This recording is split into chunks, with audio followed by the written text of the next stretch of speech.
so easy. You can pick from thousands of hot ladies and go on as many first dates as you want. Who needs mistletoe to be kissed? Get exactly what you want for the holidays at whatsyourprice.com. Go to whatsyourprice.com and use code FUNNY and receive twice the amount of dates. Just go to whatsyourprice.com. Hey, baby. So what's your price? Ow! Ron, What's Your Price is a dating site, not a pickup line. Go to whatsyourprice.com.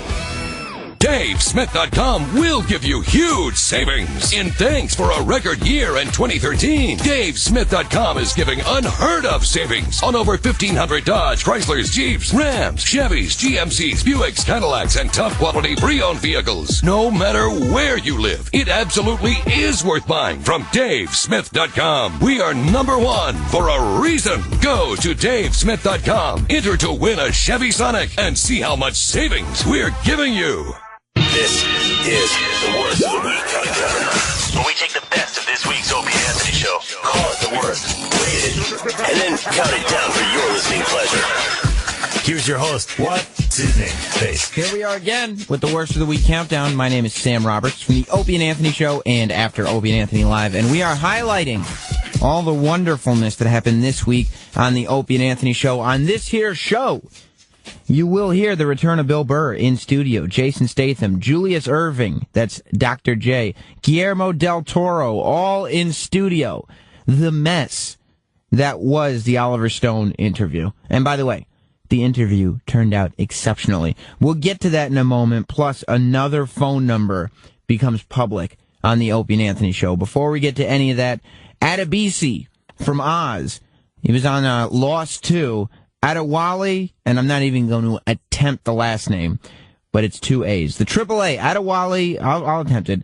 Akinnuoye-Agbaje.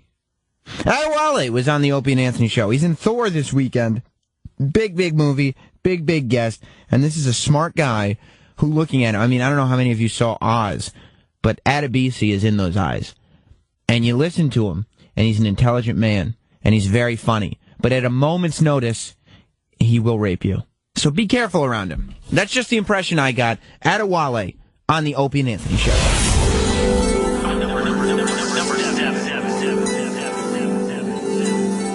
Who do you play in Thor? Played 2 characters. Algrim, the Strong, and who transforms into Curse, this formidable beast who goes to... Curse Man?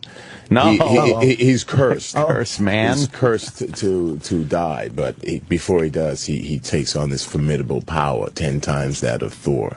So it's kind of like Holyfield and Tyson, the big bout in the cosmos. It's the big throwdown. So you're the I guess the bad guy in the movie? I guess you would be. Yeah. Right. Yeah. They don't hire me for my good looks, man. It's a bad guy. Nah. So how long did it take to, I'm going to ask the hacky question, how long did it take to film like the fight scene where, do you get the hammer out of his hand? Are you allowed to tell? I got it in my hotel, actually. So I'm thinking you won, right? You got his hammer. I'm still standing. No, the fight sequences were choreographed for over a number of weeks, 3-4 weeks, and we did them in Iceland in minus 30 degrees. So no matter how much you train inside the gym or warehouse, you go out there, it's a very different ballgame. Yeah.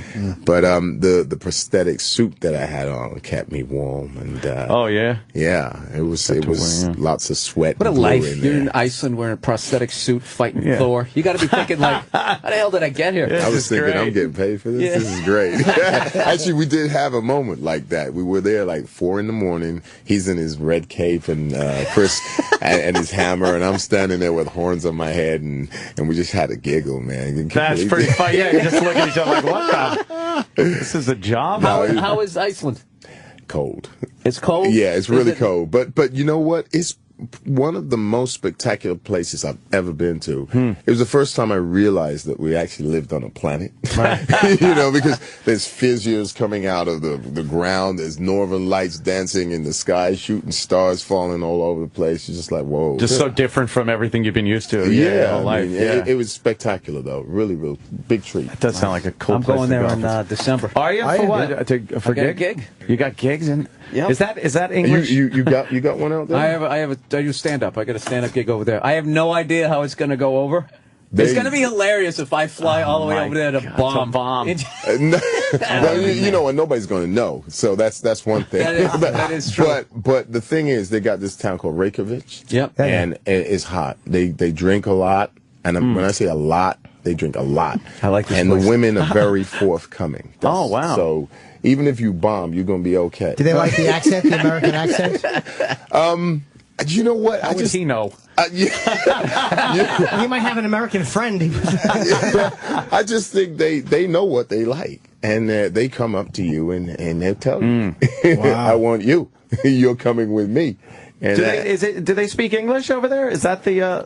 Yeah, they've got their own Icelandic language, but another wonderful country that actually they speak English too. The majority of the people speak more than one language. And they also stood up to the banks. They were like, "Fuck you, that's your debt." Oh, did, Yeah, you pay for it. And the bank's kind of like, "Oh, all right, well, if you're going to do it that way." We could have done that? We should have done that easy. That's where Bobby Fischer beat Spassky for the chess championship in Reykjavik, Iceland. And when he was at the end of his life, they gave him a home when he couldn't come back to the U.S. Oh, right. Yeah. Just wanted to throw a sad fact into a fun interview. So now you're the bad guy. You're more powerful than Thor. I am. So he needs like Loki, I guess, to help him out. And they're not on the best of terms from like the last movie. You got it. Yeah, that's exactly. And you see, so it takes two of them. Right. That's what I'm assuming. Takes two of that's them. why he needs his little brother there or whatever.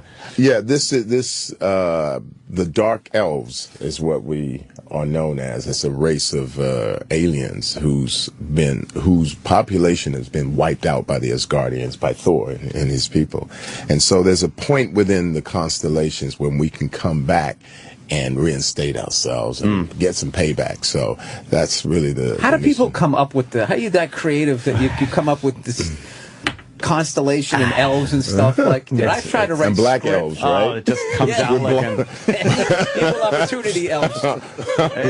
We're pointing. They're all I got elves. blue eyes in this one, boys. Blonde man. hair. It's a real getup. You have blonde hair? Yeah, blonde hair, blue eyes, pointed ears. It's all there. the only one that rocked You got to be standing as you get putting that stuff on, thinking like this movie better work. Yeah, because I'm gonna This better work, a man. little silly. Well, you know what? It's another one of those. If it doesn't, nobody's going to recognize me anyway. Oh, there you go. No, but Marvel, they do those things the best, man. It really is. I mean, they do these movies the best. And the way they're doing special effects these days, it's so conducive to these action movies, the Marvel movies, and it looks great. IMAX 3D. IMAX 3D. I mean, is the only one. The real one. Not that Coors Light IMAX one that you get. That screwed me over. And, no phonies. We went to go see Gravity. And I kept saying to Nia, I kept going, it's IMAX, right? It's IMAX. And she, yeah. And I showed up. It was bigger than the regular screen. But IMAX is you can't see the dude's head in front of you. No. And you feel like you're going to fall off the earth. That's it. Wraps right around your head. Right. Yes. Beats you up with the sound. I mean, it's like an orgy of experiences. So the last Star Trek in IMAX. How many languages do you speak? Just like 2 or 3. Yeah. 2 or 3? Yeah. With English or what else? A little bit of French, a little bit of Italian. Okay, it said our prep sheets are frequently very wrong. It says you are fluent in several languages. Does it say Italian, Yoruba, and Swahili? Yeah, Yoruba is my native tongue from Nigeria, so I can get along with that too. But often what they put down there is if you say a line or two in a movie, they say you're fluent. Yeah. I was fluent for the movie. I was fluent for the paycheck, but I got a little tie to Nigeria. I just got an email from there. There's like $20 million waiting for me. I just gotta. You got that one too? Yeah, I just gotta send them some fucking banking information and stuff, and it's all mine. I'm really psyched. Bill's just shaking his head. No, I've got that one. Let me know when you get it. I'm more shaking my head that people fall for Still that. fall for it, right? Well, that's their own fault, though, right? Exactly. I mean, like, how can you be so stupid and greedy? At this point, it really is. Yeah, and at this point, it's like everybody knows, don't they? Yeah. At this point, it's like opening your front door and seeing a paper bag on fire. You don't step on it because you know there's dog shit in there. Especially with your email. Get the broom. Yeah, get the broom. If you ever get, it's like, dear sir, I need your help, and your email address is fartshitter@AOL. Why would they be contacting you with a financial? This lawyer has a weird email. No, it's like somebody likes me. Yeah. You know? I like the ones on the Facebook where there's just some unbelievably gorgeous woman will just say, "Hey, I saw your picture," and like your male ego, you just want to believe it. And you open it up and it always says, "This account has been deleted." You're like, "Ah, I thought I was looking all right." You know, I finally Not again. Yeah, Who wants to be my friend? dude. I'm like Charlie Brown with that shit. I will forever try to kick the football. I always just want to believe every single time. It's a hard knock life, huh? Yeah. You got to be sitting in front of a computer on Facebook looking for chicks. Yeah. It's like, or the ones that pick what town you live in, and it's like, Becky. Becky is in Comac, New York right now. No, I always get the ones really? where it's clearly their second language. And it's like, I think you great you. Like whatever it is going like she could have misspelt it. Dude, it's not even a she, it's a guy. He just took the photo. It's some giant, hairy Russian guy sending the stuff to you. Nobody is that lucky, man. Yeah. Nobody is that lucky. You gotta know. Oh, you're crushing my dream. You always open it, though, and be like, what is... You gotta have some hope, right? Yeah, you got to. Even if it's coming from Bulgaria. We were talking about before you came in. Like you're one of the rare people that have been on 2 TV shows that made it to syndication. Yeah. Yes. So if you get to the third one, then you get into we're talking like Lee Majors has done 3. Shatner's done 3, and I think Heather Locklear's the king with I think she's done 4. Man, that's a lot. Yeah. Made it to syndication. So you're right there. Yeah, I'm on my way. You're like the New York Football Giants with like 4 Super Bowls. You get that 5th one, you're dynasty. Yeah. You're getting some checks. But this is good to know. Getting checks. Damn. Did you practice law at all, or just graduate? No, I graduated and then I ran as fast as I could from it, But 7 years was enough. Did you ever take the bar or no? No. Just did a bachelor's and a master's degree in law. And that's in London. That's it. And then dominated. That was in London, I just became a movie star. What do you have your sights fixed on next? Flying the next space shuttle? Let's do that for a weekend. A bit of directing, bit of this, Can't go to Mars. They're doing a Thor movie again. So. Shooting at the North Pole. Figure we'd go up there and go do that. No. It's been a great foundation though, because it's what's helped me stay focused and disciplined. Because you can come in this industry with all hippified, it's artsy, but the law, you train your brain and you approach it the same way as you would a case. You analyze, you focus, stats, everything. So it really must be convenient to not have people be able to, mumbo jumbo you with a contract talk bullshit. Oh man, you have no idea. I have a lot of actor friends that are always asking, especially when I first got in, they were calling me up for a lot of advice. You know what I mean? So to go over the advice that their own attorney. It'd be embarrassing if I had to ask you for advice because I'm so not well read with that stuff that I can't even intelligently convey what the problem is. I mean, I'm getting here like 2 paragraphs in. What is this shit about? It's all mumbo jumbo. You can break through it. But what's funny is like obviously you studied law and then you blow up by playing the most notorious convict in the prison. In New York. But those are the best roles. It is. You don't want to be the good guy. Come on, knock it off. You were so evil in Oz, man. It was just whenever you were on screen. Yeah, it was. Because whenever you were on screen, you're just like, oh shit. It almost felt like you were in the joint. Like you would want to avoid Arabisi in prison. Adebisi at any cost. And then, you'd be watching at home, and he'd come on screen, and you'd be like, "Oh shit! Don't look at him. Don't make eye contact." Over soon. Yeah, I mean, they should have a poster of him in the schools. It's like, be a deterrent. Yeah, do your homework. That show was done so well. forget about avoiding his character. I avoided the series. I watched 2 or 3. I was just like, dude, this is just too real. It's too much. I mean, I almost would rather watch the documentaries of prison weren't as bad because they alluded to what happened. Like they Oz, edited it. They showed it. It was just people shitting on each other, the branding that would go on, and didn't get that far into it. It was a nightmare. I saw one rape, and I was like, all right, that's how I thought it would go down. You know, it was funny just yesterday. I'm all good.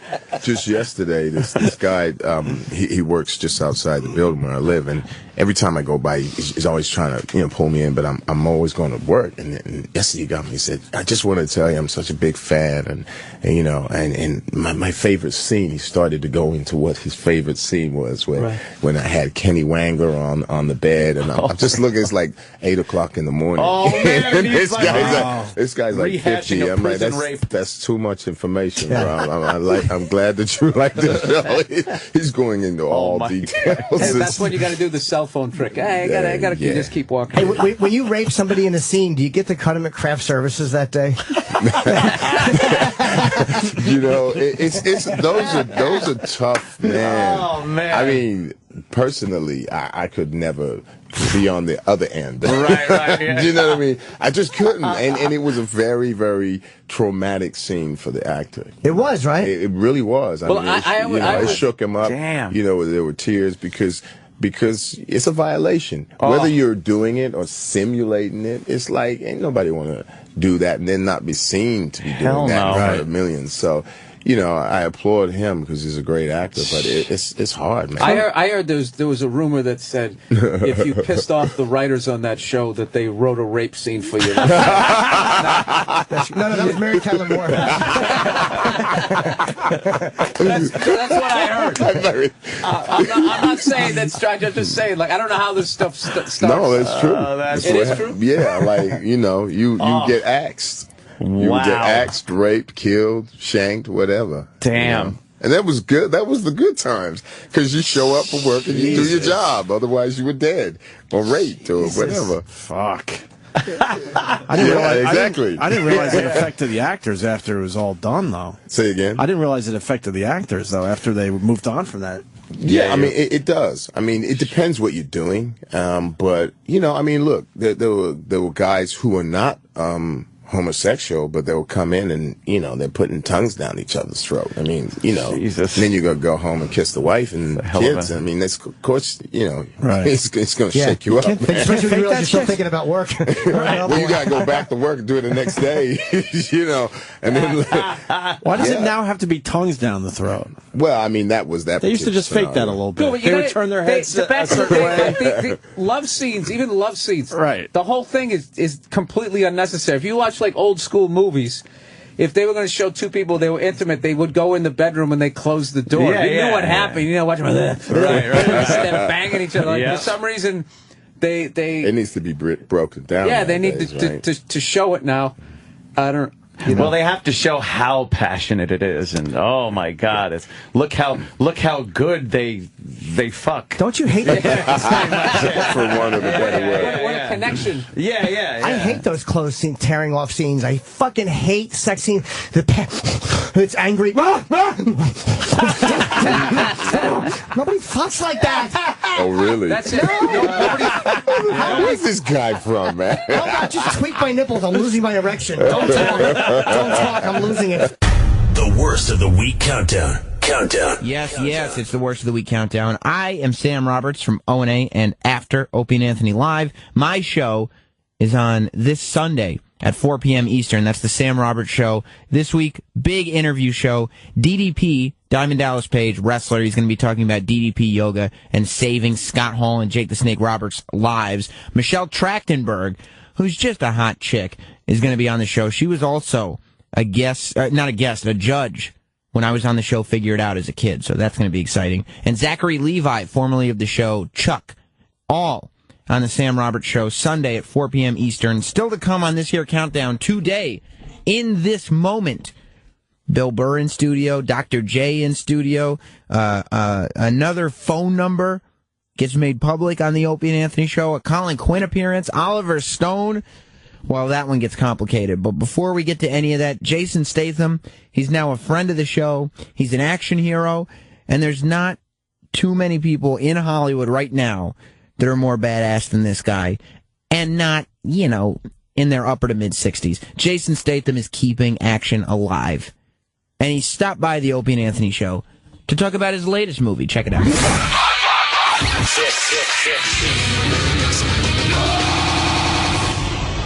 Number 6. Jason's in Homefront. Looks pretty badass, actually. Did they give you the DVD or anything? No, I've seen trailer though. Yeah. Oh, you have? Yeah. You look like you're fighting a meth kingpin. That's right. This time. Yeah. This one. Now you're kicking his ass. He gets a share, yeah. And it's like you got to protect your family. Families first. Right. Yeah.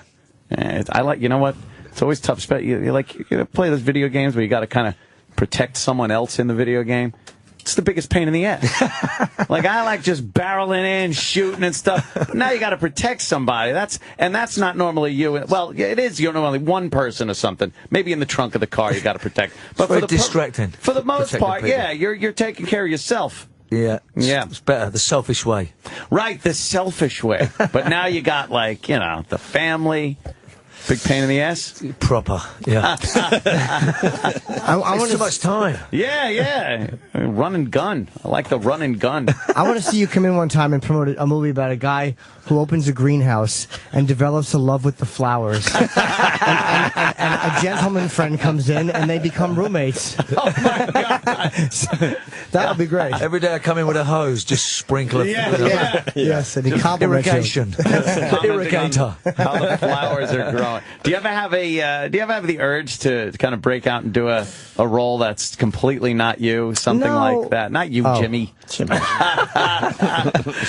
like the old leading man rom-com thing. I'd look such an idiot trying that. Do you think? I mean, like I said, I don't really, I don't have any sort of traditional experience in acting. So, Right. I'm just winging it anyway. I mean, so to try and do something ways away from, what I'm doing right now might be a bit of a huge mistake. You complete me, you twat. He downplays his acting every time he's in here. I think at this point, I think you're a good actor. Yeah, you can't fake it this long. Yeah, well, I probably can. Living proof, right? Me old chap. No, because it's kind of a subdued thing until you start kicking ass. Mm-hmm. Yeah, I mean, it's a great script. This was written by Sylvester Stallone. Oh, right, yeah. For himself. It was going to be the last installment of Rambo. No kidding. Jeez. And he wrote it in 2008, and it's an adaptation of a book written by Chuck Logan. And he just thought it was going to be great for him to be the last chapter of Rambo. But, things changed. We started to write the Expendables. He did another Rocky instead. Right. So a lot of things got in the way of him doing this movie. So it was there on the shelf, gathering dust. And it was a really great script. So when we were shooting Expendables 2, he said, I got this little thing that, I was going to do. I'd like to read it. And, it's like the greatest compliment you can get, to have a script written for himself, handed to me. Yeah. So it was like, and then after I read it, it was great, and just begged him, and then got a gun and said, please let me do it. I love how he could just go, you do this one. I'm not gonna. You do this one. I know it's gonna be great, but I don't feel like doing it. Does everybody who knew Rambo go like, your accent, you sound different? Why are you so skinny? Yeah. You don't sound the same anymore. Yeah. Obviously, there was a fucking rewrite. Okay. Is Sylvester Stallone cool or what? Yeah, he is, right? We had him on once, and we really liked him. He's so funny. He's a real. He's a unique chap. He's just he's so talented, and he's just a real person. He's had a lot of experience, so he's got some killer stories. But he really cares about what he does, and he it shows. Well, people really like him. I think there was a little rift on the Expendables between him and Bruce Willis. Yeah. Something was going on. Right, I'm not sure what that was. I was was just. All right. I wasn't He's gonna not say dumb. anything. I was going to be like, look, you don't Let's have to see how say he anything. handles this. But I was like, let me see how he handles this. Let's see how he handles He this. handles this like a diplomatic actor that doesn't want to lose any work. All right. I've heard nothing about that. Yes. All right, yes. the microphones are off, please. Let us now tell us. Wow, you're a politician. That's smart, though. Good. That is very We can learn smart. from you. What am I supposed to do? Tell the real truth? Were you surprised that Bruce was making $1 million a day? Because they said that's what it was. What? He wanted to make $1 million a day, I think, or it was like he was getting $1 million for 4 days, and he wanted to make $1 million a day. So he either wanted $4 million or 3 days. That's or Opie whatever. money. Wow. Yeah. What? Really? What happened? keep you stocked up in baked beans for quite a while. That's that. it, right? It certainly would. Yeah, but he doesn't know. He wasn't around that day. I wasn't around that day. No one talked about it. I was watching the football. Right, see? Jason shows up for the job, does it to the best of his ability, keep the drama away. He doesn't deal with the nonsense. And keep working. Right. You don't want to badmouth people like Bruce Willis or spill the beans there on what Sly is thinking. When are we going to learn? I know. We're the worst at it. Although Kevin Smith was pretty honest about He Bruce was. Willis when he worked with him. Yeah. See, and that has nothing What to did do he with say? Jason Statham. Well, is that he's a big pain in the ass. He's Is a basically pain what in the he's ass saying. to work with. Right. And, when he's on set, he's on set. And Right. go screw everybody See, else. I didn't find that. My experience with him was very good. Oh, you Jimmy did a scene act with Bruce Willis. Bruce yeah, Willis. it was very good. I felt that he was very nurturing and nice, and Did you? yeah, he was good. Yeah. Mm-hmm. Still like those Die Hard movies. I don't know. What are you going to do? They're great films. And the first one is just one of the classic, definitive It is genre movie. That's it. Yeah. That's the movie. So Great good. villain. Do you watch action films when you're not filming them? When I'm filming them, No, when you're not, or do you want to kind of get away from that whole genre? I don't know. I mean, a lot of them are crap. So it's hard to get a good one unless you have to have the right people in it. I think. Right. I mean, a lot of the time they're a little bit thin on story and a little bit, predictable. But they're good popcorn films. So it depends what it is. I mean, I'll watch every one of the Die Hards. I think, like you said a minute ago, they're great. Yeah. I do like a good action film, but it depends what's out at the time when you're making films. Nowadays you just have to look and see what's on the old iTunes. I like the Mission Impossibles. I thought those were well pretty done. good. Yeah. Very good. Not bad. Right? Do you get pulled over driving and have people be like, "Oh Christ, it's this guy"? Because I can only imagine a cop pulling over and go, "Oh, of course." I can't give him a ticket. Driving fast, probably, He proves he could drive real well. Sir, you were doing 475 in a school zone? Yeah.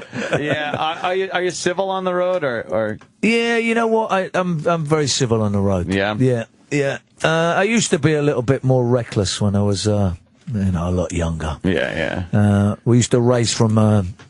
I used to live in North London, and we used to have a pool that we used to train at when I was back in the day doing a bit of high diving. And we used to drive from North London to South East London, and we used to race through the city as quick as we could. We used to race every week. We used to have these crappy little GTIs, these like two-door hatchbacks. Yeah, tiny little things. My friend had a Gordini Turbo, little Renault. We were just idiots with the music on, trying to, beat each other down to the other pool. Yeah, and you never get pulled over and. No, but not really. Not in the clink. city. It's hard because there's not any sort of. If you're going through a congested city, it's a lot less likely you're going to get pulled with a guy with a a speed sort of speed gun. What's the fastest you've gone? Have you ever clocked yourself? What's your number? It's got a number. What's your number at?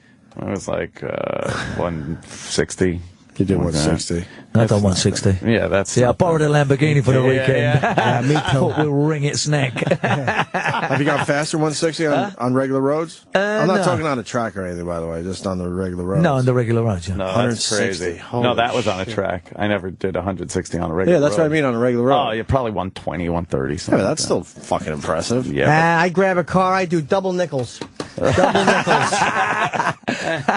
The whole way. That's Yes, right. of course. 10 o'clock, Then 2 o'clock. You could get over to Germany. You can really put your foot down. Yeah. On the Autobahn. Have you done it? The Autobahn? You know what? I've never been on the Autobahn. I would have okay. loved to have done that. Because people say it's just insane. Yeah, it's an just insane experience. Flat-out experience, yeah. I saw a special on that, and they have all kinds of signals set up for people because you're going so fast. You have to know what's up ahead very early on. So they got these warning lights and signs that tell you that there might be traffic up ahead, like 5 miles ahead, and a truck might be stopped. Why do they allow that? Because they're not awesome. to be the party pooper here, but they're awesome but over it there. sounds like it's crazy. Are there a lot of terrible accidents, like 300 car pileups on the Autobahn? What a shitty road that is. I don't want anarchy on a highway. I want to be the only one that gets to go fast. Yeah. Well, not everyone else. When I was working in Miami, I was doing a film called Transporter 2, and we had this Lamborghini Roadster, an LP 640. It was at the time; it hadn't been released, and we basically had the cops close off. What was it? Sort of 3-4 miles on this like built-up area in a 30-mile-an-hour limit zone. Wow! And they just like all the intersections, they just closed them off with the cars, and we did this rip-roaring sort of one take down through these, this built-up area. And I think at the time I had Pierre Morel, who was actually the guy that directed Taken at the time. He was just the cameraman, and he was in the passenger seat, and it was me driving. And I think we hit about a ton 30 in a 30-mile-an-hour limit zone. We was flying. It was a great thrill. Yeah, because you get the sensation of the trees and everything flying by. It's very close to you. Right. Yeah. At least everything's closed off, too, so you don't have to worry about someone zipping through the Just hoping all those guys are paying attention. The ones closing off the roads. Yeah. Do you see a ton 30? Yeah. Oh, I never heard that before. 130. Oh, yeah. I just never heard of a ton 30. That's kind of cool. I like that. Why don't you start using it with your accent, Jimmy? Ton 30. Jimmy has an accent that comes out every once in a while. Occasionally does, Especially if Ozzy's here. When Ozzy's here, he goes into a little thing. That's Little British thing. That's fantastic. Yeah. Who's in the movie with you? I see James Franco. Right. James Franco's the bad guy. He's the bad guy. He plays he's like a meth sort of kingpin. He's like this drug lord. That, basically, I'm in this small sort of hillbilly sort of time. It's supposed to be this picturesque sort of area where I'm taking my daughter to live. For this, riding horses. Right, it's always doing all the this. way. Yeah, and behind this beauty lurks this, nasty sort of sinister crap that's going on with drugs. And But why do you have to get involved? Yeah, I was just going to say, why couldn't you just let him do his Why not just move? And you ride your horses with your daughter. Why do you guys always got to get involved? Well, what happens is my little daughter gets pushed around by the school bully. Okay. And he's a bit of a big chap, and she, obviously, being my daughter, has been taught a few things. She knows how to take care of She herself. knows how to handle herself. Yeah.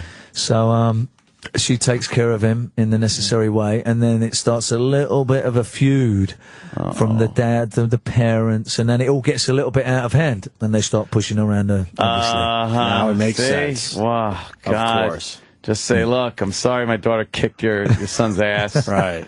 Let's go have a few beers and talk this over. Just want to ride horses and be nice. No need to get the meth kingpin involved. Exactly. No need for us to be shooting at each other over a schoolyard tussle. Let cooler heads prevail. Exactly. And Winona Ryder's in there. Winona Ryder's in it. She's great. Kate Bosworth does a terrific job. She's does a brilliant performance. She plays this tweaker. She's all fucked up. She's all fucked up. Does that mean she's zooted? Zooted. That is? She gets high? Zooted. She's on the Mollies. Yeah. She's on the meth. Right. And, who else is in it? A really great little girl called Isabella, who just blew everybody away with a great audition. Clancy Brown's in it. Clancy Brown. Do you ever see The Highlander? Oh, yeah. He played the Kurgan. He was Oh, man, I can see that He's in a great. long-ass time. Oh, man, does James Franco have minion, henchmen kind of people? Yes, he's got a couple, yeah. Kind of a few kind of disposable guys. They get he has got a couple of people that, You flex plow the your- muscle for him. Plow your fist into their faces and whatnot. Yeah. Yeah, okay. Gotcha. I like Jason. I think this is going to end badly man. for James Franco. Oh, probably. I think this could be a problem in the end for him. I bet at the end, I bet at the end, James Franco feels guilty and goes to rehab and gets his life together. And then Jason kills the horses and sells them for glue because he now is addicted to meth. What a horrible movie you're right, Jimmy. How great would that be? Yeah. Jason's Just in the twist the whole fucking thing. It's like, what the fuck is it? Right.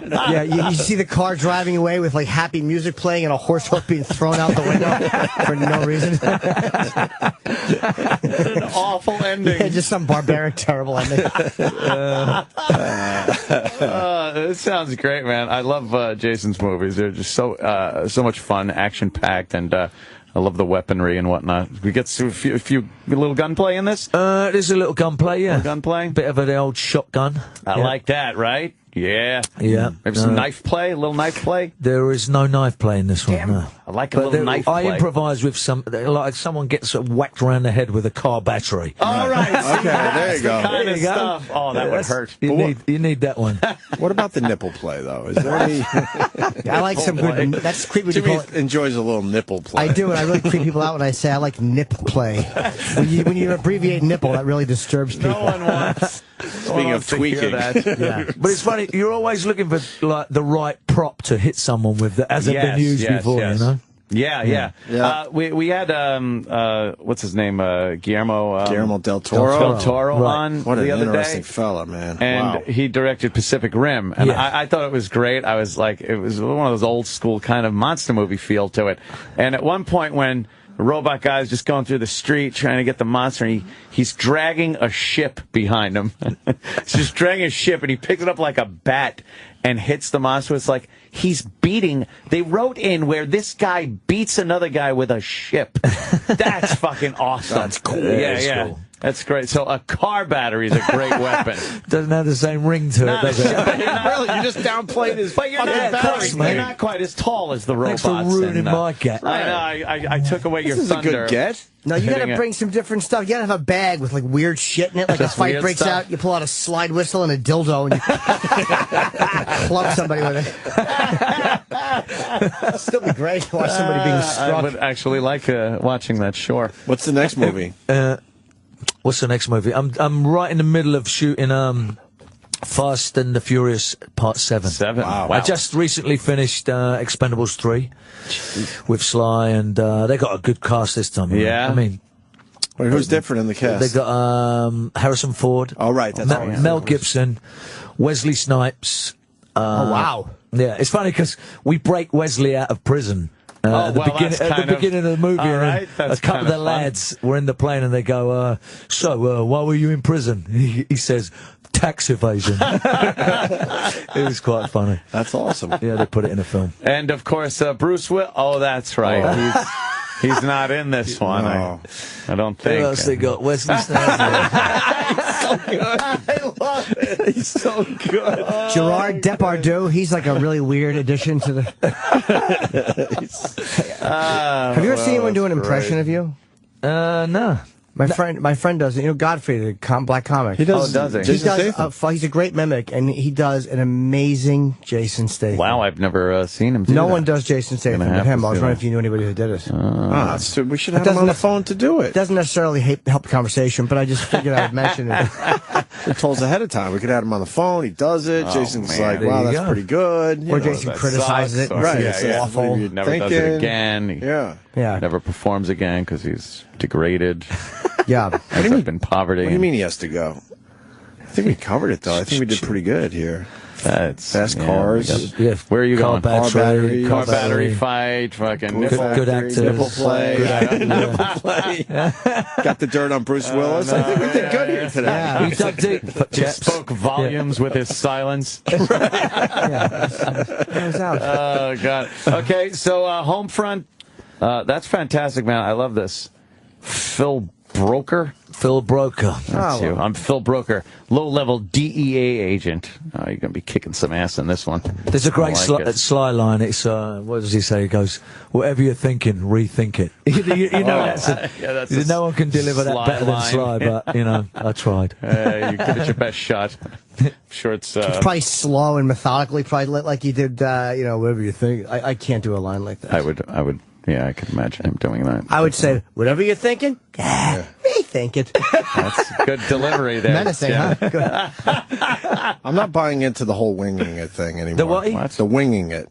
You keep saying you wing it as an actor, and to a certain degree. I don't buy that anymore. You have too many hits under your belt. It says, I'm still winging it now to a certain degree. I'm not the sort of actor who spent hours at drama school or with an acting teacher or anything like that. You're not winging it anymore. You're damn good. I mean, it's damn good, sir. You just get in there and you just, wing it. Wing it. Yeah, let's have it right. Wing it. Turn up, say these fucking words. That's about as good as it is. You know what it is? You know, because it's funny, it takes me back to meeting Guy Ritchie. And I had no experience again at that time. And he was making this film Lock, Stock and Two Smoking Barrels. Love that one. And he says, listen, I did the audition and I pleased all the skeptical producers and the casting directors that wanted all these thespians from fucking RADA. And so all these people that didn't want me, Guy was the one who fought for me. And, I said, okay, Guy, you give me the part. Thanks very much. So, obviously, I better start learning how to act. So, shall I go and get a few lessons? He went, no, you silly prat. Just turn up and say the fucking words. Turn up and say the words. That was it. Fucking words. He said, you don't need any. That stuff's no good to you. Just because you don't want to be too polished. You'll probably overthink it, right? Through every actor that was probably appropriate for his movie. Right, there you go. Applied that same technique to everything I've ever done, which is probably not the smartest thing. That's why Jason's not playing Macbeth. Correct. The worst of the week countdown on the Opie and Anthony channel. It's the event of the year from Eminem's Shade 4-5. Hey, folks, it's Eminem. SiriusXM's exclusive town hall with Eminem, hosted by yours truly, Sway. I'm beginning to feel like a rap guy. Airing every day through Monday. Go to SiriusXM.com/Shade45 for the full encore schedule. SiriusXM's Town Hall with Eminem. Exclusively on Shade 45. And the SiriusXM app. You've heard them for years as regular guests of the Opie and Anthony Show. Hey, it's me, Tom Papa. I've been told I'm a friend of the show. Now, hear them do their own thing. Every weekend, we turn the channel over to friends of the show with featured episodes of their podcast and broadcasts. This week, Tom Papa's SiriusXM show, Come to Papa. So listen to my show here on the Opie and Anthony channel, and then we'll be friends. Friends of the show, starting today at 11 a.m. Eastern, 8 Pacific, on the Opie and Anthony channel. CEOs, are you feeling irritable, listless, anxious? Are your employees feeling sluggish or lacking commitment? Chances are you could be suffering from business low T or low technology, an affliction commonly associated with outdated, inefficient human capital management systems. Paycom uses unique technology to increase employee efficiency, reducing risk exposure, all while eliminating the telltale symptom of low T, paying more every year for the same outdated software. With Paycom, your business T levels will skyrocket. Warning, use Paycom only as directed. Side effects include increased productivity, profits, and morale. Paycom has been known to cause regular heartbeats, nights filled with sleep, and a return to regular blood pressure. If side effects persist, continue using Paycom generously. Maybe it's time you had an honest conversation with your HR staff about switching your old low-T system to Paycom. Then call 1-855-5-PAYCOM or visit paycomonline.com. Paycom, raise the bar on HR. Not available in California. How much of $30 billion would you like to put in your bank account? It's up to you, because right now you have the opportunity to own one of the fastest growing franchises in the $30 billion health food industry. It's a healthy vending business opportunity. That's right, vending machines filled with popular, natural, organic, healthy products. With your fresh, healthy vending machines, you'll tap into America's booming population of health-conscious consumers, and we place your machines in high-traffic locations to maximize your exposure and profitability. This is your chance to create a stream of income that will pay you cash for years to come, with vending machines filled only with products that are organic, natural, and healthy. If you have startup capital and have been looking for the perfect business opportunity, then we want to talk to you. For a free owner information kit to find out if this amazing opportunity is right for you, visit readyforfresh.com now and enter code 2020. Hurry, because locations in this area will fill up fast. That's readyforfresh.com, special code 2020. Readyforfresh.com, code 2020. Hi, it's Mike from DollarShaveClub.com. We ship amazing razors for a few bucks a month. Dollar Shave Club saves you cash, but it also means you avoid the drugstore and getting stuck in line behind loose change Bertha. $17.99. I have exact change. That's a Canadian penny. Have you ever been to Montreal?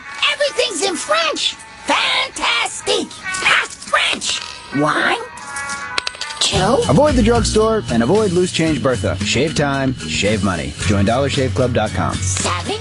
Traveling soon? Don't waste your time searching for flight deals. CheapOair.com is the fastest way to compare and book cheap flights on over 450 airlines. Yes, 450 airlines that we mix and match to find you our best price. CheapOair has travel specialists standing by 24/7 online, by phone, or by downloading our free mobile app. Book by November 30th and save up to $20 on service fees with promo code SAVE20. That's CheapOair.com or 888-657-7773. CheapOair.com or 888-657-7773.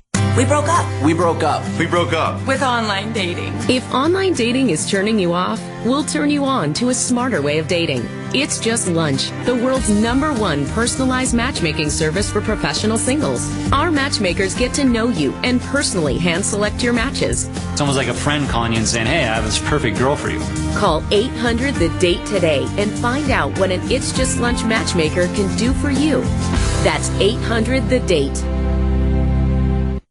The worst of the week countdown continues. Rolling right along, it's the worst of the week countdown. I am Sam Roberts, highlighting all the wonderfulness that happened this week on the Opie and Anthony show. Another phone number, cell phone number, was made public on the air this week. An appearance by Colin Quinn, Oliver Stone, the debacle that was the Oliver Stone thing. Bill Burr returns to the studio, and a whole lot more. Right now, I want to play for you a basketball legend. Dr. J was in studio. Julius Erving, he put out a book telling his life story. It's amazing. He left basketball just as the massive contracts were starting to roll in. It's crazy when you think about the old timers and the amount of money that they should have made. Dr. J, you always want to talk to a legend, and you always want to hear it again when it's replayed on the Worst of the Week countdown. It was very sad, the part where you talk about, I mean, there's been a lot of deaths that you've dealt with, but, I wasn't going to mention, but you just mentioned your brothers. It was really, really sad to read that, because the way it's like I didn't know them, but you build up these people from, the stories in the book, and you get somewhat attached to them, and then you read a chapter, and you're like, oh, no, all right, he's all right. And then the next chapter, it's but it really was a really well-written, sad moment. Yeah, the roller coaster ride of, the highs associated with sports success, academic success, and, I guess success in terms of personal relationships and non-successes. But, what the public pretty much knows about mostly is, what's reported in terms of, rise and fall of a sports person. Yeah. You win or you lose. You win or you lose, come back, you try again the next year. So there's a 16-year window in which I was a professional athlete. But at age 63, now you got 47 years of accountability. And less before than after. So there's been more, since I walked off the court. And you said that's what I wanted to share. You mentioned your age, 63. I hear there's a video of you dunking at 63. Is that true? Yeah, I can throw it down. I can still throw it down. It's, it rattles a little bit, but who cares? As long as it stays in. You're still dunking. And actually, the day when I dunked, we were working on the documentary, and it was in February, and I went and I sat for about 4 hours, being filmed on camera, talking about stuff. And they said, well, can you dunk a few? Right? Yeah. So I was like, oh, okay. We've been sitting here. So, lace them up, put on, the shorts and the whole deal, which, you guys have on there, right there in front of me right now. Oh, okay. It did rattle a little bit. We kind of call that a rub-in. But that was after sitting for 4 hours, and then I go over and I stretch on the bench. Right. It's like, you try to stretch for about 5 or 6 minutes. And then, I go in there and I miss. And then I go in and I make it. And I said, is that enough? Because, you don't want to get hurt. No. Do your knees and groin still bother you, or is that kind of fun? Actually, I found this training method. Can I shamelessly endorse it here? Oh, please. It's groin strengthening, It's the next big thing. It's called Fitwall. And it's booming in San Diego and, Southern California right now. So it's moving east. But I got 2 in my basement. So I go there and I get a cardio workout, I get a flexibility workout, and I get a strength workout. Fitwall? And it's head to toe. It's head to toe. Fitwall. You heard it here. Yes. Well, swim walking is a big one. Swim walking. And Dr. J obviously made the slam dunk, popular. People really weren't dunking before you for whatever reason. Yeah, I always saw, it wasn't impressive when they did it. Dunking and Russell, they're just going and getting over the rim and they didn't kind of laying it down, but nobody ran back. Now Connie Hawkins was you're right. doing that. He was there. It's like he'd go down the lane, and then I remember he had one of the greatest quotes of ever, because he said, they either got to lower the rim or raise the floor, cause the hawk can't soar no more. And I said, I'm gonna have that day happen to me. Oh man, at some point, cause once a year.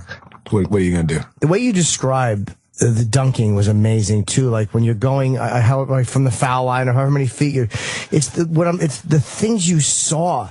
Like and I noticed that he jumped, but his hand was coming back down, which meant that he was coming. Like you saw so much in that split second that you're up in the air and make a lot of decisions. It's not just jump up and throw the ball in. Yeah, there's a consciousness, and when you're in the air, literally it's only a split second. Right. And, but it could seem like more, if you move the ball from left hand to right hand, or, the way they do it now, the guys go behind their backs, they go under the legs, they do a whole lot of freaky stuff that we didn't do. But because I could palm the ball and Connie Hawkins could palm the ball and some other guys, we would maneuver it around and make it very difficult for shot blockers. Jeez. But I used to always think, it was attacking the basket, just look for daylight. And if there was a head or a shoulder or a hand, there's no daylight there. So you go where that's not. Right. And twisting and turning. Have fun with it. Some famous Dr. J shots where he's just twisting and turning in the air. Just amazing. The one thing I learned about reading your book was that I always just thought you were Dr. J your entire basketball career, but you came out of nowhere. You almost didn't make it into the pros. Right? It's funny you should say that. I did not realize that. I thought you were like a superstar and everyone knew about you from a very early age, but that's not the truth here. There's so many assumptions, right? And I really came in the side door and caught a lot of people by surprise. That amazes me. And one of the things was, I guess, with UMass getting snubbed 2 years in which we won our conference, where we didn't have automatic bids to the NCAA tournament, and that was the bigger tournament, 32 teams, and there was 16 to the NIT. But we won our conference, we got recognized by the NIT, then we got eliminated in the first round, both years to the eventual champions, which were Marquette and North Carolina. Okay. And so it was easy to be overlooked. And even after my sophomore year, in which I was, one of the nation's leading scorers and second in the nation in rebounding, they said, well, we want to get all the young players together, in Colorado and get ready for the Olympics. So I was snubbed in as well. And my coach, Jack Lehman, who's no longer with us, He pushed hard, got me on the alternates list. A couple guys got hurt, so I go out as an alternate, and now I end up being the leading scorer and rebounder in the camp. And, go on a nice tour of Russia, Poland, and Finland at age 20. Lead the team in scoring and rebounding. Didn't you say Russia was a real dump? Where you were? The courts were very inferior, so as well as the food. I'm sure it's changed now. Yeah, but back then it kind of sucked. Finland was pretty cool. It was bright and never got dark, and it was a new experience for a bunch of young guys going over there and hanging out. But after Russia and Poland, man, it was so good to get back to it. It was the proverbial, I got to kiss the seat, I got to kiss the sidewalk when I get home. Yeah. But even though you were a great player, you're being overlooked, and then a little luck there, or we wouldn't know you as Dr. J. Yeah, I was a doctor in high school and through college. Me and my best buddy, we coined nicknames, but it became Dr. J in Virginia. And with Bob Travellini, who was the trainer, he came up with Dr. J, because they used to call the one of the other trainers was Doc, and then they had the team physician, he was Doc. So I couldn't just be Doc, so I had to be Dr. J. And they started promoting Charlie the Great Scott and Julius Dr. J. Erving. And Virginia Squires are coming to town. Watch out for these guys. Right. ABA. How long did you lisp for? Before I forget, you lisped? Oh, that was in my elementary school days. I lisped too. Yeah? Yeah. Okay.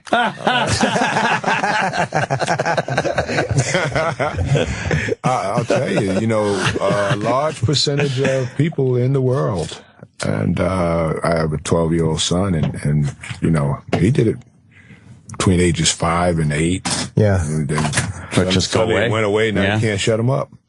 Can't shut you up either. No, I like to chat. But don't you hate an adult lisper? I think now we can get that cleared up, because you and I both lisp as children, and we've overcome it. Yeah. And I think that we can agree that adult lispers are truly enraging to me. You have to address it. Yeah, it's like, how about you put your teeth together and make that sound?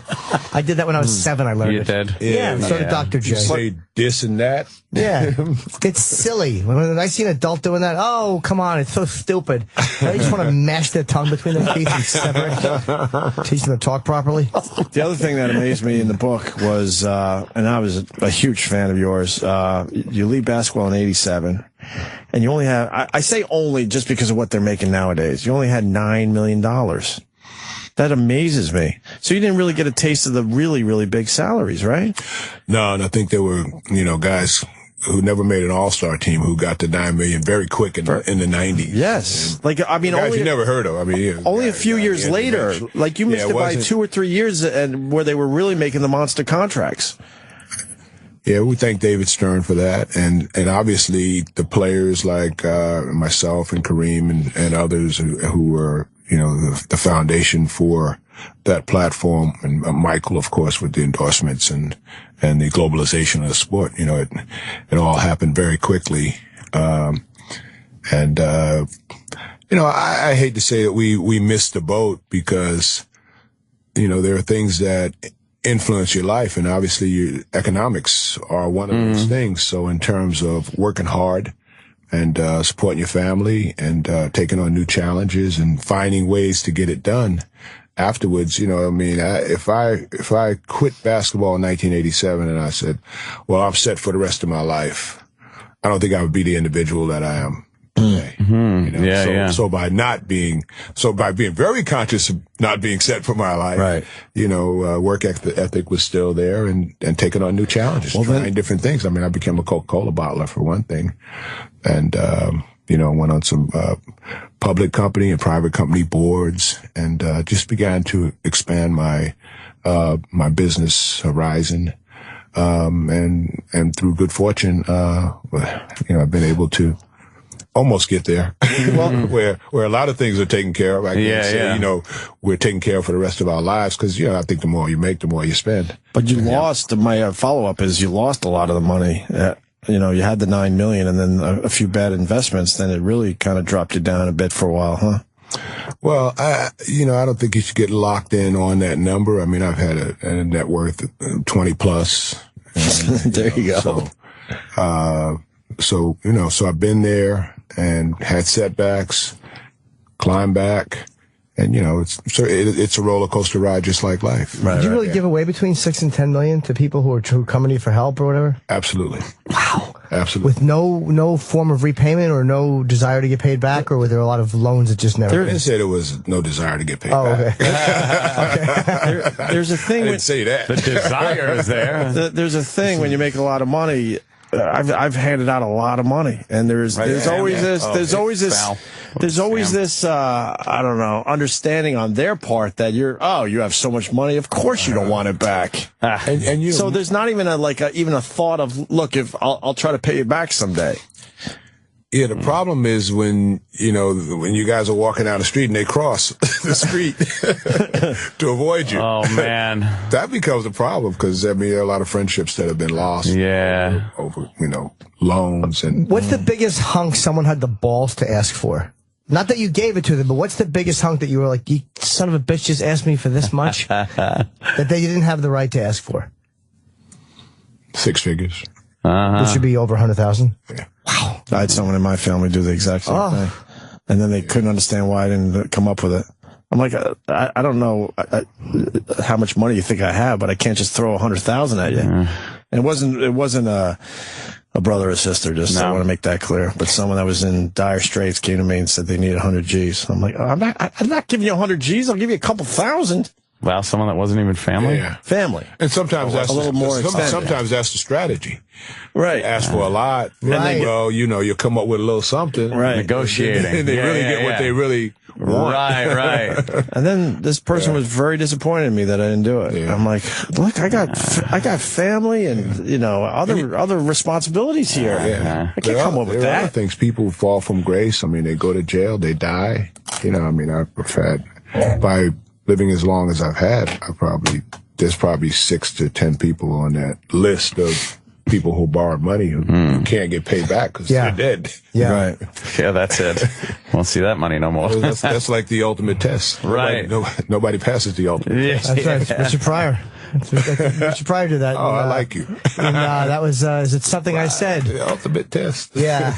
Jimmy's a huge Richard Pryor fan. I actually wrote that question down because you talked about Pryor in your that you were friends with him and yes. No, I met him. We were acquaintances. You didn't hang out. Okay. Yeah, we never had that tight friendship. What did he ask you to hold? Nothing. You never hold anything for Richard Pryor. No, what did he ask? The question was, what did he ask you to hold? Like in the bag. We know you didn't do it. What did he ask you to hold? Yeah. In the bag? Yeah. That's part of one of his jokes. He always had, something in the bag, and you should never hold a bag if Richard Pryor asks you to hold it. Oh, okay. There would be drugs in it. Right. Yeah. It's kind of like an old one. Was he nice to you? Absolutely.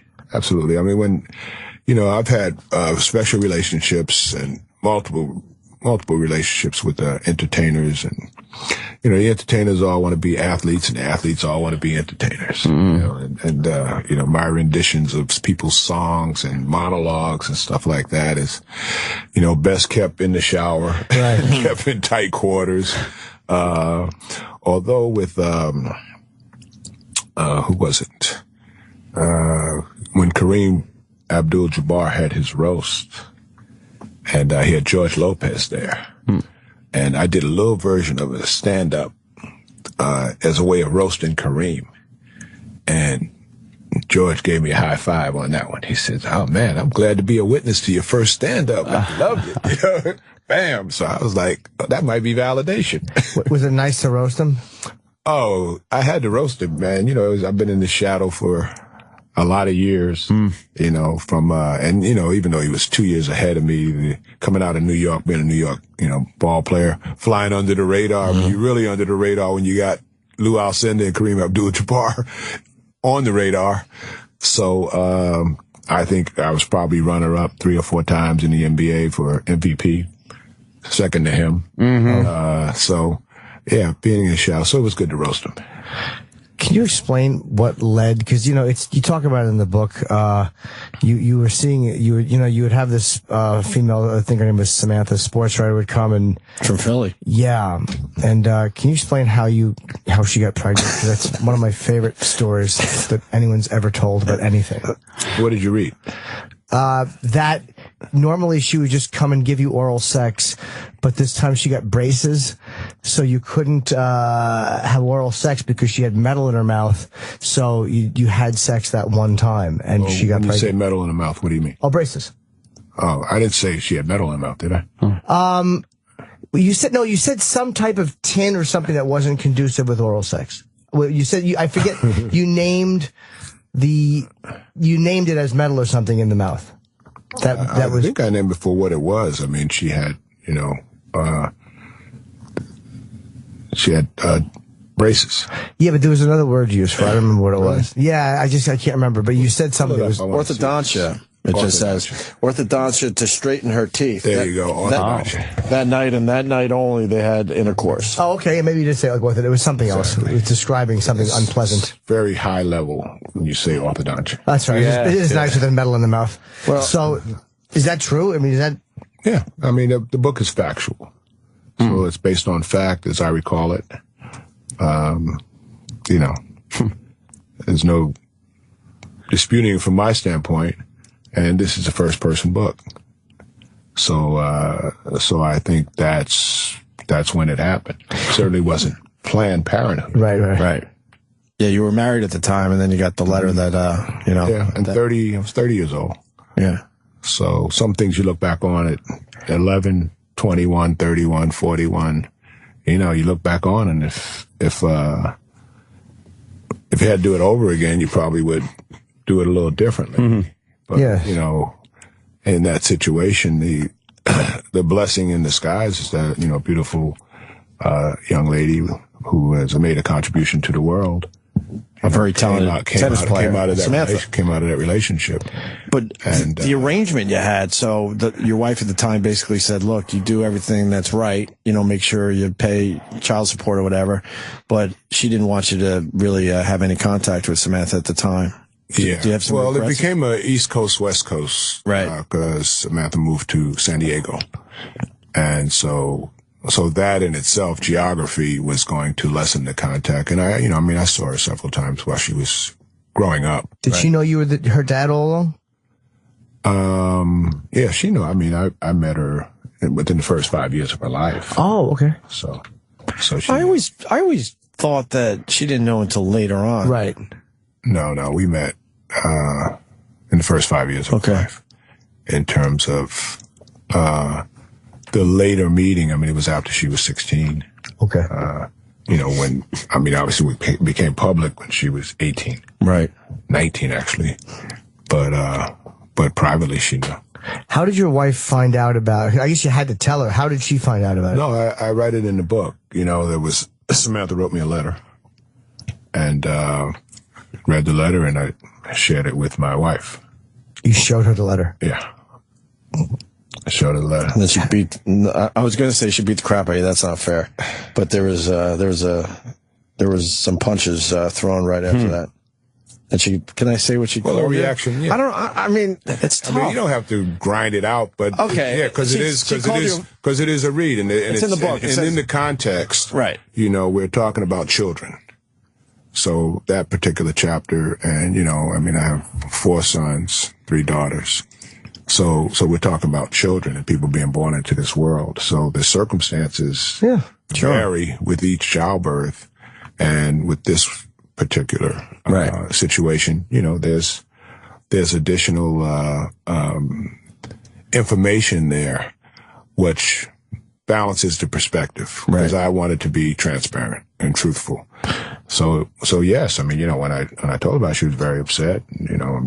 Really asked me to leave the house. I was trying to get out of the house because I was getting bombarded, and verbally and physically. And so I left the house. A couple days.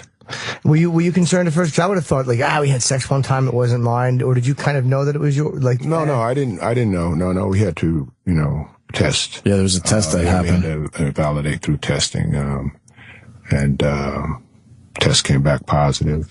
So I had to own up. Well, there were other women that and obviously in the 70s and 80s, I mean, free love, hippies, I mean, so deadbeats abound. I mean, you guys probably knew a few or whatever. Right. I got a child over here, but So I'm assuming there were a few other tests. You're in denial, right? So they're in denial, and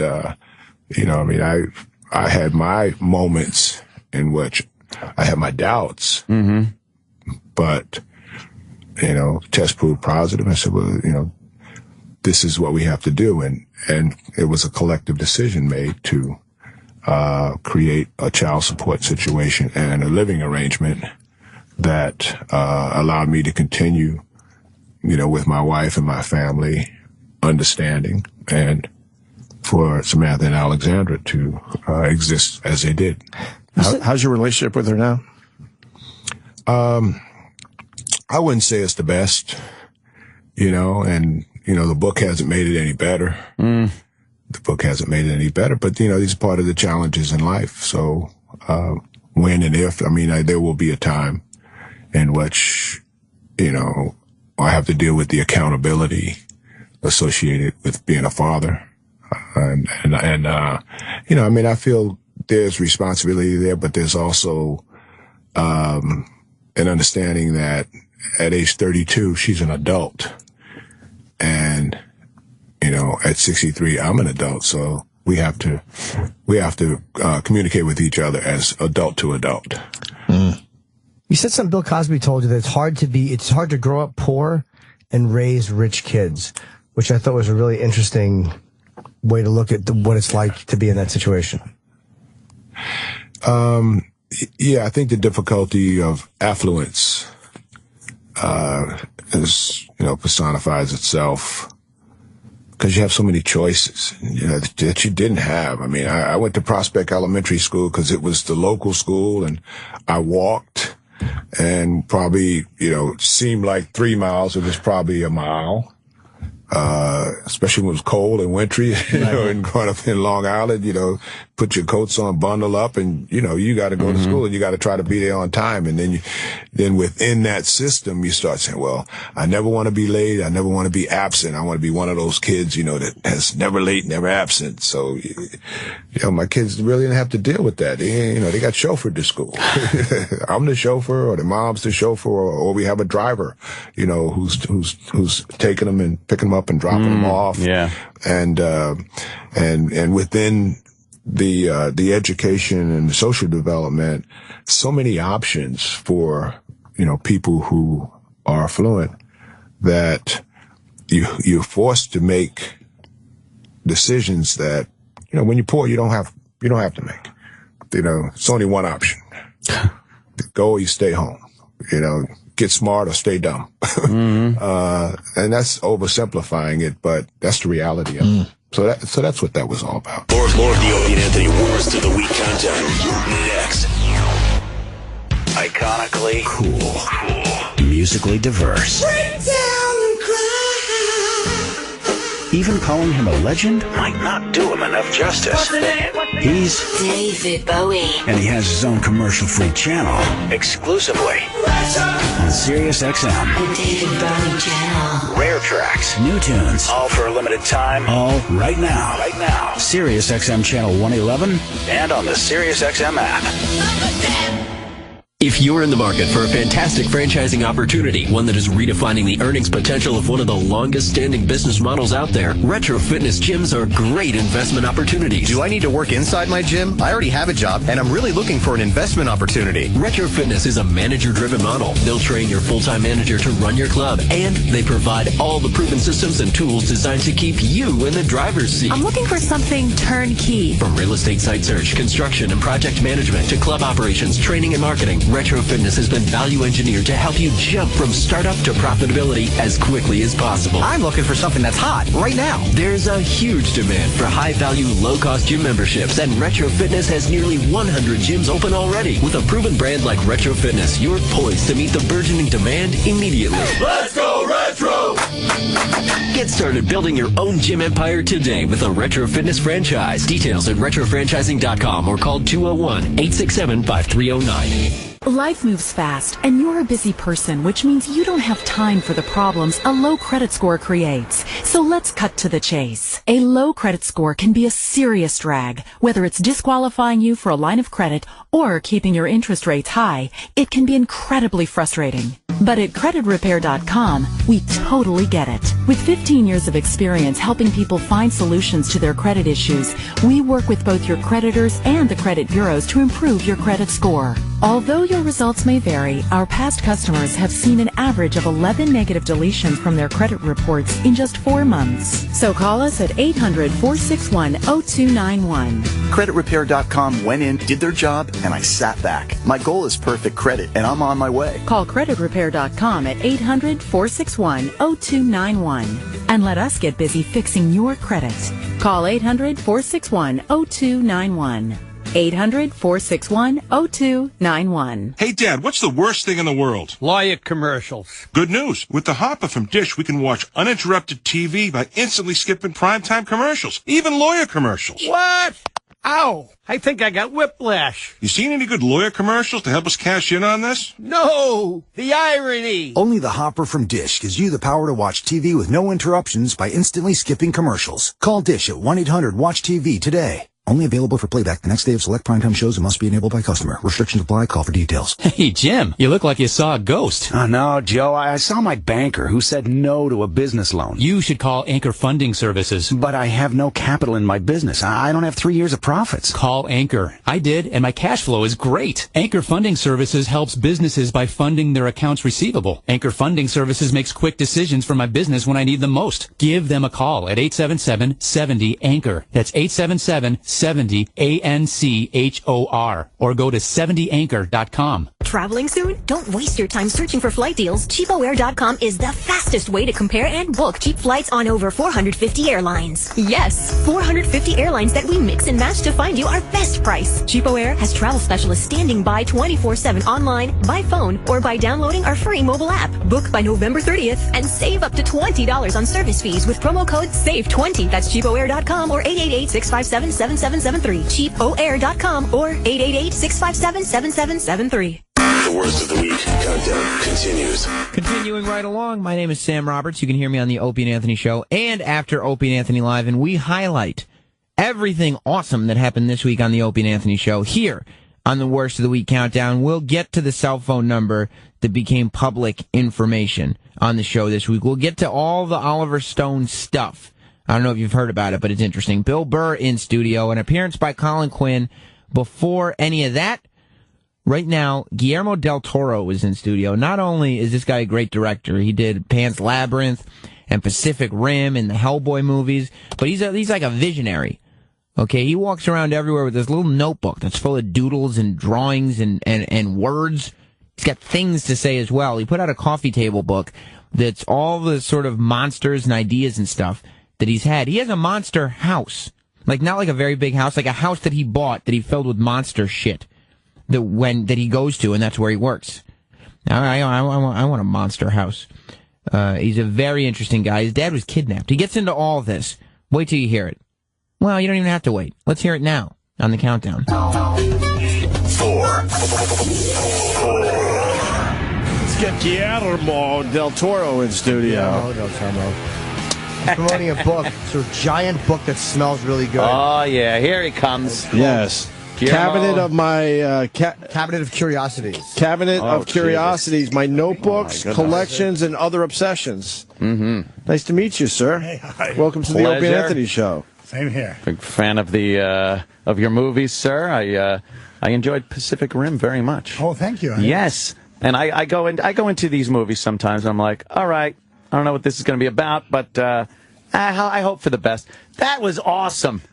It was like old school kind of Godzilla-ish vibe to it, but with amazing visuals. And the size that you portray with these robots were great. I thought it was a fun movie to watch. We spent 3 years on it, and wow. It was really, if you ask me, I spent 38 years wanting to make it. Oh, really? I mean, it's a movie that is so attuned with my 10-year-old, self. Yeah. It was, and inside every guy there is a 10-year-old constantly. You remain that kid, and hopefully the movie reminds you of what it is to be that. What were you watching back then? Sci-fi movies and things like that. I was a completely freaky kid. Yeah. So was there a lot of Godzilla movies? Everything. In Mexico, I was born in '64, so I came in right at the height of the giant monster movie. Yeah. It was when Godzilla was king.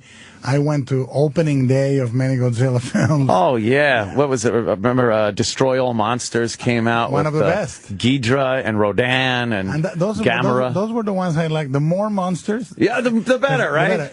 It's like wrestling. Yeah. You have the good wrestlers and the bad wrestlers, except they are throwing tanks at each other, buildings at each other. Yeah. I thought the Gargantuans didn't get enough credit. That is perhaps one of my two favorites. Yeah. War of the Gargantuans was a really good movie, too, yeah. The way they moved the hair on their bodies and made it look like real people, it was just... that was a good one. And what a lot of people don't know is that it's a sequel to another movie that is lesser known called Frankenstein Conquers the World. Oh, really? Yeah, and when I was a kid... That movie opened in a tiny cinema in my hometown. I took the bus, took me an hour to get to the cinema, sat down to see War of the Gargantuans. In the middle of the movie, somebody throws a big glass of pee from the balcony. It lands on my head. Come on. Here's how much that makes you love the movie, I hope. No. Here's how much I loved it. I stayed. You stayed with pee on your head. I came out with a sort of something about Mary hairdo. Why did they throw pee? It was never established? Well, it's established as it was back then a very favored prank in the movie. Yeah. Oh, man. We used to just do soda. We weren't brave enough to do pee. Well, Northport. Remember the Northport throwing soda. The balconies, But that theater I went to is what they used to call in Mexico. They used to call it a one-brick theater because they gave you one brick for the rats. So Not a reputable. Right. So you're helping out as an exterminator while you're watching the you're doing movie. Your duty, yeah. That was like the golden age of those movies. Of all horror and fantasy. Yeah, and they were all they all seemed to be like 90 minutes long. Like it was an hour and a half. That's all you needed. As frankly, every movie should be. Yeah. Except, but we seem to have a hard time controlling past 2 hours. Pacific Rim was dead on 2 hours and 30-something seconds. Yeah. But back then you have. In TV, you were watching all the Universal monster movies. Yeah. In theater, you had kaijus and Hammer movies. Christopher Lee. As Dracula. The best. Yeah. I thought they had a horrifying element to them. The Hammer film. I thought he was the best Dracula, Christopher Lee. With the bleeding eyes. Yeah, his eyes would bleed. Oh, it was so creepy. As a kid, you would really get scared. And he had a power that was not creaky. It was like this guy could not only absolutely suck the damsels, but he would kick your ass. Yeah. He looked he would. I was a great fighter. There was something about going to the movies back then that was such a. Now you just kind of it's an aside. That you could have a movie you really want to go see, but it was like as a kid when you went to the movies to the theater to go see it because it was something. First of all, you knew you were not going to see this movie again. Yeah. If not ever, it was going to be years if you ever saw it again. Yeah. So you had to pay attention and soak it all in and enjoy it. Back then, I remember one of the big things was if you were able to steal a movie poster. Oh, yeah, if you liked the movie a lot, you would yeah. steal a movie poster. But and the only way you could memorialize the movie was by buying the soundtrack on an LP. Yeah, yeah. So they were special moments. You know? Yeah, and now it's easy to just, you get it as they say, on demand. It's one of your entertainment options. Right, one of the many, yeah. Do you like the remakes and stuff of Godzilla? Well, I really don't mind remakes if they're good. Every remakes or original movies, if they're crappy, it doesn't make a difference. Right. No, they kind of go away. The great remakes are great. What do you think that they miss? Sometimes it feels that there's there's something that they don't quite capture, and I don't know exactly what it is. Sometimes the remake, nostalgia. Man, I don't know, man. I can't even put my finger on what it is. I think it's nostalgia, really. Some of these movies don't look as impressive as what obviously you're doing nowadays. If you rewatch them, that was the thing with Pacific Rim. I wanted to make the movie for a new generation of kids. I wanted the 10-year-olds now to see Pacific Rim and feel what I felt back then. Right. It was not an exercise in nostalgia. It was, I would say, reinterpretation, if you want, or passing the torch to a new generation. Sure. You could definitely see the monsters, they were influenced by the monsters of the 60s. Of watching course. them. They were very strange looking. Yeah. Sometimes you couldn't really get a grasp on what they even were. This one's half lobster. Yes. It was, it really did, and it conjured up those memories of watching old monster movies like that. There's a great anecdote about the first Godzilla, which is 1954. Oh, yeah. Wow. The director With Raymond Burr, where they threw him in the American version. Yeah. But the director, Ishiro Honda, called everybody into his kitchen before starting the movie, and he said, "I'm making a movie. We're making this movie for real. We're not being funny about it. We're not. Everybody take it seriously." And that's the way we went on Pacific Rim. Yeah. There was no postmodern wink. All these things are funny. We were doing it for real. We were doing it to be an exciting, seriously entertaining. It was good. You felt like there was that element of impending danger and doom was there, and the fun, heroics and stuff. It was I watched that and went like, wow, that was really fun to watch. Oh, thank you. Yeah. What's your least favorite? Did you have a least favorite horror or creature that you just couldn't quite get into? You mean when you were a kid? Yeah. You know, I have the most brotherly love for monsters. I love crappy monsters. I love even the crappy ones. Sometimes the most charming ones are the crappy ones. The ones that they look like they need your help. They're so crappy. The poor thing. You kind of feel bad for them. That poor giant clawed alien needs my help. You do feel like that. That's funny. And your book is a really interesting, giant, beautiful book, and it's called Cabinet of Curiosities: My Notebooks, Collections, and Other Obsessions. What exactly is it? These are all just notes you've made. These have all my notebooks from all my movies. These are my notebooks. You know, I draw in them. This is for Pacific Rim. These are your actual drawings? Yeah. That is amazing. You know how to draw. There. So that's my handwriting, my drawings, and it also includes my collection, which is in 2005. I was hanging a picture of I collect original art and artifacts and props and books and all that. And my wife said, "You can hang that in there in the kitchen." And I thought, I spent my entire life as a kid under my mother. And now my wife is telling me what I can and cannot do. So I said, "You know what? I'm going to buy my own house." So I went and bought my own house. And that's what Jimmy's going to have to do. It's 10,000 square feet of collection, some of it which is in the book. Wow. But, basically what I do is I live with my wife and my daughters. Every day in the morning I go to my own house.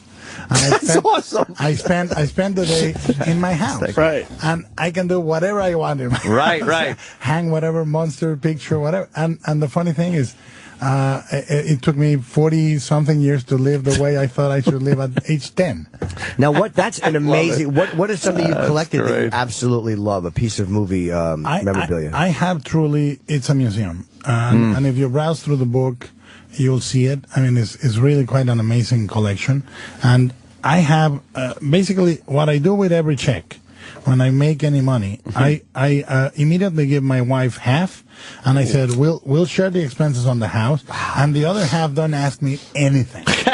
I'm gonna do whatever, and you cannot tell me how much did that monster cost, how much did this. The house has secret passages. Wow, really? 2 secret passages. Has one room that is called the rain room, which is a room that is rigged to have a fake outside where there's a thunderstorm 24 hours a day.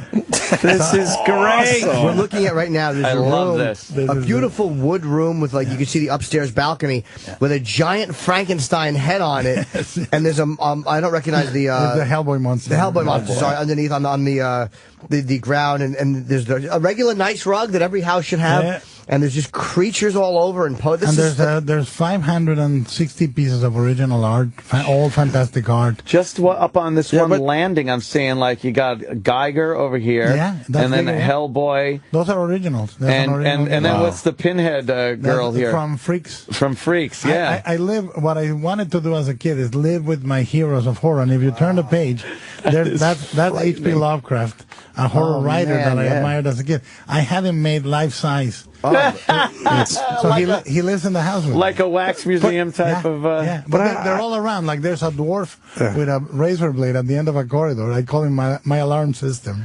Wow. I got to ask you about your other house, though. How boring is the other house? Entirely vanilla. Really? Like there's nothing that indicates I'm there. Do you have people come here? I give tours like once a week. He doesn't like people in his house. This is your space. Like people would try touching shit and wrecking it. No. I'm very careful. Like I bet. I was fortunate. I was blessed with 2 daughters, which means they're very careful. If I had a boy, half of my collection trying to play with everything. Yeah. What is this crack? Yeah. And does your wife go to the other house? You know, she comes now and then. And I love this. I get the occasional conjugal visit. But in reality, is they're separate, and So you guys have an understanding, obviously. It's your thing, and you really are into it, and she 100%. Lets you do it. People, normal people go to work at 9 a.m., come back at 5. I do the same. I mean, I live with my wife and my daughters, but that's like kind of going to the office. Instead of the office, you go to your house. Do you work in this place? I work there. Oh, that's your work. Yeah, it's a great atmosphere, I'm sure. That's where I write. That's where I design the movies. Do you ever get creeped out? Not creeped out, but like turn around and go, something's there? There was. I've had a few ghost experiences. Really? In my life, for real. I'm a skeptic. People think I believe all this crap. Right. I don't. I'm normally a skeptic. That's me at age 10. Well, give us a. I bought 2 cabinets from the 15th century, and they arrived to the house, and they came with a ghost. And really? The house was sort of haunted for about a year and a half until I had a cleansing done. But you had a cleansing done? I had Was it too much? What were they doing? Lights would be turned on and off, footsteps. I just did, and now I stay there. I mean, I stay there sometimes until 2 a.m., 3 a.m., and I didn't like being creeped out. Yeah, of course. And the cleansing worked? Yes. It did. Wow. My mother did it. My mother is sort of a white witch. You're a fascinating man. Yeah, what an interesting life you have. Oh my God, I love it. How far is your house from your other house? About 5 minutes. A 5-minute drive. A 5-minute drive? Yeah. Yeah, you couldn't be like, I'm in L.A. and my house is in New York. No. Do you sleep in this house once in a while? Not now. When I come back, like right now, we're shooting in Toronto. I'm shooting the pilot for a horror series for FX. Based on my books, The Strain, and when I go back to LA, I don't go back to the family house. I go back to my monsters. Right. My wife and daughter stay in Toronto. I go back, and Does your wife check up on you? Sure, he likes monsters. I'm too freaky to do anything. Wow. This is your internet porn. This is your internet. This is it, man. This is it. This is your obsession. I want to go to this house and look around. This is fantastic. What's the address of the house? So we can stop by and coordinates. No, what is great about the house is, honestly, I walk in and I have a smile instantly. Yeah. Because you are when you're a kid, you're very particular about your room. Every kid has the sign on the door, keep out. Right outside the room. It's basically that. It's a space where no one can tell you what to do. Well, let me tell you a little personal story, Guillermo. Not to the extent that you have done, but I was laughed at relentlessly at the beginning of the summer because I decided I wanted to buy a life-size Velociraptor to put out by my jacuzzi. Why not? I did it, and people laughing. Oh, what the hell you doing? It looks great. It looks cool. The steam comes up from the jacuzzi. You put on a red light, and you're having a little jacuzzi in Jurassic Park. And everyone laughs, but then when they come over, they're snapping pictures with it like crazy. They want a picture with it. 100%. In the book, there is, my car. When I was a kid, I saw this movie called The Car with James Brolin, a horror movie where the car was the devil. A great design by Chuck Barris, who designed the Batmobile. Fell in love with it. I said, I'm gonna own that car. I own that car. You own the car from the car. I had it made. I had it made, handmade in Mexico in steel. It's Wow. like a tank. It's in the book. No doubt. But I think that all you can do is live the way you want to live. Right, yeah. Otherwise, you have nothing. I remember that movie, but Yeah. I was getting it confused with Duel for a minute. Duel with the truck. They are and the two scariest cars in the history of film. Yeah. But this Dennis is the car Weaver. Dennis He was Weaver. good in that. But that car goes like, had like a very scary horn. Yeah. And what you were saying about your Velociraptor, I take the car only on Sundays because it's too expensive. If I go Burbank, come back, is one tank. Oh, each way. Because it's so weighs heavy. a ton. Yeah, a ton more so than a I ton. take it around the block, go buy ice cream, like an old man, you know. That's great. And people are snapping pictures. Can I take a picture of your car? And I See, this is the life you're supposed to lead when you're a successful guy. And I love it. That notebook, he opened it up briefly. It's really cool. It's beautiful. You know what it reminded me of when you open it? It really is. It looks like Indiana Jones' father's notebook for the Holy Grail. It is. Well, it started like very much like that, like a field notebook. And then I have 3 of them right now, and they turned into this, you know. That it's got a kind of a Lord of the colors. Rings look to it there. They are all the notebooks that I bought in Venice in 1997, and they were handmade. And That's great. Yeah, leather and stuff. Yeah. Are those notebooks, is it one per movie, or do you just keep going until it's done? No. They are mixed. Like, for example, the section that I seal off is sealed off because I have designs from The Hobbit. When I was in charge of directing that movie, and I can't allow them to be seen or this and that. Yeah. So I seal them with my little band. It's one rubber band. It's I don't keeping the accidental- secrets from the Hobbit. It is low key, low tech. No, it works. You can't lose a thumb drive or anything. It's your notebook, and There's no way they can hack into the rubber hack band. the notebook. Hack into a rubber band. Let's grab it. Look over there for a second. It'll be, I got to ask you about your father. He was kidnapped. Oh, yeah, 98. Wow. He was in Mexico? Yeah, he was in Mexico. He was 72 days. They kept him. 72 days. Wow. Was it a cartel? No, it was the kidnapping. The way the kidnappings are run is they're basically run like franchises. So one person can run 2-3 kidnappings and run them like convenience stores. You know, they call. They have a guy that picks up the victim, a guy that negotiates. It was back then in '98. It was just a business. Now it's rampant. Now it's all sort of melded into one single crime. The guys that do the kidnapping, do the organ traffic, do the drug peddling, everything. So they kidnapped you down. You got a phone call and said... Oh, we got many phone calls, yeah. And you knew it was true immediately? Oh, yeah. No, the first phone call I got was my older brother called and said, better come home. He said they took him. He didn't say anything else. And I knew what it was instantly. I didn't need an explanation. Where did they get him?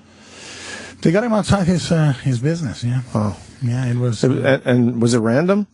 No, you know, they planned it for... Those things are planned carefully, and a lot of the time, they need to know where they're picking him up, what time he arrives. I'm sure they want to know if you have money, too, at that point. They do the background. Yeah. And you know, they do the check with finances. It's a business. Wow. They don't want to invest.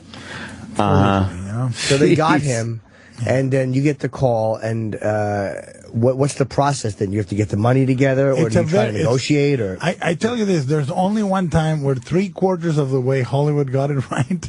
There's a movie called Proof of Life with Meg Ryan and Russell Crowe. 3/4 of the way, if you can imagine, instead of Meg Ryan, a fat Mexican, and instead of Russell Crowe, an old English guy, that's the way it is. You have to bring a negotiator. The negotiator has to guide you through it because there's a whole protocol. If you do it on your own, you're going to screw it up. What's something that somebody would do on their own that the negotiator would protect you from? Look at Jerry Lundegaard. Everything you do instinctively is wrong. Really, like what? There's a whole protocol. For example, if you know your limit and you immediately declare it and you say that's what I can get, you're telling them how much you can get now. So they're gonna run the negotiation for longer. To give you an example, we said we can only get X, which was a fraction of what they were asking for. But that told them if they can get X, the second day we called, That means if we wait for 72 days. Oh, man, they're going to be able to scrape up 10 more. times out. Yeah. Wow. But instinctively, you give it your all because you want him back. Yeah, so It's a really... I don't recommend it. Man, right? So was he taken care of for 72 days, more or less? Well, you know, my dad is, I'm sure, like your dad, it's a generation that doesn't talk. Oh, Jesus, Opie. It's a generation that doesn't like to chat about life. Yeah. He's a self-made man. Right, so he doesn't talk about it, really, what happened. Like my dad and I, we can go, yep, for 2 hours. But basically that's, and I don't see him for 3 years, and then we go, yep. Yeah. How are you? Good. Did he get security after that? You know, he did for a while, but now he jokes about it, but it's true. He says, I'm too old for that. I mean, like, they won't kidnap him because he could croak. Yeah, there's a problem. There's a problem. I mean, they only kidnap people that they can keep. Do you worry when you go to Mexico about... I take precautions. Yeah, okay. You have to, right? Nowadays. I have to, especially because in my line of business, people assume... Let's say that a movie, Pacific Rim, made $400 million. That you have $400 million. People think he must have at least 50. Not true. Not true. Not true. You have to move the decimal points a few places. Yeah. That's fascinating, man. Wow. That is really scary. What a monkey wrench to throw into someone's life. So you don't like going down to Mexico, I would assume. Do I like? I love going. But I have to go with precaution. Sure. Mm-hmm. I cannot go casually. And you're not going to film there anymore. I can't. That's the biggest loss for me is family life. And the fact that I would love to continue filming Mexican film. All the rabble in Toronto, let me tell you, that's dangerous living right there. You might sleep yourself to death. No, it's such a great life right now. I mean, I actually like Canada. I adore Toronto. It's a lot of fun up there. We were in Montreal. It is. This is a beautiful book. It's got notes in it. It's we spent 3.5 years making the book. So many it looks like it. Great pictures, photographs, and artwork in stories behind everything about all the movies. That's my car. Oh, wow. Oh, wow. Yeah, I just saw that too. That's great. Looks almost like a Rolls Royce. It is like the evil twin of a Phantom. Yeah. That's gorgeous. And you're directing The Hobbit. Wow. I was prepping The Hobbit for 2 years as director. And we had so much delays that I left, and obviously Peter and Philippa and Fran saw the movie to completion, and Peter directed it beautifully. But I was so happy being part of it. I'm part of the screenplay. Oh, you're not. Oh, you're not preparing for the next. No. You're preparing. Peter directed them. Yeah, beautiful. Yeah. I'm looking forward to the next installment. Coming up. Great anticipation. Is that directed already? The second one? Yeah. The Solution of Smog. I didn't realize that. I thought they were working on it. Yeah, Dragon opens his eyes and we all get shut out. What the heck? Credit time. Now sit and wait, you bastards. Yeah, for a year. Yeah. That's just mean. Yeah, well, you know what? It goes back, though, to something we were talking about earlier with the movies, and you knew you weren't going to see them again on television and stuff. When a movie came out and then you heard there was going to be a sequel, that was amazingly exciting. I remember Planet of the Apes, and then Beneath the Planet of the Apes was coming out, and I was like, oh, my God. Those were my Star Wars. Oh, yes. Amazing, right? We were there opening day. Yep. And I was of the right age where Beneath the Planet of the Apes struck me even harder than Planet of the Apes. Yeah, I wonder what that was all about. Those bald, creepy bastards worshipping the bomb. Yeah. It was so fucking edgy for them. That was kind of creepy, and then Charlton Heston buying it at the end was kind of weird, very weird. Kill him off like that. Spoiler. Spoiler alert, 1968 or whatever the hell. For those that they would have trouble catching up. Yeah, but that was a movie that had one of those amazing reveals at the end, Planet of the Apes, with, of course, the Statue of Liberty and stuff. Yeah. That was, because if you just walked into that movie and didn't know, you didn't know at all until the end. You were fooled. No, and that was what was great. And I'm not nostalgic about it, but what was great about media being so subdued back then is that you didn't know. You didn't know. You didn't know right. this thing. It's like me when I go to a sports movies. I don't know, because I'm a fat slob. I have no idea. I went to see Ron Howard's Rush. Right. Yeah. And my wife knew more about car racing than me. She was like, wait until this happens. I go, is it gonna happen? I said, I hope he does all right. He said, you don't know? What kind of man are you? I don't know. Yeah, what kind of man are you? Like, shut up! I'm going back to my monster house. I have no. My only sport is cappuccino lifting. I do nothing else. I can press 500. You know. Yeah. Nothing. Well, you're brilliant. I got to tell you, absolutely. what a pleasure having you. Great. Thank you. I love that you have a monster house. Yeah. Big fan. It's two of them now. Oh, now you got a second one. I bought the second house next door, and the neighbors think I do porn because all the windows are blacked. Yeah. So they think they say, is it true that I was taking the trash out, and they said, is it true that you're a porn producer? I said, no. No, I'm a director. Only a monster. Monster porn. You had to get a second house for your collection. I was watching vigilantly the neighbors, and I was keeping track of what was going on. And right when I saw their kid moving to college, I knock on the door, and I go, hey, I'm your next door neighbor. Are you thinking of selling? And they said, as a matter of fact, we were putting the house up next week. Wow. So I logged out. Wow. Just buys both houses next to that's fantastic. That's man. awesome. Guillermo del Toro, again, thanks so much for coming in. Pleasure. Very, very fun. The worst is yet to come. More of the Opie and Anthony Worst of the Week countdown. Next. If the traditional sounds of Christmas is your Christmas story, SiriusXM stuffs your stocking with holiday traditions. Or maybe you like rocking around your Christmas with SiriusXM Holly. Both exclusive commercial-free holiday channels begin Tuesday, noon Eastern, 9 a.m. Pacific. Holiday Traditions on Channel 4 and Holly on Channel 17. Fighting. Wow. Fucking. Video games. I like it. Drugs. That is true. Robots. That's so ridiculous. And the apocalypse. Wow.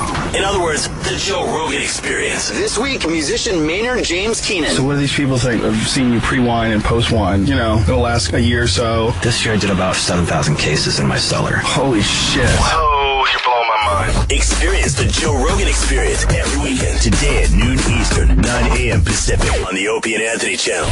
Hey, it's Tommy Z-Man for the 20 Under 20 Cigar Sampler. This ain't just a deal, it's a freaking steal! 20 hand-rolled cigars from FamousSmoke.com. Are you ready for this? Shazam! $19.95. You'll get 20 tasty treats that can't be beat. All from FamousSmoke.com. Do the math, bro. That's under $1 a stick. Where else you gonna find 20 premium cigars for $19.95? Off the back of a truck? You want some bang for your buck. Kapow! FamousSmoke.com has the best cigar deals on earth, and there's a reason we were named the best online cigar retailer. Okay, let me repeat the deal for those of you that were sleeping in traffic. You get 20 premium handmade cigars in a variety of strengths, lengths, and luscious wrappers. Listen up. You want great cigars at a great price? And that's what you get in the 20 Under 20 Cigar Sampler. So click that mouse and go to FamousSmoke.com. Then click the radio button to get your 20 Under 20 Cigar Sampler. That's FamousSmoke.com. Chakalaka. Hey, Dad, what's the worst thing in the world? Lawyer commercials. Good news. With the Hopper from Dish, we can watch uninterrupted TV by instantly skipping primetime commercials, even lawyer commercials. What?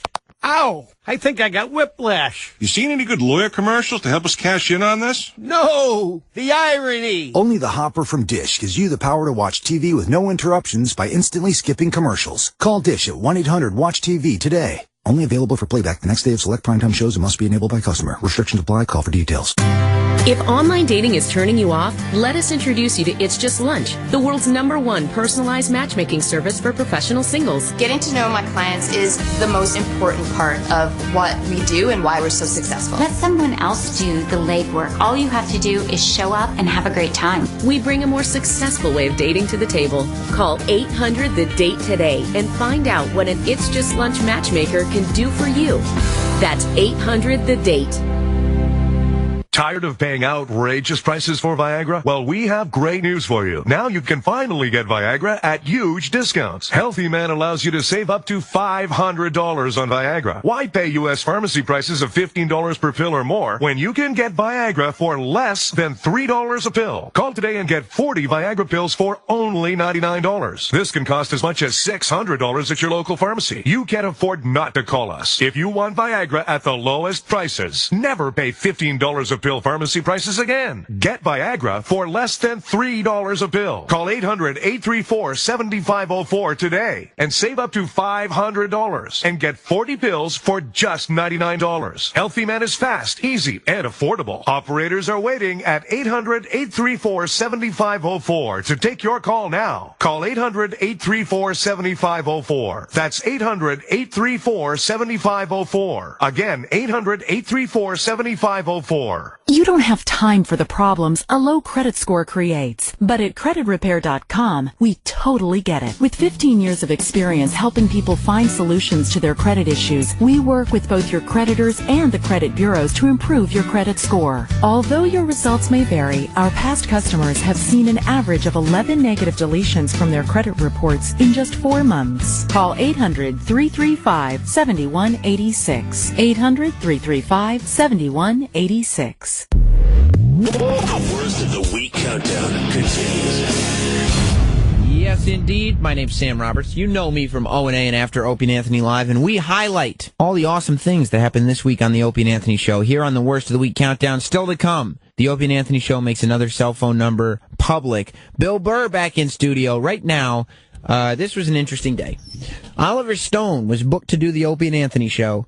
However, he's running late. He's booked for 9:30. It's after 9:30. He's still not there. Opie and Anthony don't like to stay late. What are they going to do? Sam Roberts is sitting there, not necessarily prepared for an Oliver Stone interview, but he's sitting there, and he's going to be there for the rest of the day. What's going to happen when Oliver Stone is late? Will Opie and Anthony stay for the interview? You'll have to listen right now to find out. Or you probably listened earlier in the week as well, but so you know the answer. But if you somehow haven't, here it is.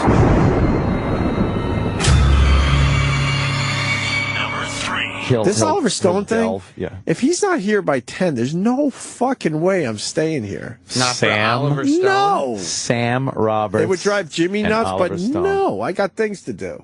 Dude, I'll talk to him about Harry Truman all day long. Harry Potter? Oh, Truman. You know what's more important than an Oliver Stone interview? Making sure my son has a haircut today for picture day. Oh, that's a parent. That's way more important than an Oliver Stone interview Picture to me. day. Can't you just tell him where the barbershop is? The barbershop. The barber. I'm on a barber shop. Get my hair did. It's 9:45. What are we going to do? Hey, that movie JFK was great. Well, thank you. Thank you, Oliver, for stopping in. Right. We're going to have an in-depth interview about fucking world politics and fucking untold history of the United States and JFK in 15 minutes if he walked in this second. This is no fucking movie set where, people just sit around waiting. Why don't you send the lady... I got things to do. The lovely wife to get the kid the haircut. Because I want to take my son to get his hair done. Oh, they're walking Oliver Stone, everyone. Oh, here he is. Oliver Stone, what's up? Here he is. So, Roland looks a little dejected. Roland, what's the latest recon on Mr. Oliver Stone? Well, the JFK Blu-ray is out now, my friend Anthony.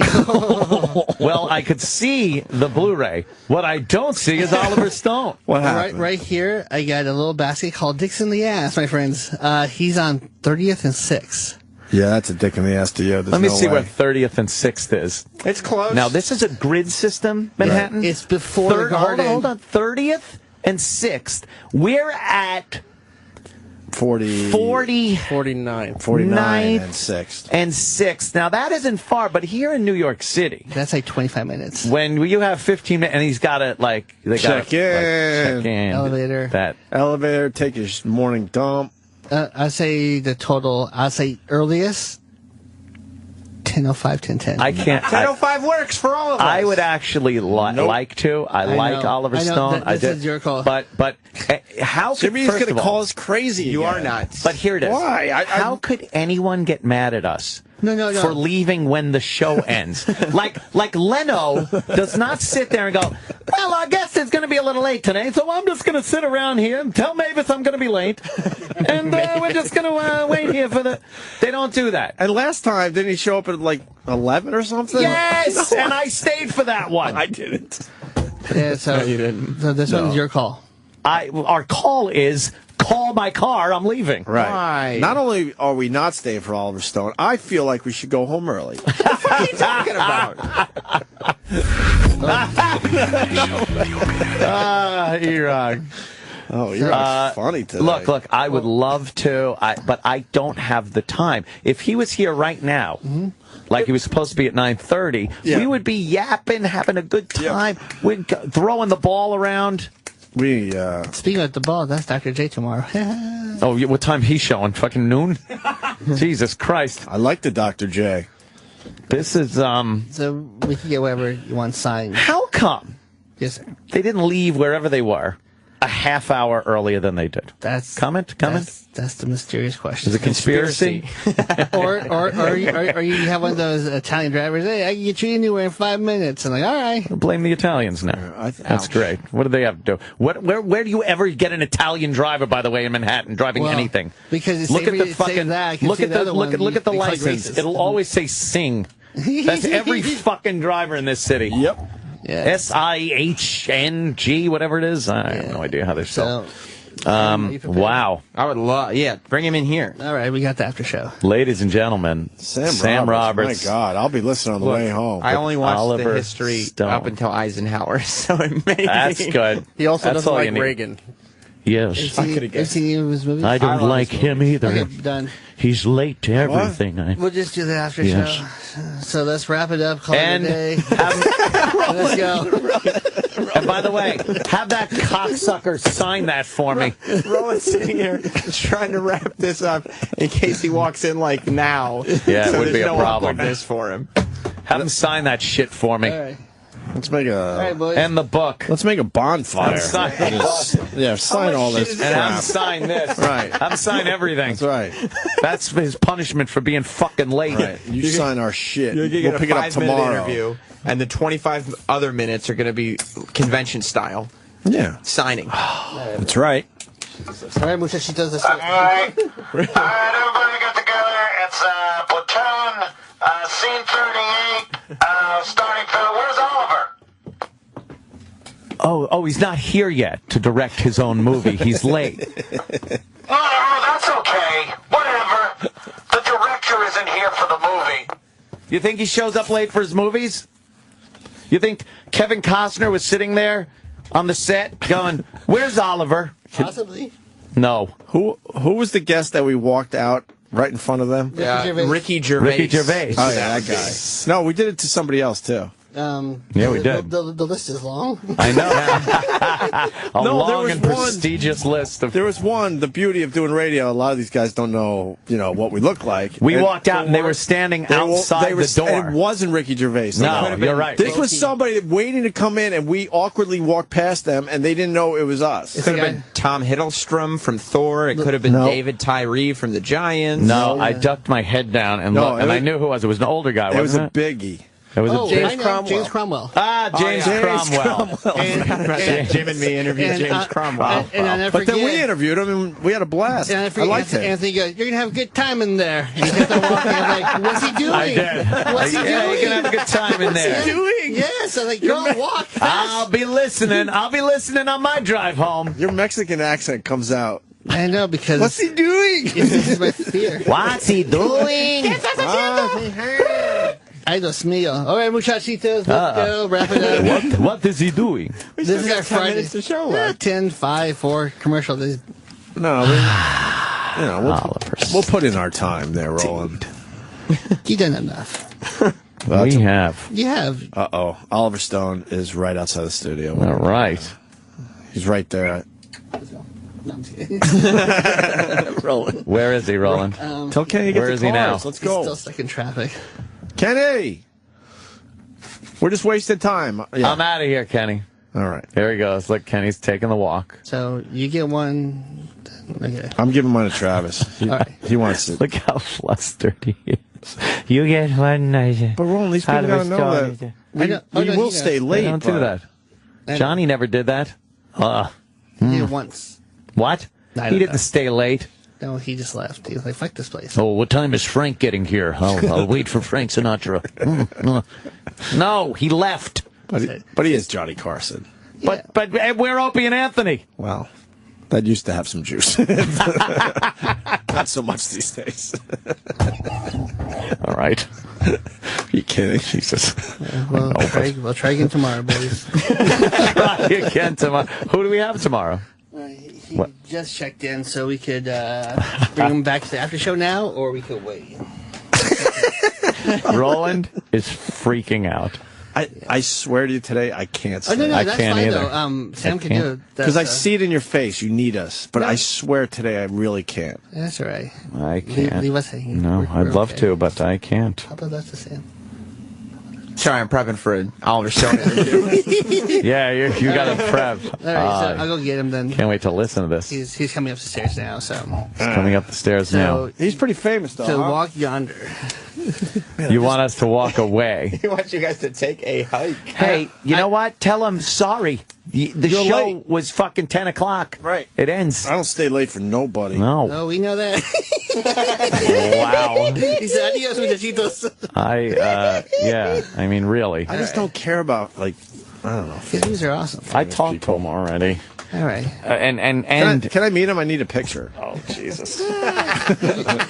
Tell him you're the engineer. You look tired, so maybe next time. Oh, damn. I'd love to. That was a low blow. No. Damn, that was mean. It was mean. I can see that there, so you can sign. Yeah, for Jimmy, yeah. So when he's here talking, he's like, oh my God. Oh, no, so you can sign him. Oh, God, there he is. Oh, my God. Uh-oh, Okay. Now you're being pointed at. There's a problem. Okay. There's a problem now. Oh, yeah. Whoever gets out. Okay. What the fuck? I don't see Howard staying late for a guest. Oh, okay. Maybe he does. I don't know. Easy transition. Easy transition. There we go. Now it's the after show. I guess so. Look how quick that was. Like a moth metamorphosizing from a fucking whatever. Thank you. All right. Okay. Can I sit in the corner and watch the interview? What? Imagine you just sit here and watch it. That would be great. All right. Have fun. I'll be listening. Oliver Stone's making his way in. I've been on this show before. But not with me before. No. No. I've been in this room. You have been in this room, Mr. Stone. How are you? Welcome. How are you? Who are you? What's your name? My name is Sam Roberts. Okay. It's a pleasure to meet you. Huh? Who are you, though? Opie? No. Opie, I'm filling in for Opie and Anthony. Oh, what the hell? Well, I came to see Opie and Anthony. I know, we all did, but they have a stringent schedule that they have to adhere to. Oh shit! Is that the ones I talked to before? Yes. Oh, too bad. That's all right. They wanted to give me a turn. You have fun. Don't worry about it. Your name is Sam? My name is Sam. I'm happy to have met you. Maybe listen to the show. Yeah. Oh, there's tons of people listening. Everybody who yes, we are. We're live. We're live all this time? Oh, yeah. I walked in. Oh, yeah. Well, that's why people listen. They like the realism and the naturalness. And you have to be excited. Is it nice to be able to go out and have a ton of stuff to promote? Do you like that? No. You don't like that? I am not a very good promotional person, but I try. I feel like we make a best effort. Do you like working on a lot at once? Or do you like? Do you tend to just focus? Be retired, wiggling my toes in the ocean, and just taking it easy with beautiful girls around. See, that sounds great, but I don't believe that because anybody who wants to be retired, I would think, isn't going to say. What's wrong with retirement? I think it's a good thing, but I don't think that somebody who wants to be retired says, "I want to make a 12-hour documentary on America." Me. Believe me, after doing that, I think I met my maker. You know, that was a tough one. Yeah. Now, you strike me. I was watching. Yeah, go ahead. Put the headphones on. Join the show. Have a great time. Yeah. Good idea. You strike me. Give me a coffee. Yeah. I just come from Democracy Now! With Amy. Somebody bring Mr. Stone a coffee. I've been at it since 7 this morning. Jesus. And how long? All day press? And all night. All night tonight, too? I was hanging out last night. This is what happens. When you get to New York. I did Piers Morgan last night. How was that? 9 to 10, and then I did Piers is great. You know him, right? Yeah, of course. He's been in before. A very charming man. And you guys are probably line up the same on a lot of your opinions politically. Possibly. I would think so. We didn't get to the bottom of that. How difficult is it for you to try to separate, because I watched the Untold History of the U.S. Right. I've been watching it. It took me several days. Did you really? Oh, yeah. Fabulous. It's very few people actually sit and watch because it's a lot of work, and it's a movie. It's a real movie. But it is good in the sense that, like, you're telling stories. You know what I mean? It's not that sort of, you don't feel like you're in history class. There's no, as a documentary, there's no talking heads, which always slows down films and make these heavy, tedious points. I mean, it is a flow. It goes like poetry. The imagery, the cutting is like JFK. Remember the scene in mixing documentary with narration. It flows. It's got poetry. And you did an amazing job of the found footage that you got, not just in the newsreel stuff, but in the animations and the sort of like the World War II stuff where Russia's taking over all the land and everything. I would assume most of that was not originally produced for you. It was of the time. We looked for all the maps we could get, but some of them are difficult to render. We also did modern maps, which is to say we went back into those eras and we did modern creations of those maps, which are even easier to read for the audience, because maps are crucial to understand. The biggest land grab was the British Empire, let's be honest, when you said the Russian Empire, it was the British Empire that had the most amount of territory. Now, how long did this take, the whole thing, from start to finish? 5 years, off and on. 5 years, off and on, though. Yeah.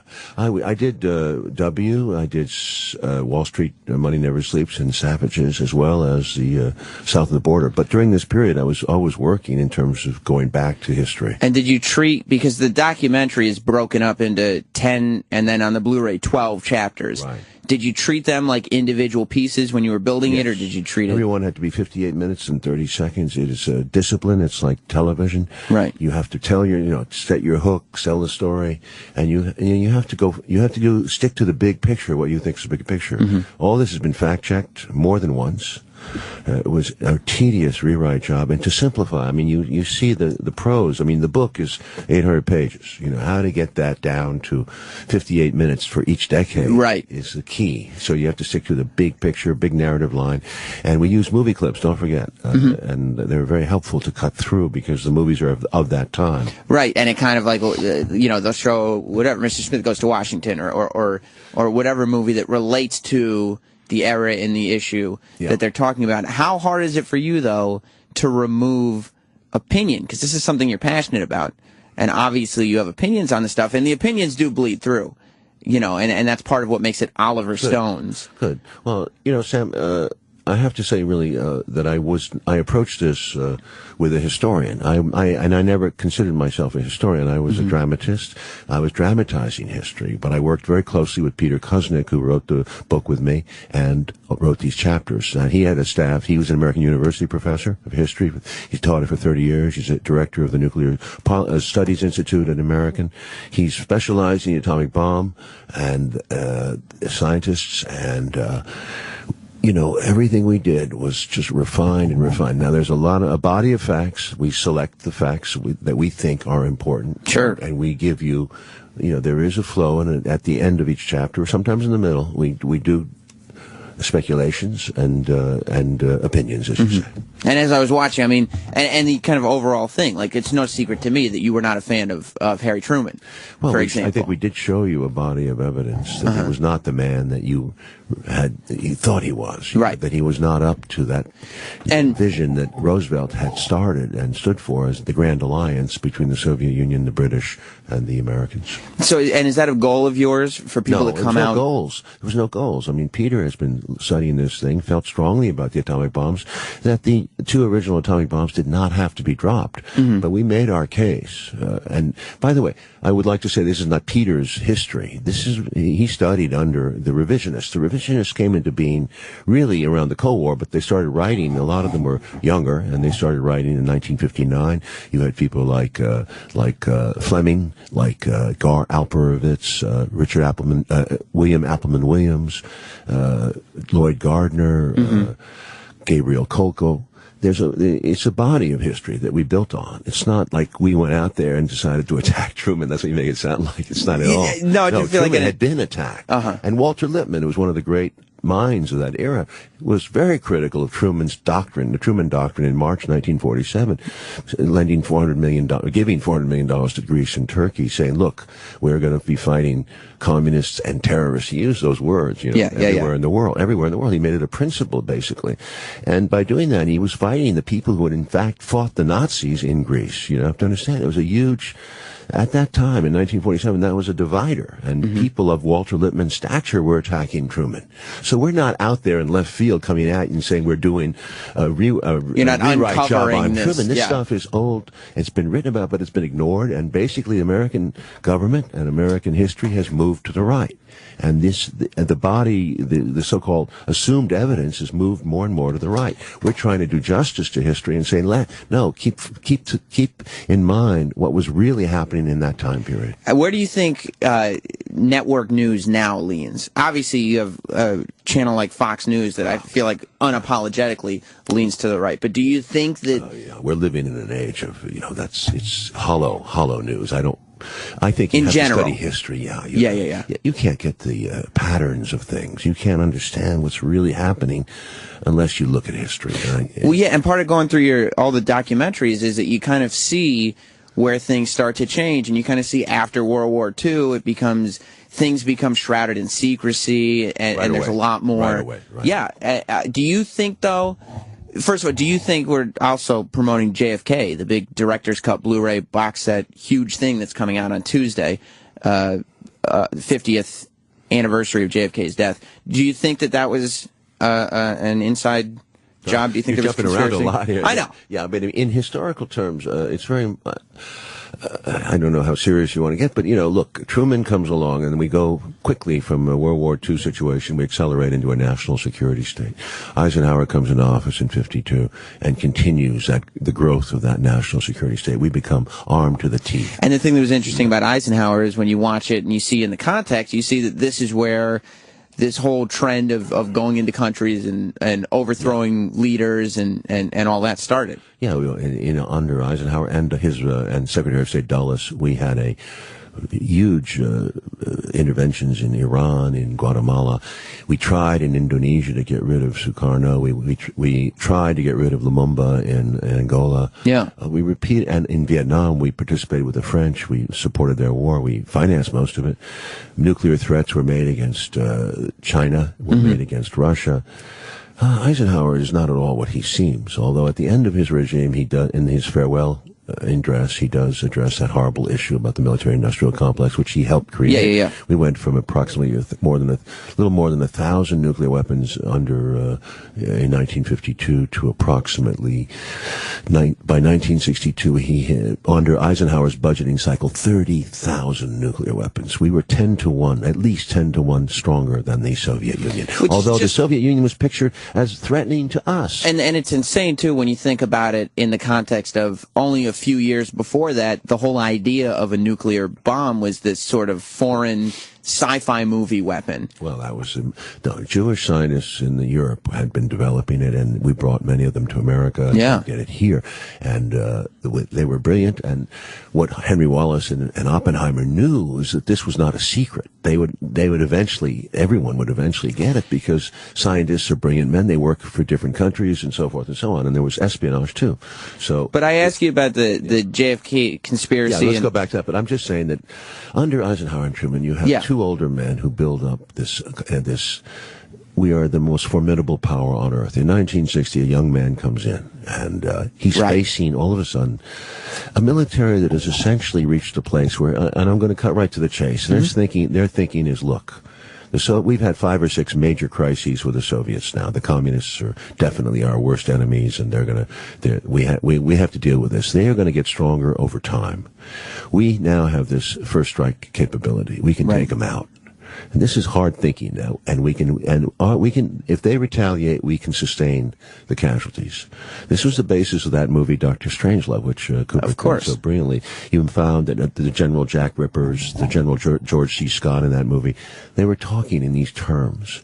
Kennedy found himself in a similar situation. He was a bit like that president in the movie. He was more of a a peace man, and he did not want war. He did not want to support the Bay of Pigs invasion, which Eisenhower would have done. When we went in there, they needed air support from the U.S. to carry through the invasion. They didn't get it. They thought they'd get it.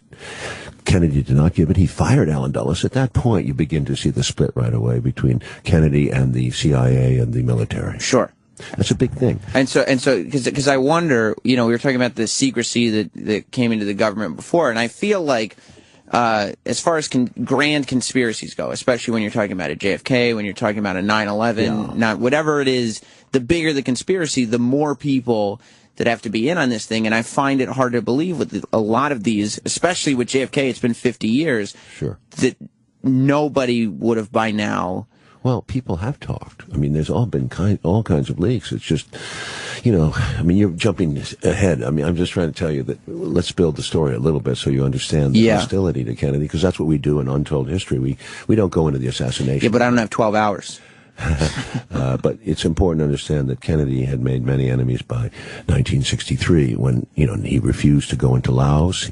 He sent non-combat advisors to Vietnam. They wanted a war. We had built up this place where we really wanted to go to war. We wanted to lock in and do the final solution. So there was a reason to people not want Kennedy to be in his seat. I would say. Yeah. I would say.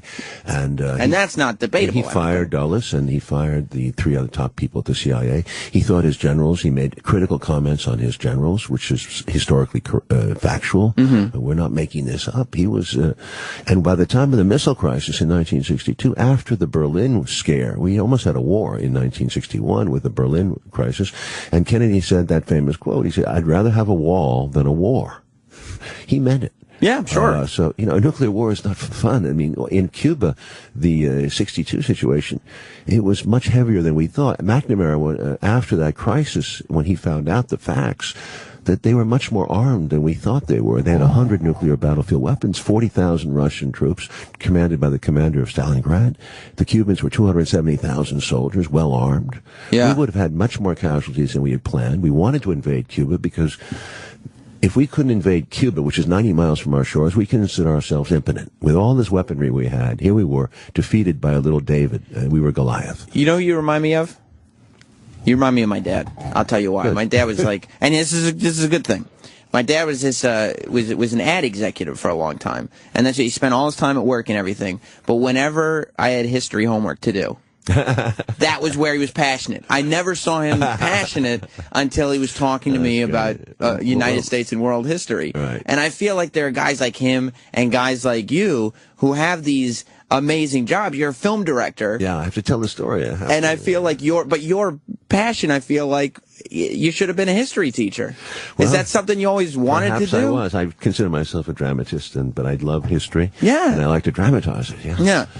My father was also dramatic, but he was very conservative. So I had the anti-Roosevelt point of view. And do you think that's Eisenhower? Do you think that your dad, being conservative, very much pushed you in the other direction? No, because I had to find out. It took me until I was about 38 years old. I was not before you really established a good opinion. Yeah, I mean, it was slow. It was not easy to do. Well, were you I had to go to Vietnam. I had to learn my own way through life. Were you a history buff growing up? Yes.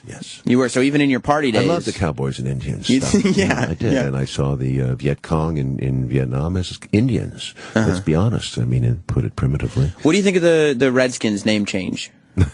I think it would be a good idea. Probably. Yeah. But yeah. So Kennedy had reached a place where, because of the missile crisis, he was considered a soft belly, a guy who could not stand up to communism. He was not of the caliber of Eisenhower. That was the time to do this war. Eisenhower told him to go into Cuba. When they had those missile sites in there and the Russians put him in, he said, go. All his older men, Dean Acheson's, all the people, the wise men of our administration said, go. But we didn't know what we were headed for. We would have headed for 100,000 casualties probably, and it would have been escalated into a massive thermonuclear winter. It would have been the end of civilization as we know it. But we did not know it then. And Kennedy had We didn't have an idea then that... No, because we really Once didn't. you start the nuclear weapon thing... No, because they didn't think the Soviets had that kind of weaponry. We were 10-1, military superiority. Sure. But still, they had subs. They were crude subs, but they would have done some damage. Yeah. And the thing is, we would have attacked. We would have wiped out Russia. We would have wiped out China, too, because that was definitely in our PSYOP plan. And we had 600 million casualties planned on that. I mean, Eisenhower had built up this thing. Eisenhower didn't want to get into a conventional war. He wanted a nuclear war to solve things quickly. He wanted the threat of nuclear war to keep us out of war. But now we'd escalated past Eisenhower to this point where we're willing to use... Curtis LeMay was the Air Force Chief of Staff. Right? LeMay had been the terror bomber who'd wiped out 100 Japanese cities, and civilians were killed and so forth. He had no compunctions about not dropping these bombs. It's amazing to me that this is all, like, I would think that a person to come into an interview with this kind of information, you'd have to research it the night before and figure it out. But this is all just, all these stories are just right there for you. Well, within reason. I mean, come on, there's a lot of facts in the book. There are tons of facts. I'm trying to cover this in a soundbite. You're telling me, well, I'm trying to say that Kennedy said no. Right. When he said no, this was a huge thing. 62 was a turning point. And then within a year of that, he was doing a limited test ban treaty with Khrushchev. Khrushchev and he were moving towards a détente of the Cold War, which is very crucial. He was moving towards, he said that very famous speech Kennedy called off the space race with the Soviets. He said, why don't we go to space together? He made the peace speech at American University. He's the first president who finally, after Roosevelt, recognized the Soviet contribution in World War II, which was to win the war. Basically, they took 27 million casualties fighting the Germans.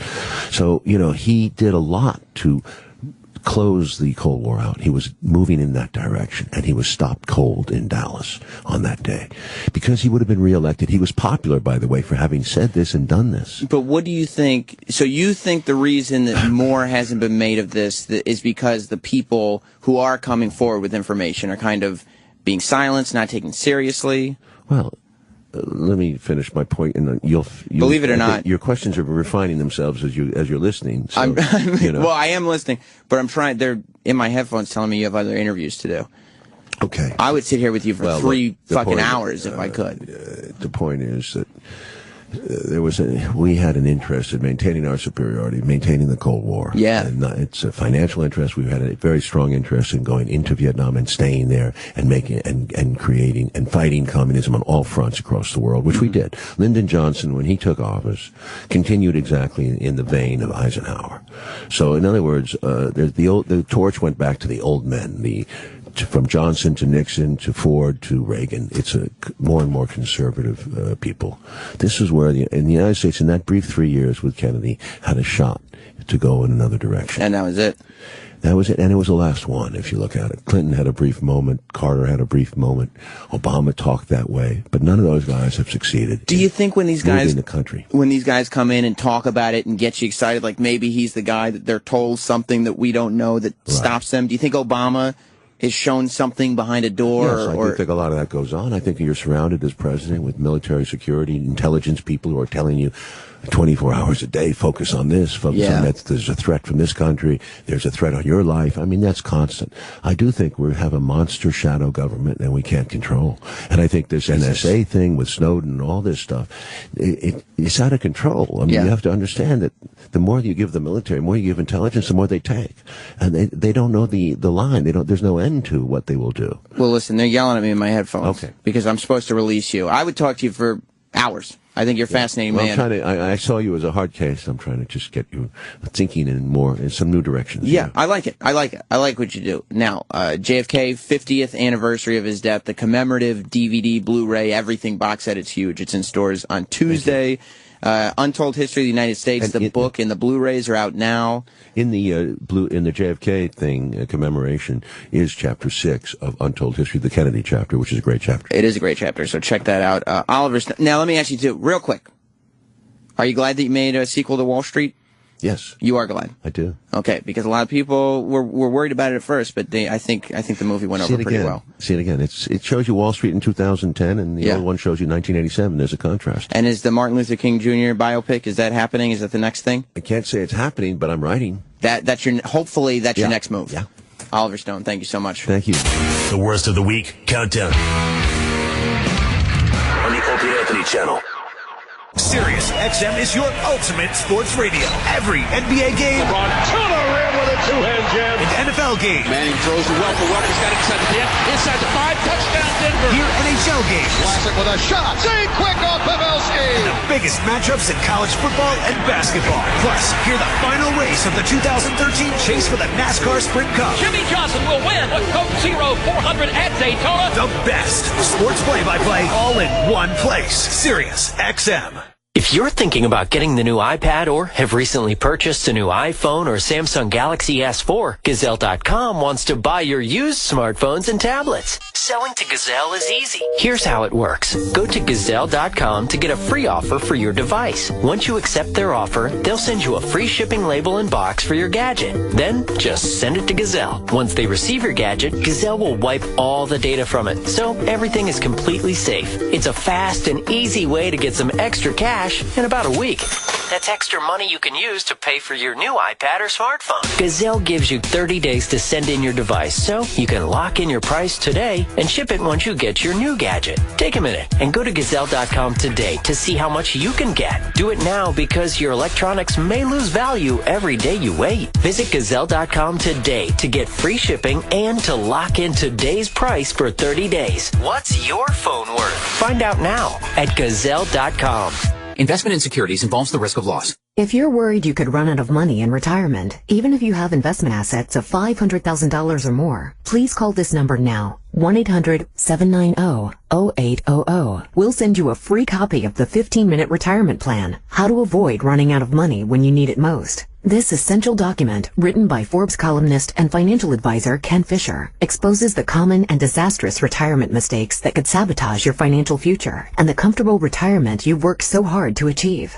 Right now, a lot of your money could be at risk, so call 1-800-790-0800 to get this valuable report absolutely free. The good news is that this free report provides insights that might help you avoid this fate. To claim your free report, call 1-800-790-0800 now. Hurry, because it contains time-sensitive information you can use today. Call 1-800-790-0800. 1-800-790-0800. Have you still not refinanced your mortgage? Well, soon you may be kicking yourself in the head. I am Wesley Hogan with Westland Financial, and interest rates have gone up recently and will continue to rise, but they're still at historical lows. So don't delay. Let us lower your monthly payment, consolidate a first and second, pay off other debt, or drop you into a 15-year loan with no closing costs. That's right. Nothing's rolled into your loan. We'll pay for your appraisal, title, underwriting, settlement fee, everything. Do not miss out on this historic opportunity. Whether to purchase or refinance, you'll pay no closing costs. You won't spend a dime. Think about it. All it takes is a 5-minute phone call to find out how we can save you hundreds or even thousands of dollars a year. And by the way, Westland Financial now is proud to offer reverse mortgages for our clients over 62. So call us at 888-945-4145. The only way you can lose money is not to call Westland Financial. That's 888-945-4145. 888-945-4145. Lennox Financial Mortgage Corp. DBA Westland. NMLS number 3304. Not all loans apply. Equal housing lender. Hey, Jim, you look like you saw a ghost. No, Joe, I saw my banker who said no to a business loan. You should call Anchor Funding Services. But I have no capital in my business. I don't have 3 years of profits. Call Anchor. I did, and my cash flow is great. Anchor Funding Services helps businesses by funding their accounts receivable. Anchor Funding Services makes quick decisions for my business when I need them most. Give them a call at 877-70-ANCHOR. That's 877-70-ANCHOR. Or go to 70anchor.com. The worst of the week countdown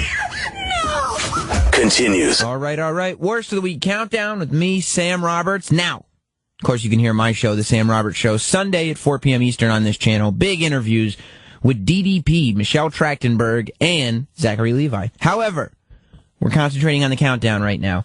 Bill Burr made his return to the Opie and Anthony Show this week. I told you we gave away a cell phone number. It wasn't Bill Burr's. We'll get to that in a moment. But Bill Burr, he lives in L.A.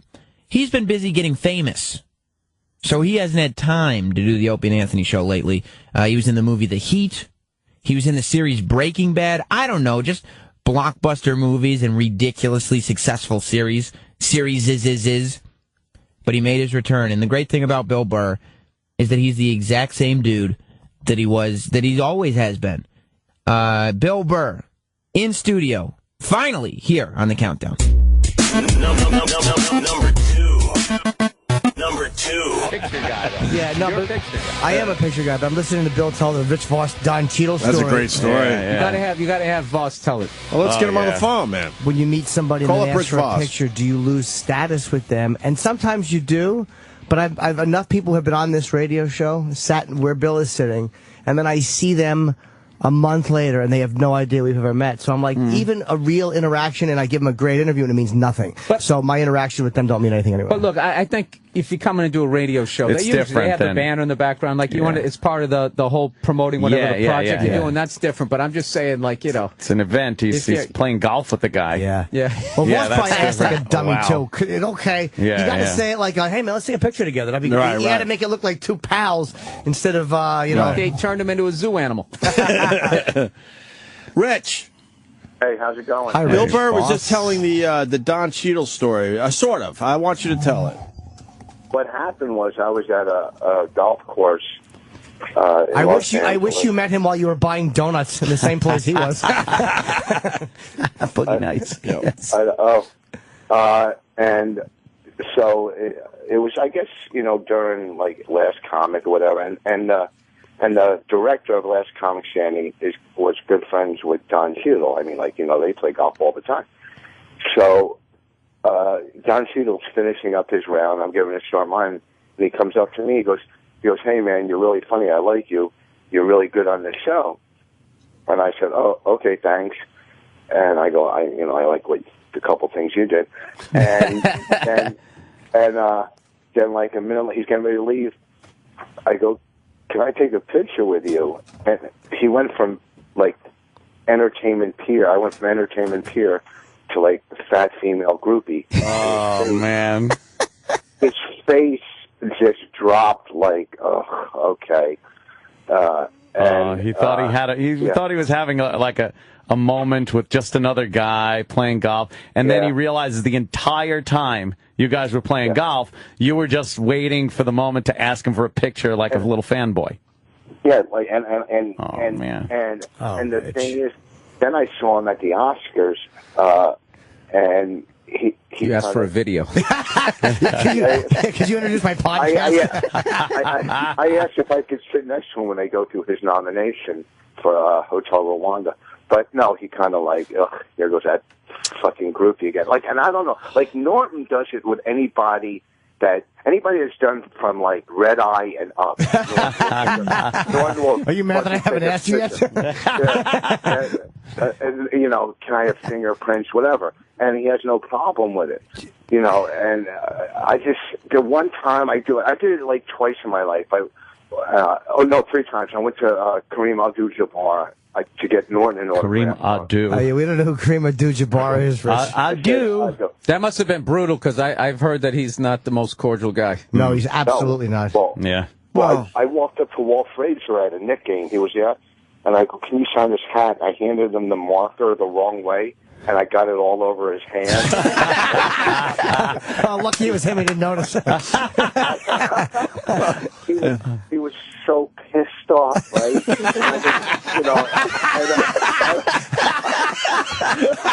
That's great. What an ass. It's like after shows, people go, "Can I take a picture with you?" And they come up to you, and they don't know how to fucking work their iPhone. It drives me anymore. nuts. Yeah. You know, look, can you fucking take the picture? I'm trying to sell CDs, okay? Obviously, I didn't hit bonus, so I need to make some kind of fucking money. And you and your fat fucking chick take the picture and move on, right? How hard is it to work a camera, okay? If there was a car wreck, you'd have no problem videoing it and fucking putting it on Instagram. You know, I'm just picturing Rich coming up to Walt Frazier's waist, and just handing him the marker, Sharpie like a shank. Oh, God. And ink all over his fingers. He was so mad, and what I really wanted to say is, look, just sign the fucking hat, because, all right, nobody cares about you anymore, and to me, you aren't half as good as Earl Monroe anyhow. So why are you mad at him? Because you put ink on him, and he didn't Yeah. like it, and you're mad at him. I loved Earl Monroe, too, but fucking Frazier blew him away. Are you kidding me? You thought Frazier was better than Earl Monroe? Absolutely. Earl Monroe was a great schoolyard player, of course. But I think Frazier was better, yeah. No, I think Fraser was a good, setup guard. But Earl Monroe was more fun to watch. He was the point guard, of course. I think we're getting off course here. Yeah, my goodness. Okay. We had Dr. J in yesterday, Rich Voss. What do you think of him? Hey, Rich, who'd you like better, Otto Graham or Red Grange? How fucking old are you? I do. That's why I watch basketball. How old am I? I'm quite old, Billy, and you shouldn't talk to your elders that way, okay?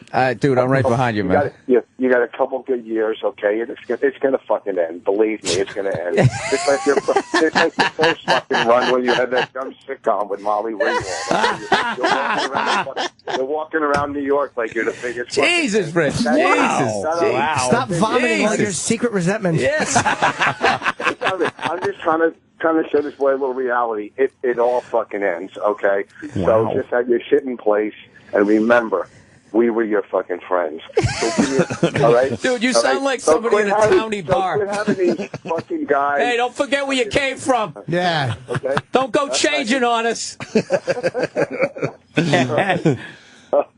Listen, Rich, I'm going to have my assistant send you my new cell phone number. Oh, please get one just to do that. Okay. All right, Rich. All right, Rich. Thank you, brother. Okay. Bill Burr. There was a couple things. Oh, there's so much stuff we already did, magazine. But we didn't do it for the people. Hey, well, Rolling Stone magazine. First of all, someone's got to say it.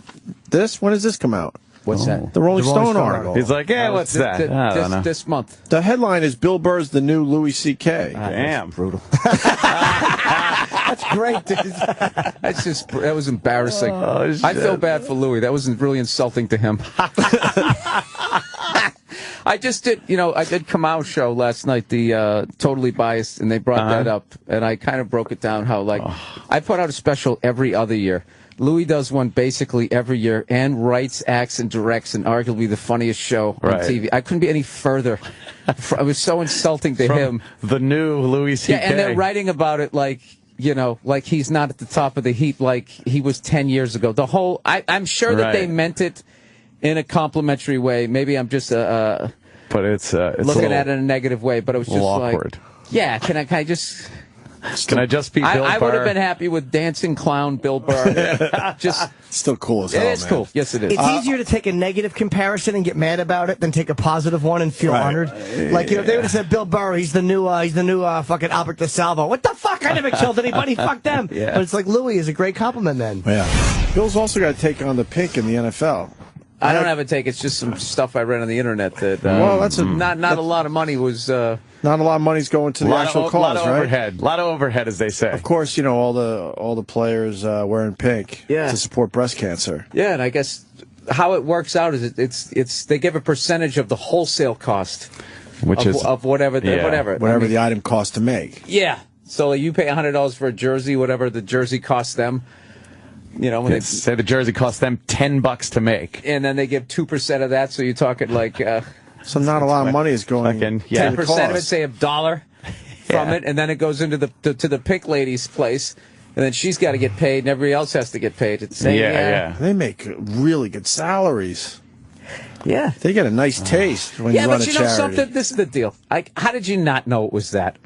Yeah. I just assumed. I just assumed the second they did this was the NFL trying to get more female fans. Whenever you throw cancer into it, you think people are being legit because who would fuck somebody out of a cancer benefit? And then they justify it by saying, charity. "Hey, we're giving something. What are you doing?" Well, in the end, the number will probably be kind of impressive. I just would love to just be sitting in some giant house. Like, how did you get this? It's breast cancer. Well, people really like to give to this horrible disease to cure the it. misery of other people. Yeah.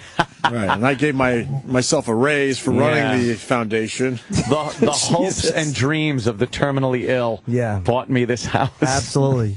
Oh, that's terrible. You get pictures of Bubba Smith, Peter Criss, Olivia Newton-John, everybody who suffered. That's your tribute. Fucking shitheads. Not them, this person. Well, of course. Yeah, the big pink movement. The worst of the week countdown on the Opie and Anthony channel. Iconically cool. Musically diverse. Break down and cry. Even calling him a legend might not do him enough justice. He's David Bowie. and he has his own commercial-free channel exclusively on SiriusXM. The David Bowie Channel. Rare tracks, new tunes, all for a limited time, all right now. Right now. SiriusXM Channel 111 and on the SiriusXM app. You've heard them for years as regular guests of the Opie and Anthony Show. Hey, it's me, Tom Papa. I've been told I'm a friend of the show. Now, hear them do their own thing. Every weekend, we turn the channel over to Friends of the Show with featured episodes of their podcasts and broadcasts. This week, Tom Papa's SiriusXM show, Come to Papa. So listen to my show here on the Opie and Anthony channel, and then we'll be friends. Friends of the Show, starting today at 11 a.m. Eastern, 8 Pacific, on the Opie and Anthony channel. A message to all taxpayers. Do you owe the IRS $10,000 or more in back taxes? If so, the IRS has the power to garnish your wages and even take your home or business. If the IRS has sent you letters, don't ignore it. Your problem will not go away. Now is the time to take action since the IRS has recently released new programs designed for struggling taxpayers. One of these programs even allows you to settle your tax debt and have up to 85% or more taken off the amount you owe if you qualify. Even better, the IRS stops all collection activities against you, allowing you to pay off the reduced amount each month. If you have unfiled tax returns, are receiving threatening letters, or being issued a bank levy or wage garnishment, take action now. 911 Tax Relief's expert team of tax professionals can immediately protect you from the IRS collectors and get you the best possible settlement. Call 1-800-352-9186. 1-800-352-9186. 1-800-352-9186. Hey, Dad, what's the worst thing in the world? Lawyer commercials. Good news. With the Hopper from Dish, we can watch uninterrupted TV by instantly skipping primetime commercials, even lawyer commercials. What? Ow! I think I got whiplash. You seen any good lawyer commercials to help us cash in on this? No! The irony! Only the Hopper from Dish gives you the power to watch TV with no interruptions by instantly skipping commercials. Call Dish at 1-800-WATCH-TV today. Only available for playback the next day of select primetime shows and must be enabled by customer. Restrictions apply. Call for details. Love listening to audiobooks? Then you'll love audiobooks.com. Instantly listen to thousands of bestsellers, new releases, and the audiobooks you love on your smartphone, tablet, or computer. With audiobooks.com, you don't have to wait for downloads. Just pick a book you like and press play to start listening. Try audiobooks.com now and get your first book on us. Sign up at audiobooks.com, enter promo code radio, and get any book free. That's audiobooks.com, promo code radio. Hi, it's Mike from DollarShaveClub.com. We ship amazing razors for a few bucks a month. Dollar Shave Club saves you cash, but it also means you avoid the drugstore and getting rung up by First Day Dwayne. After I scan the item, press subtotal. Mr. Peppercorn? Assistant Manager Peppercorn? Manager Void at Register 3? Avoid the drugstore and avoid First Day Dwayne. Shave time, shave money. Join DollarShaveClub.com. Mr. Peppercorn! You don't have to be in the office to sound like you are. With Grasshopper, the virtual phone system for entrepreneurs, you can sound like a Fortune 500 company from your couch, your favorite coffee shop, your car, anywhere. Because Grasshopper turns your mobile phone into a full-featured business phone system with an 800 number, multiple extensions, call forwarding, voicemail to email, and much more. Turn the world into your office with Grasshopper. Sign up at grasshopper.com. The entrepreneur's phone system. I need to archive emails to comply with business regulations. Do you have an IT guy to help search through thousands of PSD files? No. Got time to install a complicated product or create detailed reports? No. You okay paying storage fees to save duplicate emails and images? No. Offshore automated phone tree support okay? No. Then yes, we can help. The Barracuda Message Archiver lets you store and find emails fast to avoid compliance and litigation penalties. Easy setup and single instance storage will save you time and money. And if you need help, you'll talk to a live human. Try the Barracuda Message Archiver free. Go to barracuda.com/yes. The worst of the week countdown continues. You made it. You made it to number one here on the Worst of the Week Countdown. My name is Sam Roberts. This show is replaying all weekend long, and it's going to be available on demand, so that's very exciting. Number one this week, another cell phone number gets given out on the air. If you remember, about a month ago, Opie accidentally gave out E-Rock's cell phone number. Well, Lady Di called in to the Opie and Anthony show this week. You all know who Lady Di is by now, I hope. If you don't, prepare to meet somebody that you're going to hate. Lady Di called in and made a bit of a fool of herself. She tweeted out what is that, 10 digits that probably shouldn't have been tweeted out. Because when those digits are combined on a telephone, it reaches her. Lady Di gave out her cell phone number on Twitter, but she happened to be on the phone with the Opie and Anthony show at the time. You don't believe me? Here it is.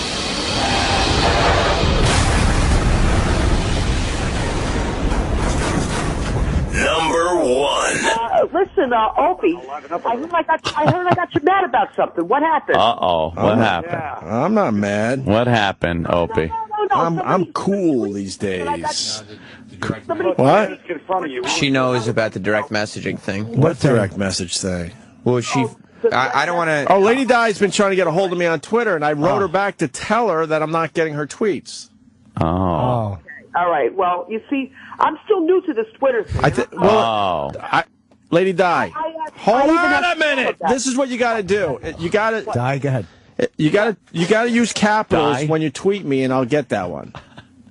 Capital letters? Yeah, it's a weird thing with Twitter. So if you want to get a hold of me or Jimmy or Ant in a DM situation, you just fucking use caps.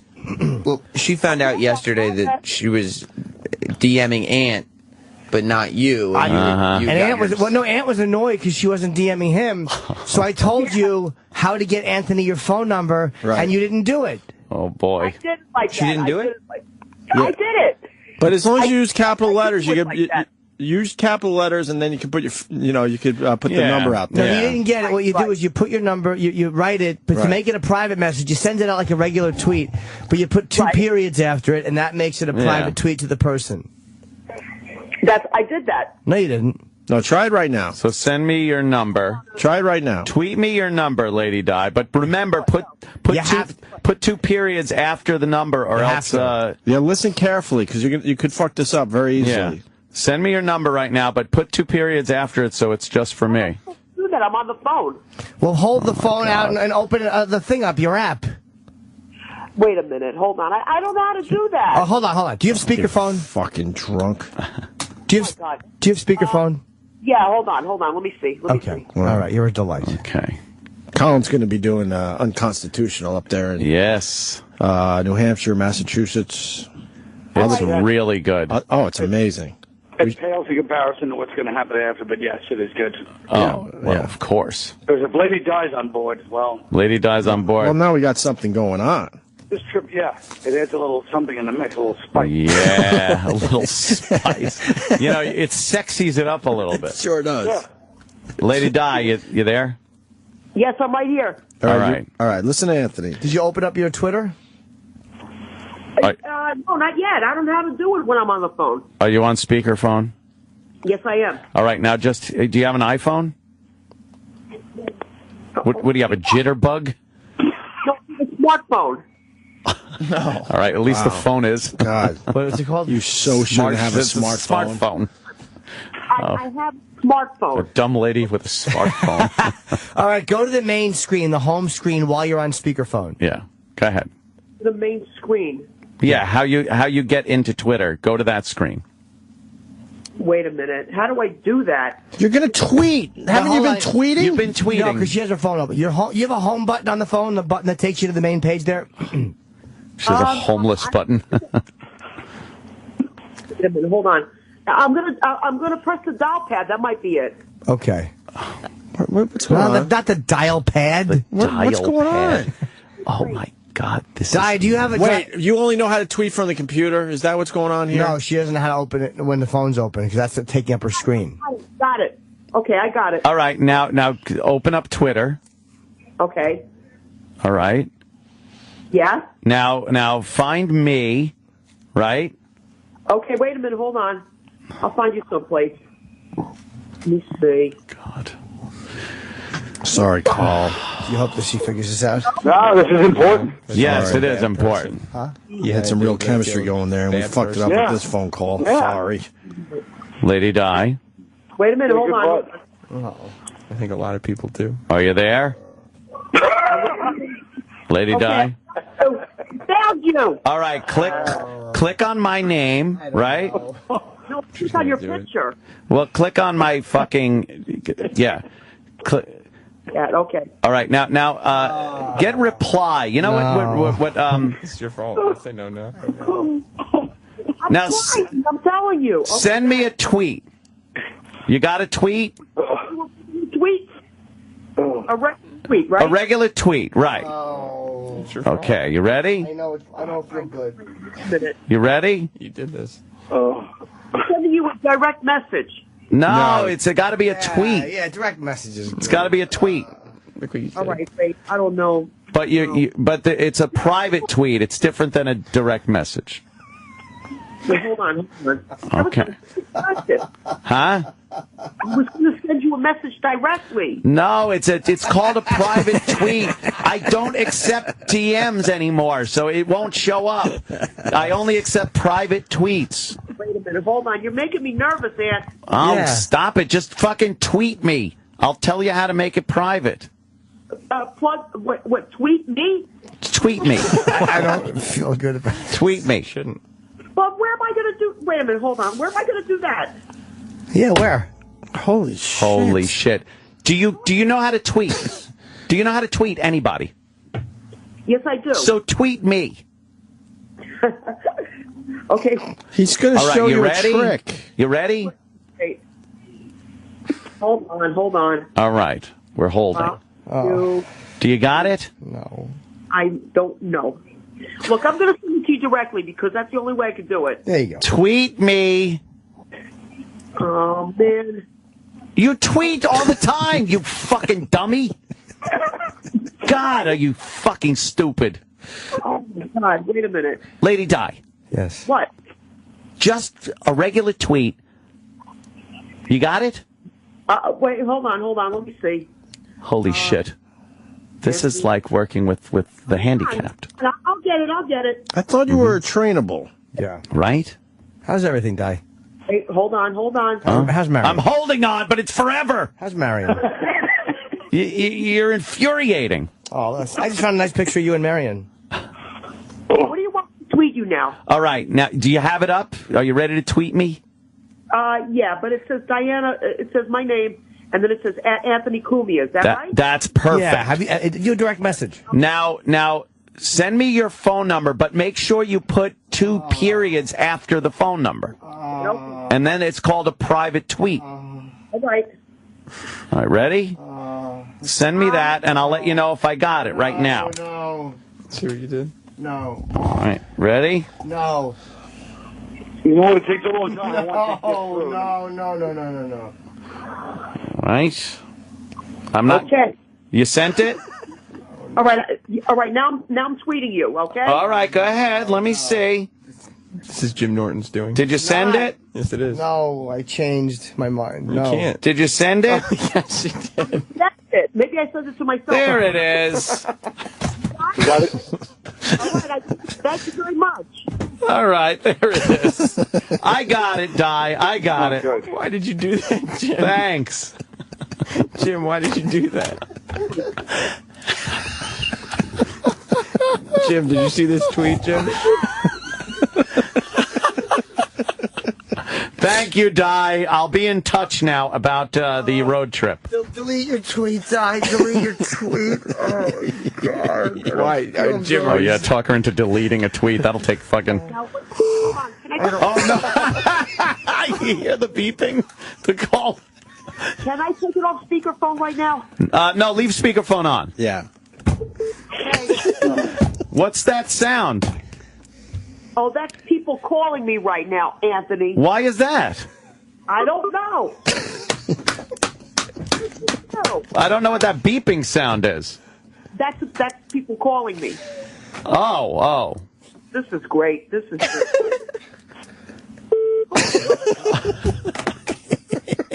Did you put 3 periods after the end of the number? 2 periods. No, it's 3 periods. He said it the whole time. Di. Everybody's calling. Oh, my God. Di, you were supposed to put 3. I said 3. Take it down before anybody sees it. No. People already saw it, Jim. No. Di. What? I said 3 periods. Oh, my God.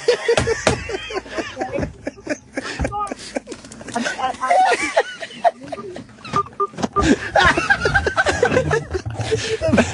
Am I hearing more beeping?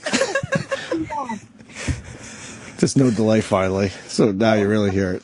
Hey, calling me right now. What are you talking about? Who's calling? Yeah. What do you mean? A job opportunity, maybe. Yeah, maybe it's somebody with a job. Maybe it's the Burger King.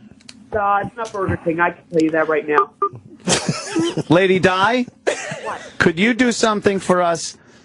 Don't erase your messages, because we want to call you later and have you play them back over the phone for us. Your voicemails. Your voicemails. We'll pay for your vacation. What? What's that sound? Louisiana. Her tweet has 94 retweets. I said 3 periods, Lady Di. I could have sworn you said 2. Oh, man. Well, now we understand what's going on. Oh.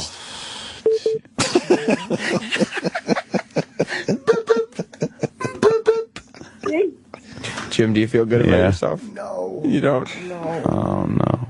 I mean, but, Huh? Well, the phone calls. Oh, wait a minute. Lady Di. I did say 2 periods. Okay. But you put 3 periods. Look at your tweet. You put 3 periods. Okay, well, Oh, it's supposed to be no 2. wonder. It was supposed to be 2 periods. Delete your tweet, please. You might want to delete that tweet there. Yeah, you better delete that tweet, Lady Di. Because it's an obvious fuck up. It's way too late. Wait a minute, hold on. I gotta go back again. Yeah, go back. She's getting a lot of. Do you know how to delete the tweets? Wait, hold on. Huh? Her voicemail box is full. Oh. Hey.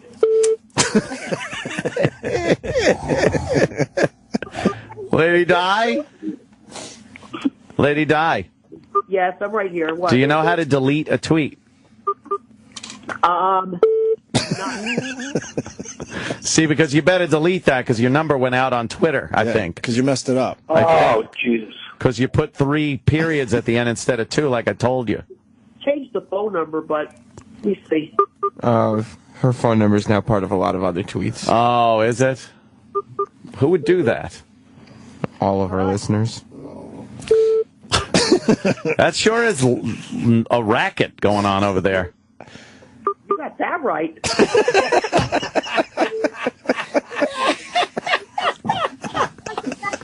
Where I go back to Twitter. I think you owe Anthony an apology for fucking it up, man. Yeah, I told you 2 periods and you put 3. Yeah, you probably should That's apologize terrible. to Anthony because he feels bad about this. Man. Oh, Lady All right. Di. Well, good luck with that. You gonna let her go now? Yeah. Well, we're going to hear the voicemails. Yeah. All right. Well, we got to take a break and Okay. then. Okay. Hold on the line. Hold on the line. Listener treats. We got some barbecue. That's right. All right. For Roland's birthday. That's Big treat right. for the listeners. Lady Di, hang on the line. When we come back, do you know how to access your voicemails on your phone? No. She's already on hold. Oh, okay. Call to win Justin Bieber ticket. Bobo. Yeah, I was going to say, if there was going to be an idea with Lady Di, I have a whole notepad of ideas for the road trip. What? What? Uh-oh. Right back into this inane idiocy. I didn't hear anything. I didn't hear anything. Not an ounce of acknowledging what's happening. Not an ounce of acknowledgement of what just went on. Right back to the self-centered, The brilliance of inane Colin idiocy. Quinn. He just kept quiet for a couple minutes, knowing that all hell was breaking loose, and then we go back to Bobo, and not an ounce of nothing knowledge that something just went down. I have to say, I've never seen someone that didn't have a clue how to use Twitter like Lady Di. Exactly. You get your fucking password hacked every other week. Yeah, what are you talking about, Bobes? Yeah, well, I don't give it out. Yes, you do. I don't give it out. I don't do that anymore. Skeudle. I just saw somebody's phone. It says call this number for Obamacare information and hashtagged Obamacare. Hold on, she's still there. Now, Di. Perfect timing. You can't write better stuff than that. Di, is your phone ringing a lot? Yes, it is. Oh, my God. I didn't realize we had so many fans. We, of course, yeah. Good news, Lady Di. You're a Twitter phenomenon. Over 260 retweets on that last tweet of yours. Amazing. That is a lot. We might get you trending today. So, you know how to play back your voicemails? Excuse me? Oh, forget it. I can't do this. I can't walk her through a voicemail thing. Do you know how to play back your voicemails on speakerphone? Why are you trying? No, I know how to play it back. On speakerphone. Yes, I do. All right. So you're gonna stay where you are. We're gonna take a little break, and then we're gonna listen to the voicemails from the people that are calling you. Okay? I'll do the best I can. Oh, that's that nothing. means exactly. All right, don't go anywhere. And Bobo, any comment? No, he's gone. Yes, I have a notebook. A notebook. After all that's happening, not one acknowledgement. Right back to his fucking self-centered play. But I don't understand how these people become fans of the show. What do they listen to? I don't know what they're hearing. No matter what's happening. In between the fucking planes hitting Tower 1 and 2, I get a notebook that I wanted to discuss. All right, Colin. Thank you so much, sir. See you later. All right. See you, Colin. Take it easy, Carl. Jesus. Oh, I love it. That's the best we got from last week. I mean, that's the best we have from the past week. The Opie Anthony Worst of the Week countdown is available whenever you want it. SiriusXM.com/on-demand for details. This is the Opie Anthony channel on SiriusXM. Yeah, I know. Can you believe it? Okay, well, we need to get this thing started. Okay, everybody, my name is Alan Smith, and you probably heard my amazing story on how I lost 51 pounds and 6 inches without even really trying. Well, I'm the creator of the Bystrictin weight control system. No, this is not another diet pill or anything you've ever tried before. Bystrictin is an all-natural alternative to bariatric surgery. Just drink our liquid complex, and it's going to expand in your stomach over 50 times in size, forcing you to eat 70% less food without surgery or ever feeling hungry. In fact, you literally can't eat for 5 to 6 hours, so you can lose weight from day one safely and naturally. And if you call in the next 15 minutes, I'm going to let you try Bystrictin completely risk-free, so you either lose weight or you don't pay a dime.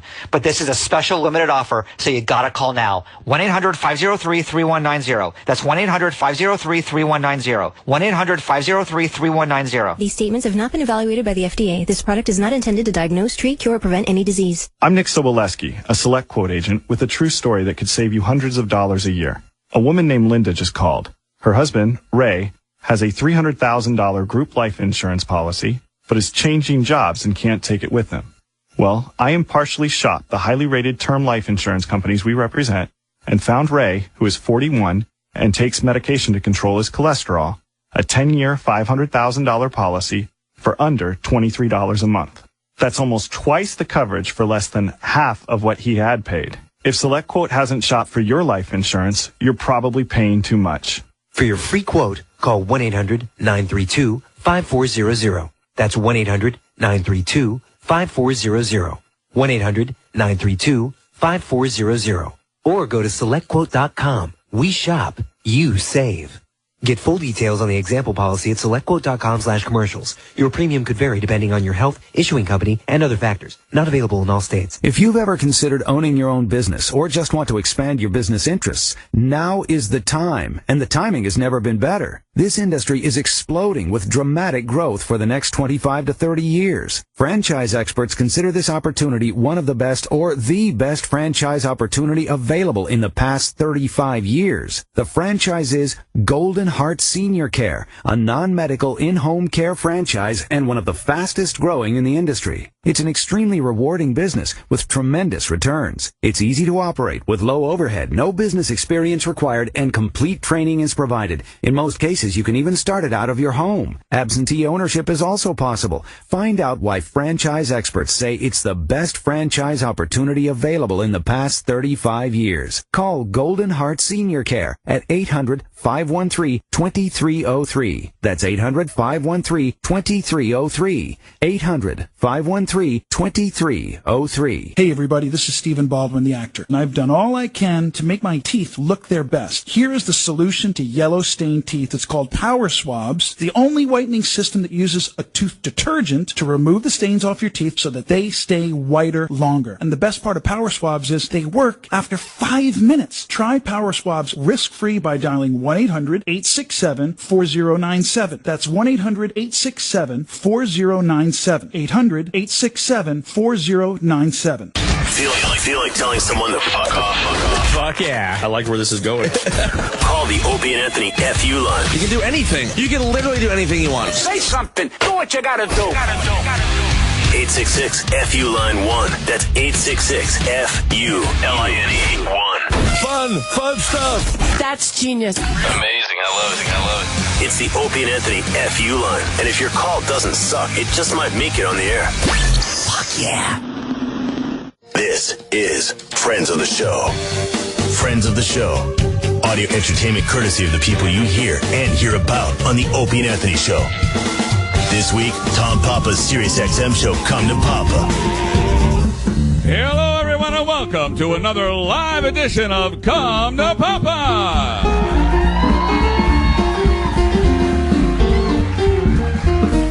Now, let's give a warm welcome to your host. He's got the voice of an angel and the head of a dolphin, Tom Papa.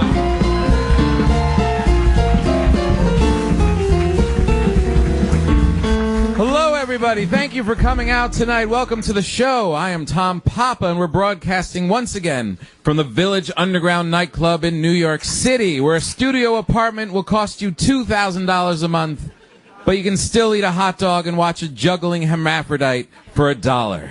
Thank you all for listening out there, and thank all of you who came out to join us live. Our audience for the show, the audiences for this show, are truly the best in the city. They get better every time, and by best, I mean they laugh hard, they tip big, and they smell like baby angel arms. Now, please say hello to the best announcer in the business, the one and only Rick Chrome, everybody.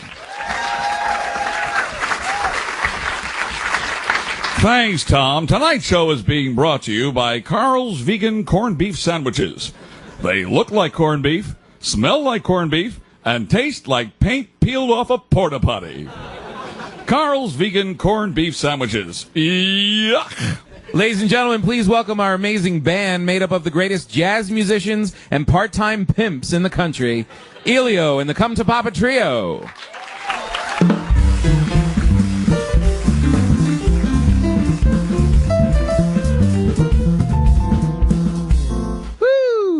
I love the band. They make great music and even better pot brownies. And they sell them after the show. You know, comedians and musicians get along because we share a lot of the same traits. Comedians and musicians both love what we do. We both keep odd hours. And we all try and sleep with the same waitresses. So I thought tonight's show would celebrate jazz. Give us a little, boys.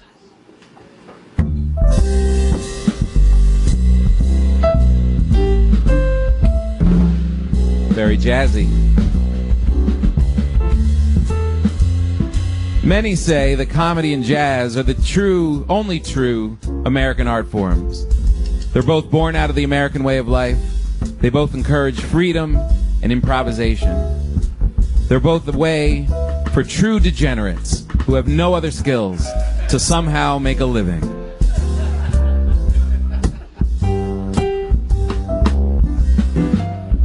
Jazz started in the late 1800s, beginning as ragtime, eventually mixing with the blues and giving birth to a new sound.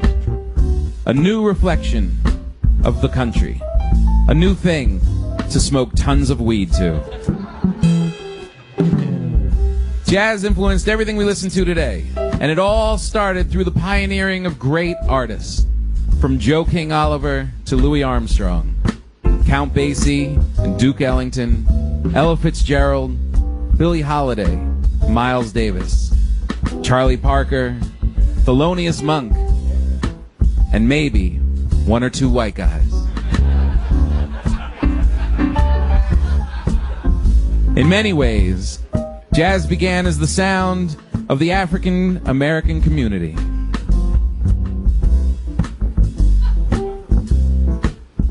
In many ways, jazz started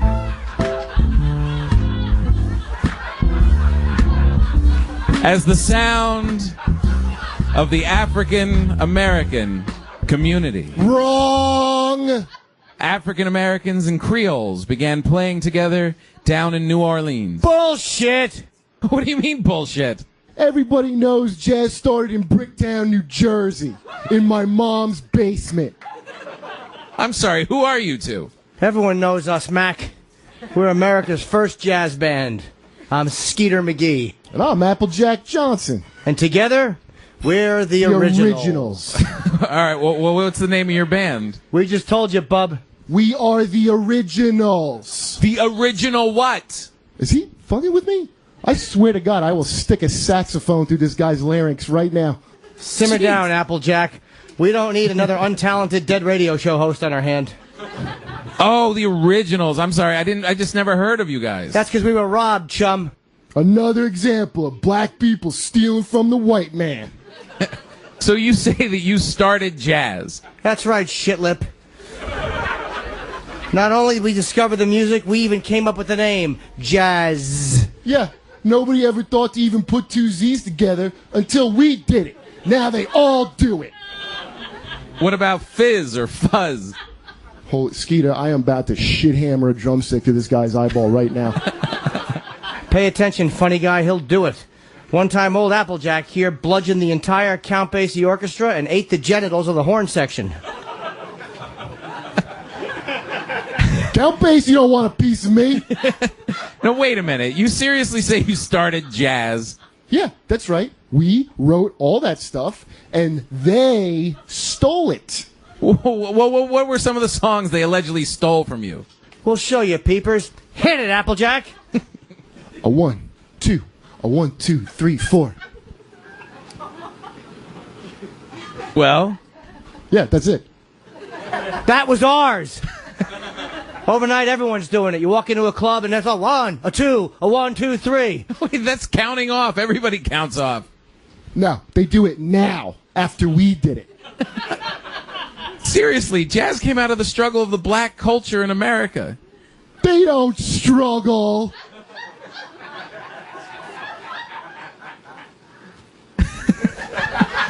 Yeah, we struggle. You know how hard it is to start a band with no rhythm, timing, or talent whatsoever? I can't even tap my foot without falling on my ass. My flat, beautiful porcelain ass.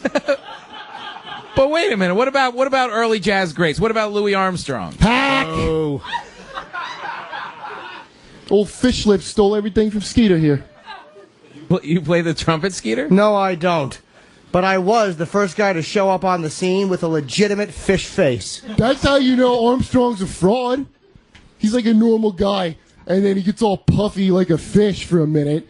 But Skeeter's all fish all the time. Look at him. Fish face, fish body. I'm telling you, I bunk with this guy. He leaves a trail of slime like a mollusk. That's absolutely true. Thanks, Applejack. Whoa, now hold up. Hold the hell up. I'm not listening to this bullshit. Yeah. I'm tired of this shit. Yeah. Everybody knows this is our music. Yeah. Huh? The black man's music. Yeah, black man. You damn right. Thank you, brother. Yeah. Read. Yeah. Huh? We did the blues. Yeah. They stole it. We did jazz. Yeah. They tried to take that too. They still trying to take dancing, but we know how that worked out. VMAs, twerking. Yeah, twerking. Who are you? I'm Jazz Great, baby. Yeah. Fats Waller. Yes. Fats? Well, you got that part right. Where you hiding your horn, fatso? In your belly button? Oh, shit. These guys are frauds. Huh? They shouldn't be called no damn the originals. Hell no. They should be called the unoriginal originals. Yeah. Huh? In the ass.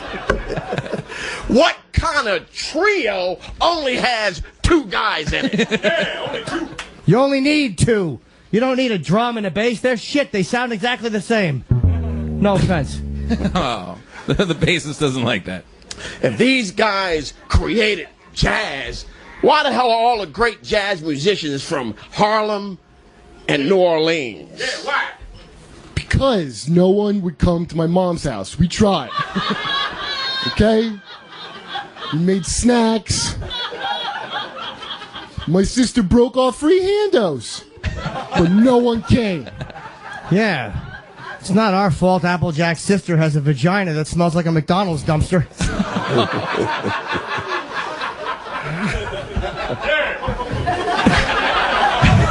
So wait a minute. You can't play instruments. You have no rhythm. No one came to any of your shows. I think Pats is right. You guys are frauds. All right. Fine. Okay, Mr. Detective. Maybe we didn't invent jazz, but we invented soul music. No, you didn't. How about the blues? Nope.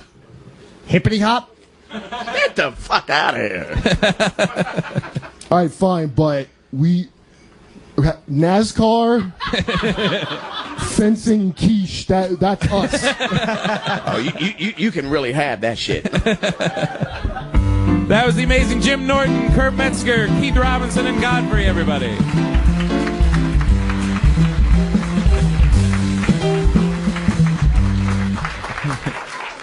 That sketch was brought to you by Frank's Frozen Goldfish. Has your child's pet just died? Are you in for days of crying? Not if you have Frank's Frozen Goldfish.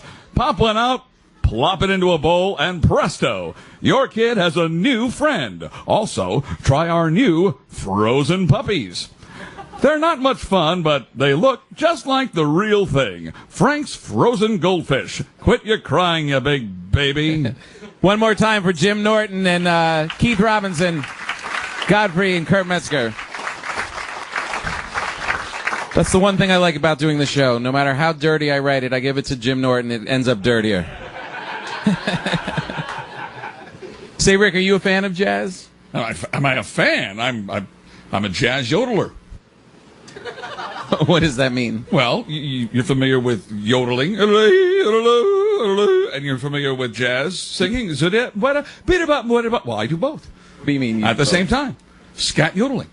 Are you serious? Yeah, yes, indeed. All right, give me a little. Oh, all right. You there?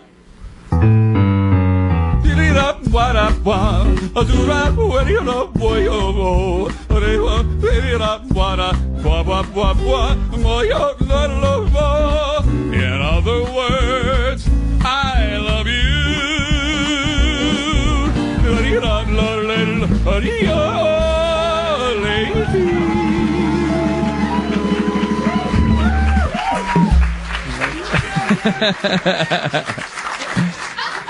I didn't think there was any chance I was going to like that.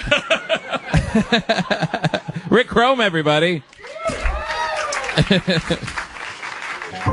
You know, as we celebrate jazz tonight, one name always rises to the top for musicians and audiences alike. Whenever you talk about jazz, the great Louis Armstrong.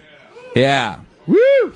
He transcends popular culture, popular music, and was able to speak to the entire world in a way that can only be described as spiritual. If only there was a way to have Louis back here with us today, it would be... Oh, what's happening? Whoa. Hey, everybody. Hey, it's Louis Armstrong, everybody. Yeah. Oh, yeah. Yeah. All right. Thank you. Thank you, everybody. Aren't I the most beautiful thing you ever did see? Yeah. Wow. Yeah. It's really great to have you here, Louis. Yes, it is.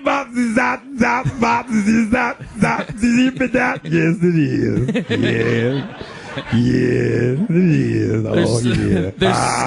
There's so much I want to. There's so much I want to ask you. Yes. Well, don't. Yeah. People always ask me what inspires me as a musician. So I'm going to tell you while I play my horn. Would you love that, everybody? Yeah. Oh. Oh, yeah. I love life. I love women. I love red wine. And I love jazz all the time.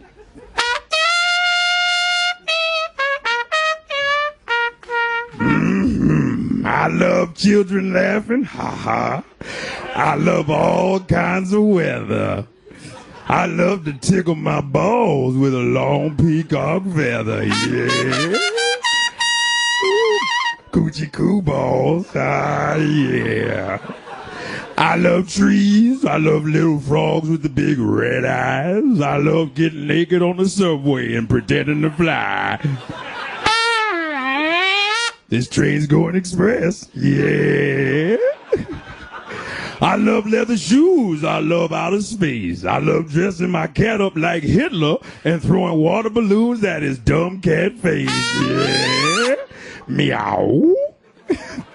I love baseball, I love apple pie, and I love giving naked old ladies piggyback rides, yeah. Oink, oink, yeah. I love bright orange leaves, I love new falling snow. Hold on. I love... the paper stuck, you understand? Mm-hmm. It was coming from my heart, but your shit was sticky. I love smoking bong hits and putting powder up my nose. Ooh, yeah. But most of all, ever since I was born, there's nothing I love more than the audience and my horn. I love my horn, yeah. Thank you, everybody. What a wonderful world. The great Louis Armstrong, played by God for everybody. So weird that sometimes he was able to talk and play the horn at the same time. Lou Soloff, everybody. The great Lou Soloff. One of the best trumpet players in the entire country. Why don't you guys play a little while we got Lou up here?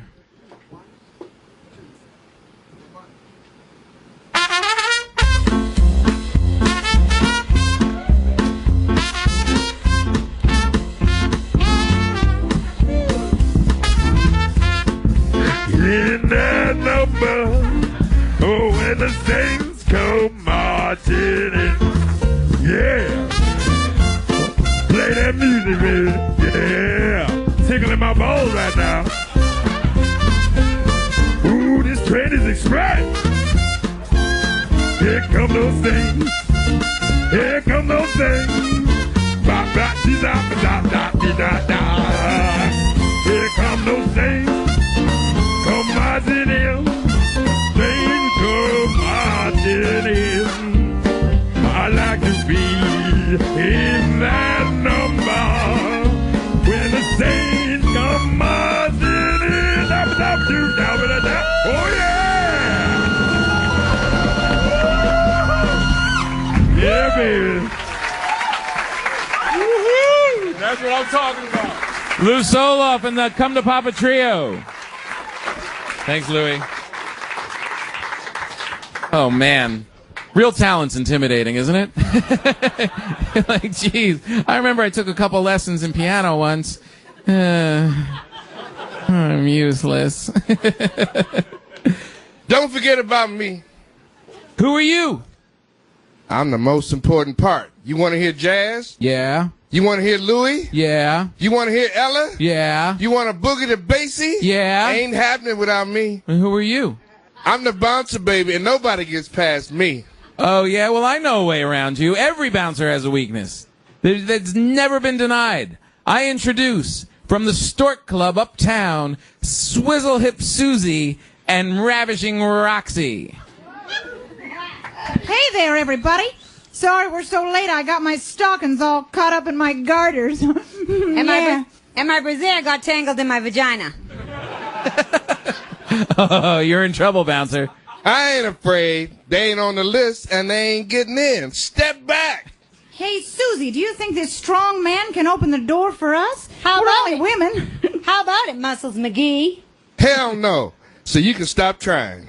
I'm sorry, I couldn't hear what you said on account of my giant titties got in the way and all. Damn, girl, put those away. It's not me. There's just no control in them shits. They have a life of their own, I tell you. Last night they went out on their own, clogged up the hall and tunnel. Both ways. Well, the two of you, the four of you, ain't getting in that club. Now, I hear what you're saying, but my boobs ain't listening on account of they don't have no ears or nothing. Well, just turn your ass right around. Turn around? Sure, mister. I like when you take charge like that. I don't mean turn around. I don't mean turn around and show us your backside. What's the matter, mister? Are you too good for a ride on the caboose? Hell no. I don't get it, Roxy. With any other guy, we'd be in already. Come on, there's got to be something we could do for you. Yeah, you can go.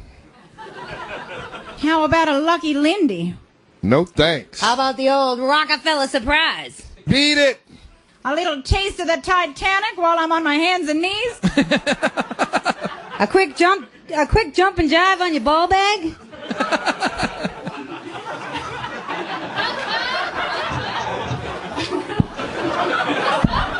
A little Johnny Nine freight train with a spinning Houdini? Right in your boxer shorts. Yeah. Beat it, baby cakes.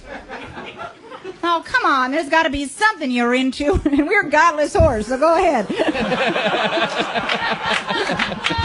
Well, there is one thing you can do if you want to get in. Well, sure. What is it, mister? Well, I do like to cuddle. You sick fuck. I knew it. This guy's a pervert, a regular weirdo. How dare you talk to a lady like that? I should slam a frying pan right in your nuts. My titties are mad as hell. Now you've done it. Here they come. All right, fine. Go in. And here's a purple nurple for good measure. Ow! William Stevenson, Sue Costello, and Rachel Feinstein, everybody.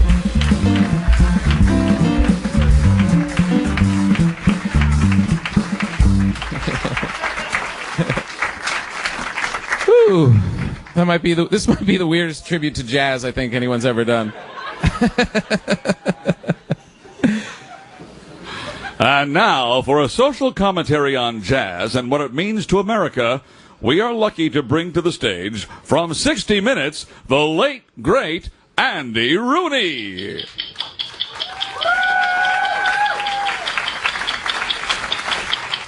Have you ever put on a jazz record and in the middle of a long trumpet solo wanted to stab your own eye out with a chopstick? I have. Why do they always repeat the same note over and over again? Do they think we didn't hear it the first 20 times? Someone needs to punch the horn player in the mouth.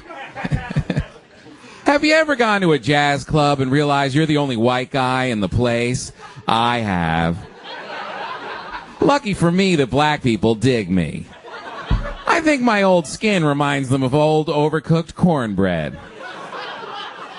What is cornbread anyway? It's not bread. It's more like a block of orange cake. Have you ever fallen asleep with cake in your mouth and woke up the next morning covered in your own vomit? I have. It made me feel like a rock star. Isn't that how Jimi Hendrix died? I can't remember if he threw up in his bed or was shot by a guitar-hating midget. Have you ever taken pictures of midgets on your cell phone like you were catching them for good luck? I have. They look funny, but they really have magical powers. But if you try and take a picture of them, don't let them catch you in the act. There's nothing worse than being attacked by a gaggle of little people in the middle of the mall. I knew midgets were fast. I didn't know they like to run in packs. You don't notice it at first, but whenever you see a little fella, take a look around. There's never just one. They hide under cars, inside water bottles, and disguise themselves as caterpillars. They seem peaceful, but they're not. They have short tempers, froth at the mouth, and some of them have little pointy tails. Have you ever been bitten on the shin by a little person? I have. They tripped me, tied me up with dental floss, and started nibbling on me with their little tic-tac teeth. Apparently, they think they can get stronger from drinking the blood of the big people. Have you ever seen a midget jazz band? I haven't. You'd need so many of them. You'd need a bunch to hold up the horn, a couple to climb up the drum kit, and you can forget about the stand-up bass. But that's what makes jazz great. It's the music that lets everybody play and express themselves, even the devil's creatures, tiny, goat-teed munchkins. The great Andy Rooney, everybody. Have you ever spent a night in prison during Mardi Gras and ended up marrying a hermaphrodite? I have. Andy Rooney. Have you ever driven down Route 66 and made a deal with the devil and realized he's not the devil? He's just a guy that works at the Waffle House? I have. Andy Rooney, everybody. Have you ever traded your favorite saxophone for a prostitute and a bag of Funyuns? I have. That's enough. Andy Rooney, everyone.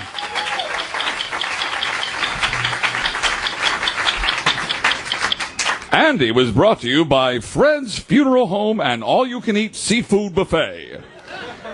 Don't feel bad about the dead. At least they're not hungry anymore. And now you don't have to be either. Not at Fred's Funeral Home and all-you-can-eat seafood buffet. We've got king crab legs, we've got shrimp, and the world's largest in-casket oyster bar. Fred's. Saying goodbye to Grandpa never tasted so good. And now it's time for my very good friend. You may remember him from the role as Fats Waller during the sketch earlier in the show. The hilarious Keith Robinson, everybody. Keith Robinson. Come on, damn it. Give it up for Tom Papa. Come on, Tom Papa. Holy shit. You don't know how much trouble Tom went through to get comedians to play black jazz musicians, but couldn't find an actual black jazz musician. Tom's a piece of shit. That's what I'm trying to say. Turn around, stupid. You hear me trashing you. Your fucking Dutch Schultz pinstripe infuriates me. He tried to act like he was in deep discussion with stupid Rich Voss. Hey, now, here's what you're going to do. Shut the fuck up, Tom. We know what to do. Yes, yes, yes. I've been drinking. Yes, the fuck I have. He's trying to tell me not, but I can't help. I love red wine. That's my shit, man. That is my, you understand me, porno mustache? I fucking love red wine. That is... That's the mustache Rick Crone wishes he had right there. I'm addicted to red wine. I fucking love that shit. But it's not a bad addiction. You understand? Not like you're going to find me at 4 a.m. trying to blow a dude for a full-body Cabernet. Right? What year is this shit, man? What year is this shit? I'm going to do it again. What year is this shit? You know, I don't know how people still get addicted in 2013. How the fuck you still get addicted when all you got to do is Google what a drug would do to you and don't do that fucking drug? Right? And you can always tell the exact year somebody first got addicted by the clothing that they're wearing. You understand? Right? Once you get addicted, you don't go on shopping sprees.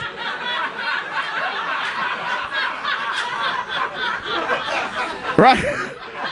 You see somebody walk around with a Run DMC Raising Hell t-shirt on? 1988. That's the fucking year.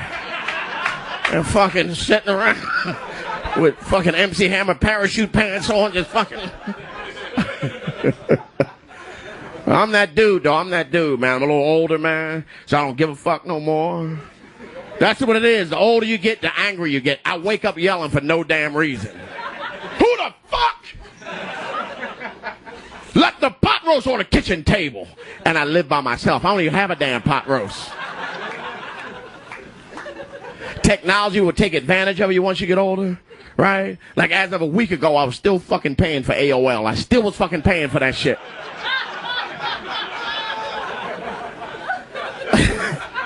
Technology is evil. I went to my brother's church, right? Go to my brother's church. He's a preacher. He's reading the Bible from his iPad. How fucking evil is that?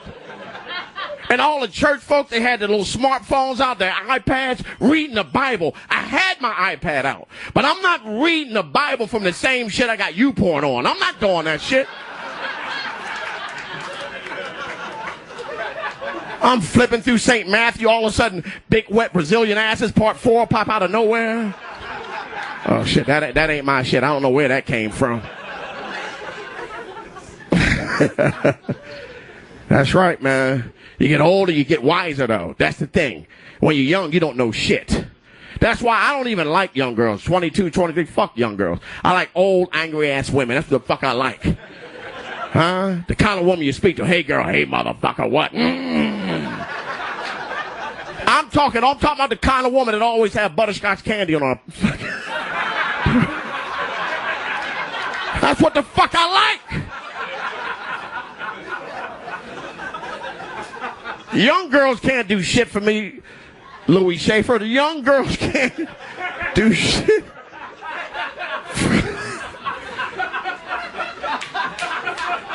They can't do shit for me. I've been fucking for decades. You understand that shit?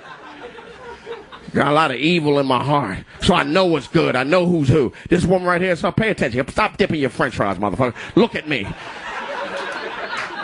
She's crazy as cat shit. You understand me? She's fucking nuts. But you don't give a shit because she's cute. So you're going to still investigate that crazy. He's like one of those dudes you see in those horror movies that hear noise in the basement but still go to fuck down there anyway. Hello? Sarah? Hello? My son's mom was nutty as shit, but she can fight a little bit. You understand?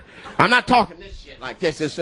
I'm talking chin to shoulder, elbows in. Head moving, catch the jab, head moving, pivot, bam, look at that shit. Anytime you see a woman pivot, get the fuck out of there. You understand me? Me and my son's mom fought 9 times. I was 2 and 7. That's what I'm talking about. Yes, little fella, I fight women hard. With fucking focus. Where I'm from, women can fight. That's what I'm saying. And you can always tell the girls in the neighborhood that can really fight. Any girl you see that could barely make a ponytail, leave her the fuck alone. You understand me? All you see is a scrunchie with 2 strings of hair hanging out. Don't fuck with that girl.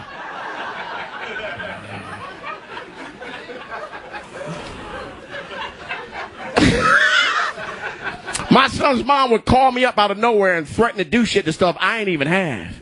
All right, hello, motherfucker, I'll kill your turtles. Bitch, I don't have turtles.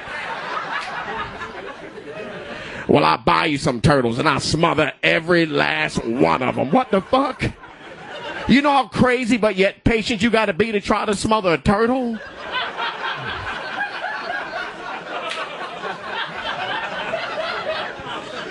That's a lot of shit. But you older, you get to know more shit, man. Like when I was young, I was your age, I didn't know shit. My mom got on my nerve, I just moved. I'm getting the fuck out of here. But now I know how to move. I know how to look for a place to live, right? You never go looking for a place to live in bad weather because that don't tell you shit about the neighborhood you're moving in. Do you understand that? It don't tell you shit. I want to look for a place when it was snowing outside. My dumb ass walking around the neighborhood, wow, this is a quiet neighborhood. Everybody must be at work. As soon as it hits 70 degrees, gunshots, pow, pow. What the fuck happened to my nice neighborhood? Now I know how to look for a nice neighborhood. I go to a neighborhood, I see a white girl jogging, I'm moving in that fucking neighborhood. I see a gay guy walking his puppies, that is my fucking neighborhood. But if I go to a neighborhood, I see a dude doing pull-ups on a stoplight, fuck that neighborhood.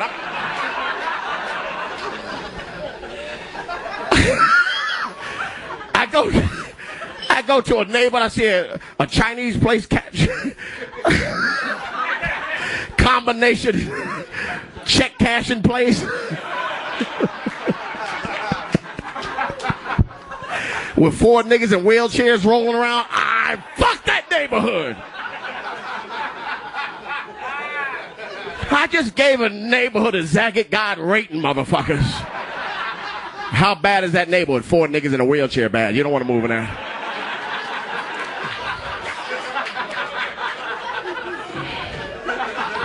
Fuck that light. No. I'm Tom, come on, man. Doing great. What the fuck you think it was going to be?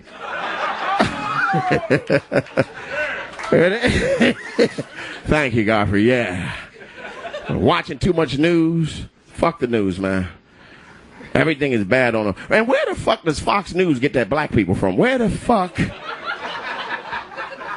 From the alternate universe of black people? Where the fuck do they get them?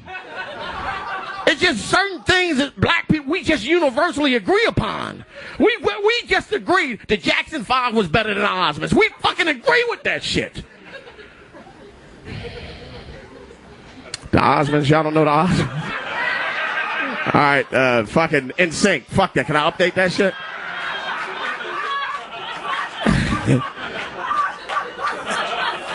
Y'all know the Jackson 5, but I got to the Osmonds. Even white people's like, I don't know what the fuck he's talking about. We know that Beyonce can twerk better than Miley Cyrus. How about that shit? I don't fucking know. All right, before I get out of here, man, y'all a good crowd. Thank y'all and all this shit, man. And y'all not as sensitive as I thought y'all would be. And that's a good fucking thing. I hate sensitive-ass crowds. Right? Nowadays, you can get fired for saying fucked up shit, Godfrey. You get fired. Yes, you can get fucking fired. You could lose your job. They will fire you, young fella. They will fucking fire you. But only if you have a good job. If you got a shitty job, you can say whatever the fuck you want to say. You're never going to turn on the news and see the manager of Applebee's restaurant on. Today we had to let Earl the dishwasher go for his homophobic tweets.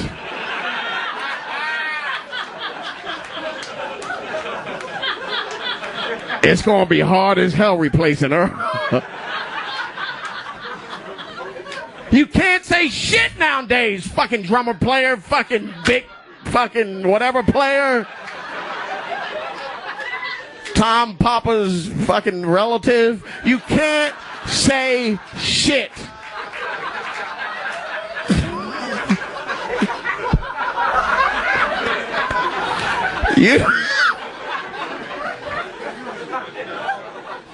You can't see something and say something. You don't know how to refer to people. Everybody don't want to be who they are. Midgets, those little fuckers don't want to be called midgets. They don't want to be called little fuckers either, but what can you do? Even criminals got a nerve to be sensitive about what the hell you say to them. Pedophiles don't want to be called pedophiles. They want to be called priests. Now, all I'm saying to everybody, oh, fuck you. That deserved a standing ovation, you piece of shit. Don't just stand there. Give me a rim shot for that shit. Give me a fucking rim shot.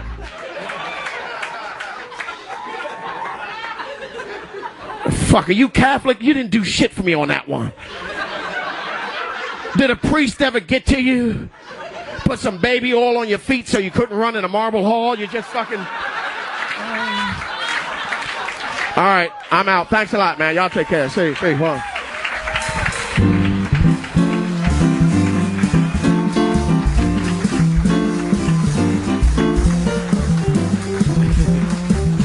Keith Robinson, everybody. Keith Robinson.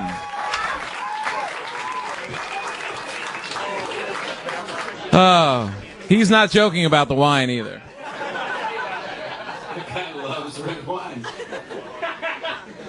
You guys having a good time? It's a good show. Woo! And now, everybody, my favorite comedian in the world, Rich Voss.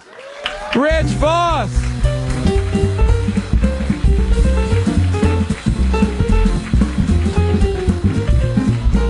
Thank you. Thank you. Let's have a big hand for all of my opening acts tonight. I love these kids. And Keith Robinson, just phenomenal, very funny. But I'm watching him. He's one of my best friends, and I'm watching him. And it hits me. You ever watch the old, like, PBS reunion tours of, like, the Ohio Players or, like, Earth, Wind, and Fire? And Keith is like a PBS old fucking comic. There's just one last shot, and that was with you guys tonight. And how he said you guys were a great audience. He's a fucking pandering douchebag. And he can go fuck himself, because I really don't like him. Starts drinking at 40, empty douchebag. And earlier when Tom was doing fucking Mickey Rooney, it really sounded like Mickey Rooney doing Tom. Well, whatever the fuck. I wasn't even... That's how bad the impression was. I thought you were doing Mickey Rooney. Oh, shit. I fucked up my own joke. But I'm doing this for free, so who gives a fuck? Anyhow, I came in from Jersey. Really? It's the state next door. Well, we are too. These tunnels, the tunnels used to be $8, which is a lot of money. It was $8. They're now $13 fucking dollars. From 8 to 13, right? And like you go through the tunnel, they don't wash your car. They raised their price over 50%. No other business on this planet could raise their price over 50% and stay in business. That would be impossible, right? Like, what's your name? Nick. Say where you get your haircut. Just say they raised the price to $6, right? You're like, bullshit. You know what I'm saying? 13 goddamn dollars. This week was the second year anniversary for Occupy Wall Street. Those guys who accomplished nothing. Because it wasn't really a protest, because it had no demands. It was more of a camping trip. Because if you don't have any fucking demands, it's not a watch any prison uprising documentary. It's about fucking demands. Prisoners know how to make demands. Like, we're going to kill all the guards unless we get candy corn, okay? That's it. It's just something, anything. It's for the holiday. These kids don't like the banks. Who likes it? Not one person in here has a Bank of America tattoo, okay? Nobody. I was in Bank of America, right? I went to deposit a check, and they asked me for ID. I go, are you telling me other people are trying to put money in my account, and you're telling them no? On me, it's me. So I made a large deposit, so the supervisor came up to me and said, I have good news for you. I said, did Israel attack Iran? She said, no. I said, was my wife hit by a bus? I go, what's the good news, Cookie? Because I made a large deposit. That's what I called her. So what do you got, Toots? What's a skirt like you got to tell me? Bring it on, Dame. That's what I said. She said, after this deposit, you are now a platinum member at Bank of America. And I'm not trying to talk down to you guys, even though I'm at a whole nother level. It's just how it is. I said, what does that entitle? She said, we raise your interest rate. I said, to what? And she started off with point. So I could have came back a year later, and it still wouldn't have hit 1%. You get what I'm saying? Because once they start off with point, it's always going to be under 1%. And I quit school, and I know that. She said, your interest rate now is 0.45%. I go to the platinum members, get towels, because I just came all over my leg, okay? Is there a platinum member cum cleaner? 0.45%. When my 6-year-old was born, I put $5,000 into her college fund. By the time she goes to college, she'll have $5,012. Unless she goes to the Holland Tunnel, then she'll only have $4,999, okay? You see that? Keith didn't get an applause. Keith got the pandering white people guilty to the black comic laugh. You know. What? You know, this is some straight up shit here. You know what I'm saying? You know what I'm saying? What the fuck is wrong with your eyes, man? You on meth or something? Somebody in your family fuck owls? Big fucking Hubble telescope on, motherfucker. Jesus Christ, you could fuck her and give her an MRI at the same time. All right, speaking of sex, here's the deal. Are you here with your mom? That's got to be a fun night out, huh? What do you think you and Mom are going to do after this? Maybe go out for a float, a little ice cream float or something? You ever walk in on Mom and Dad when you were a kid? She's wearing a leather mask. He's in an SS uniform. Are you from out of town? Where? Jersey. Yeah. Big trip. $13 fucking. What part of Jersey? North Jersey. Do you have any idea what city you fucking live in, stupid? Yeah. I live above Somerville. I'm done with you. How old are you? You're cute, man. Don't ever go to prison. You are worth a carton of cigarettes and a Snickers bar. Here's the deal when it comes to sex. We've all done some weird shit. You just got to know where to draw the line. There's a personal line, and then there's like a line that nobody's supposed to cross. Like your line and this fucking line. You know what I'm saying? Look, there's dudes that like rubber balls in their mouth, you know, with leather as llamas are pissing on them. You know what I'm saying? And that's okay as long as that's where the llama stops. You see what I'm saying? You got to know where to draw. Look, every now and then, everybody likes a little something in their ass. You know what I'm saying? A finger, a pencil, like during a birthday or an anniversary. I'm not talking to peanut butter jars. Just something to make you aware of who's behind you in bed. Like, oh, shit, I forgot it was my birthday. Thank you. Oh. Okay. I read on the internet, this is true, this guy put a live eel in his ass. That's crossing the major line. For real, he put a live eel in his ass, and it got wedged or lodged up into his ass. And he had to go to the hospital, which of course he would, because nobody wants to walk around the rest of their life with their ass, a little flapping. He had to go to the hospital with the eel lodged in his head, which had to be really embarrassing. And I'm thinking, if that was me, before I went to the hospital, I would have to break my wrist first. And when I got to the hospital, I go, look, while I'm here, can you check to see if there's a live eel in my ass? I mean, the main reason I'm here, obviously, is because of my wrist. But I figure since you have the x-ray machine going, let's kill two birds with one stone. What happened was, I was at work, a new job. I'm in my cubicle on a computer, and I'm thinking, did a live eel? Did a live eel just crawl my ass?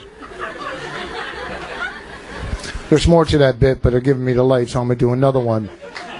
But that was good enough for that bit. Stop. I'm not like Keith. I don't give a fuck. Okay? He's out drinking somewhere. You're kind of good looking. You married? I got a car. See, I don't know how long ago did I do this show? Like 3 months ago? Yeah, about that. I don't even know what bits I did then. I know I didn't do the eel bit then, because did I? No. I'm going to do the other bit. I think I did it. I don't fucking know. Do they play this on the radio? I don't care. What the fuck do I care? Listen to me. Here's the deal. Is this your girlfriend? It's your wife. All right. Here's the deal. She'll never leave you. Listen to me, okay? Focus, okay?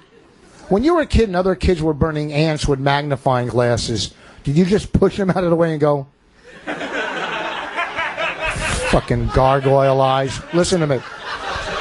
I'm just asking. Don't worry. Just everybody has something wrong with them. Everybody. Here's the deal. A lot of dudes think I can't hold on to my... Are you mad at me? You know, is that your boyfriend? Okay.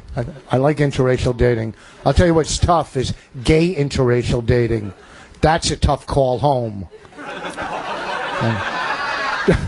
Dad, I'm gay. Now sit down. Listen to me. Anyhow, I think I did that one early. I did that one. Anyhow, here's the deal. I got recovery material. I got hours of shit. I'm a big fucking act. I really am. I'm fucking big. She's never going to leave you because you have kind of a little bit of low self-esteem just by the way you're slouched. And most guys do. Most guys think my girl's going to leave me. It's never going to fucking happen. I don't care if she's a supermodel, right? All you have to do is find her weakness, her insecurity, then you fucking swoop in and take advantage of it. Say you're with a girl and she thinks her hand is just a little too big. You have to really make her believe, bitch, you got the biggest hand on the planet. You're lucky I'm fucking you with that frying pan hand. Nobody else is going to fuck you with that hand, but I love you for who you are.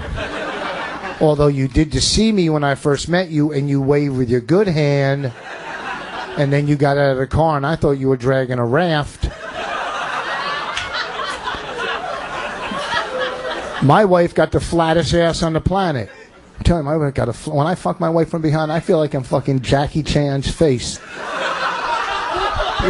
I'm not going to lie. We had sex the other night, my wife and I.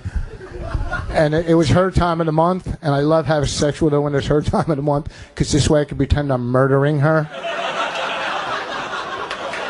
Well, I think that's a good way to end it, huh?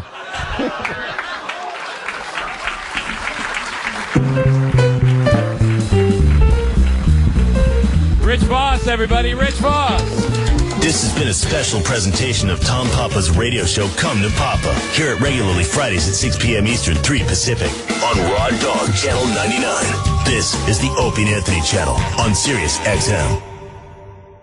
Sirius XM. The download. The latest buzzworthy moments from Sirius XM. Sirius XM's Town Hall with Brad Paisley from Sirius XM's Nashville studio aired on the highway. Sirius XM tipped off its coverage of the 2013-14 college basketball season by offering listeners live play-by-play of 21 games on opening night. And industry legend and Motown Records founder Barry Gordy spoke with Sirius XM's Cousin Brucey about turning the story of Motown into a hit musical. Sirius XM. The download.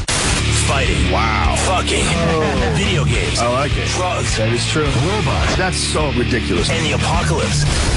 Wow. In other words, the Joe Rogan Experience. This week, musician Maynard James Keenan. So what do these people think? I've seen you pre-wine and post-wine. You know, it'll last a year or so. This year I did about 7,000 cases in my cellar. Holy shit. Whoa, you're blowing my mind. Experience the Joe Rogan Experience every weekend. Today at noon Eastern, 9 a.m. Pacific on the Opie and Anthony channel.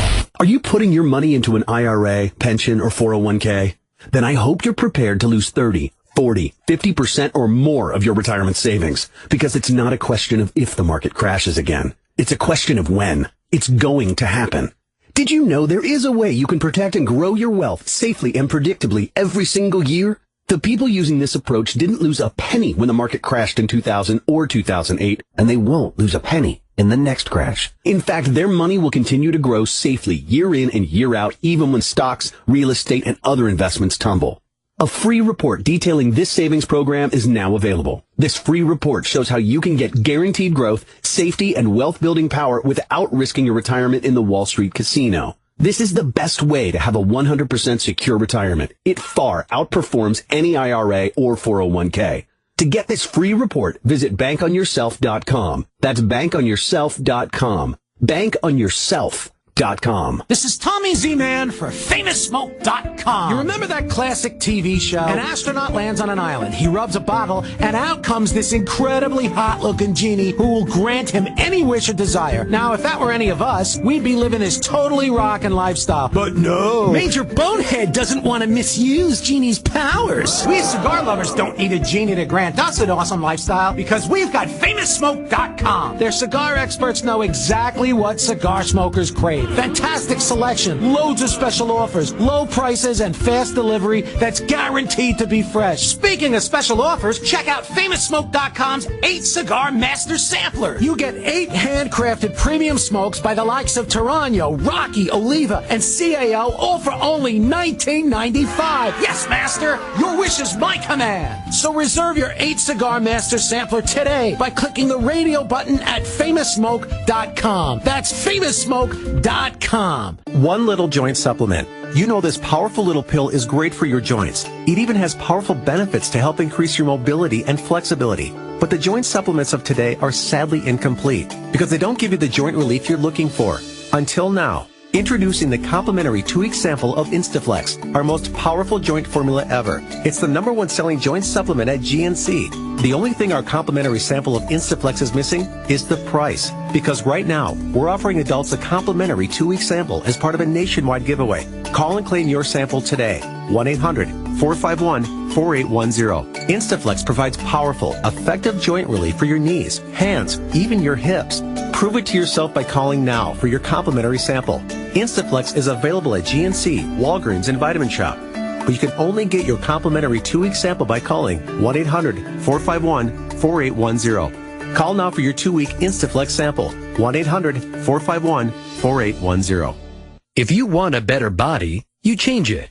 Work out, eat right. But what if you want a better brain? You change it with Lumosity.com. Designed by neuroscientists, Lumosity.com's online games give your brain a fun and challenging workout. It only takes a few minutes each day to help improve your memory, attention, speed, and more. So get the brain you've always wanted. Visit Lumosity.com and start training today. That's Lumosity.com. This is the Opie Anthony channel on Sirius XM. From the roots of country. I got the love thick blue. Over at Willis Roadhouse. Hey everybody, this is Garth Brooks. 80s and 90s country on Prime Country. Rockin' Rebels on Outlaw Country. Don't think Hank done 'em this way.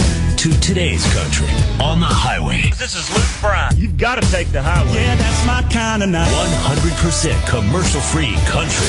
Yeah, that's my kind of night. On Sirius XM. Hey, Dad, what's the worst thing in the world? Lawyer commercials. Good news. With the Hopper from Dish, we can watch uninterrupted TV by instantly skipping primetime commercials, even lawyer commercials. What? Ow! I think I got whiplash. You seen any good lawyer commercials to help us cash in on this? No! The irony! Only the Hopper from Dish gives you the power to watch TV with no interruptions by instantly skipping commercials. Call Dish at 1-800-WATCH-TV today. Only available for playback the next day of select primetime shows and must be enabled by customer. Restrictions apply. Call for details. Don't think you can fit a degree program into your already busy life? Check out California Coast University. Online programs are affordable with interest-free payment plans. Work at your own pace or graduate in as little as 9 months. Call CCU today to see how much academic credit you'll get for your professional or military experience. 855-66-ENROLL or visit calcoast.edu. Apply now and get half off your enrollment fee. That's 855-66-ENROLL or calcoast.edu. Here's a car question. How does rust get in to destroy your engine's fuel system? It's caused by water, attracted by the ethanol that's in your gas tank right now. Ethanol is in nearly every gallon of retail gas. It attracts 50% more water than unleaded. And with water, that means corrosion can begin at any time. But you can protect your engine with the BG Ethanol Defender Service. BG cleans, dries, and protects the entire fuel system. And you can find this service at a shop near you at bgfindashop.com. Remember these 2 letters. BG. Hi, this is Chuck Woolery. You want to feel like $1 million today? Have all the confidence in the world? Well, it can't happen if you have bad breath, so why don't you do what I do? Get your hands on Smart Mouth mouthwash and get 12 hours of fresh breath. Rinse at night, wake up without nasty morning breath. Rinse in the morning, fresh breath all day. For 40 cents a rinse, have confidence that you can't get with any other mouthwash. So put your money where your mouth is. Smart Mouth 12-hour mouthwash. It's in stores everywhere. Business owners, is your business at risk? The explosion of review sites means that online reviews are now a critical way for you to attract new business, and a huge risk for your business if the comments online are negative. Almost 90% of prospective customers trust online reviews in deciding where to do business. It's simple. If your business looks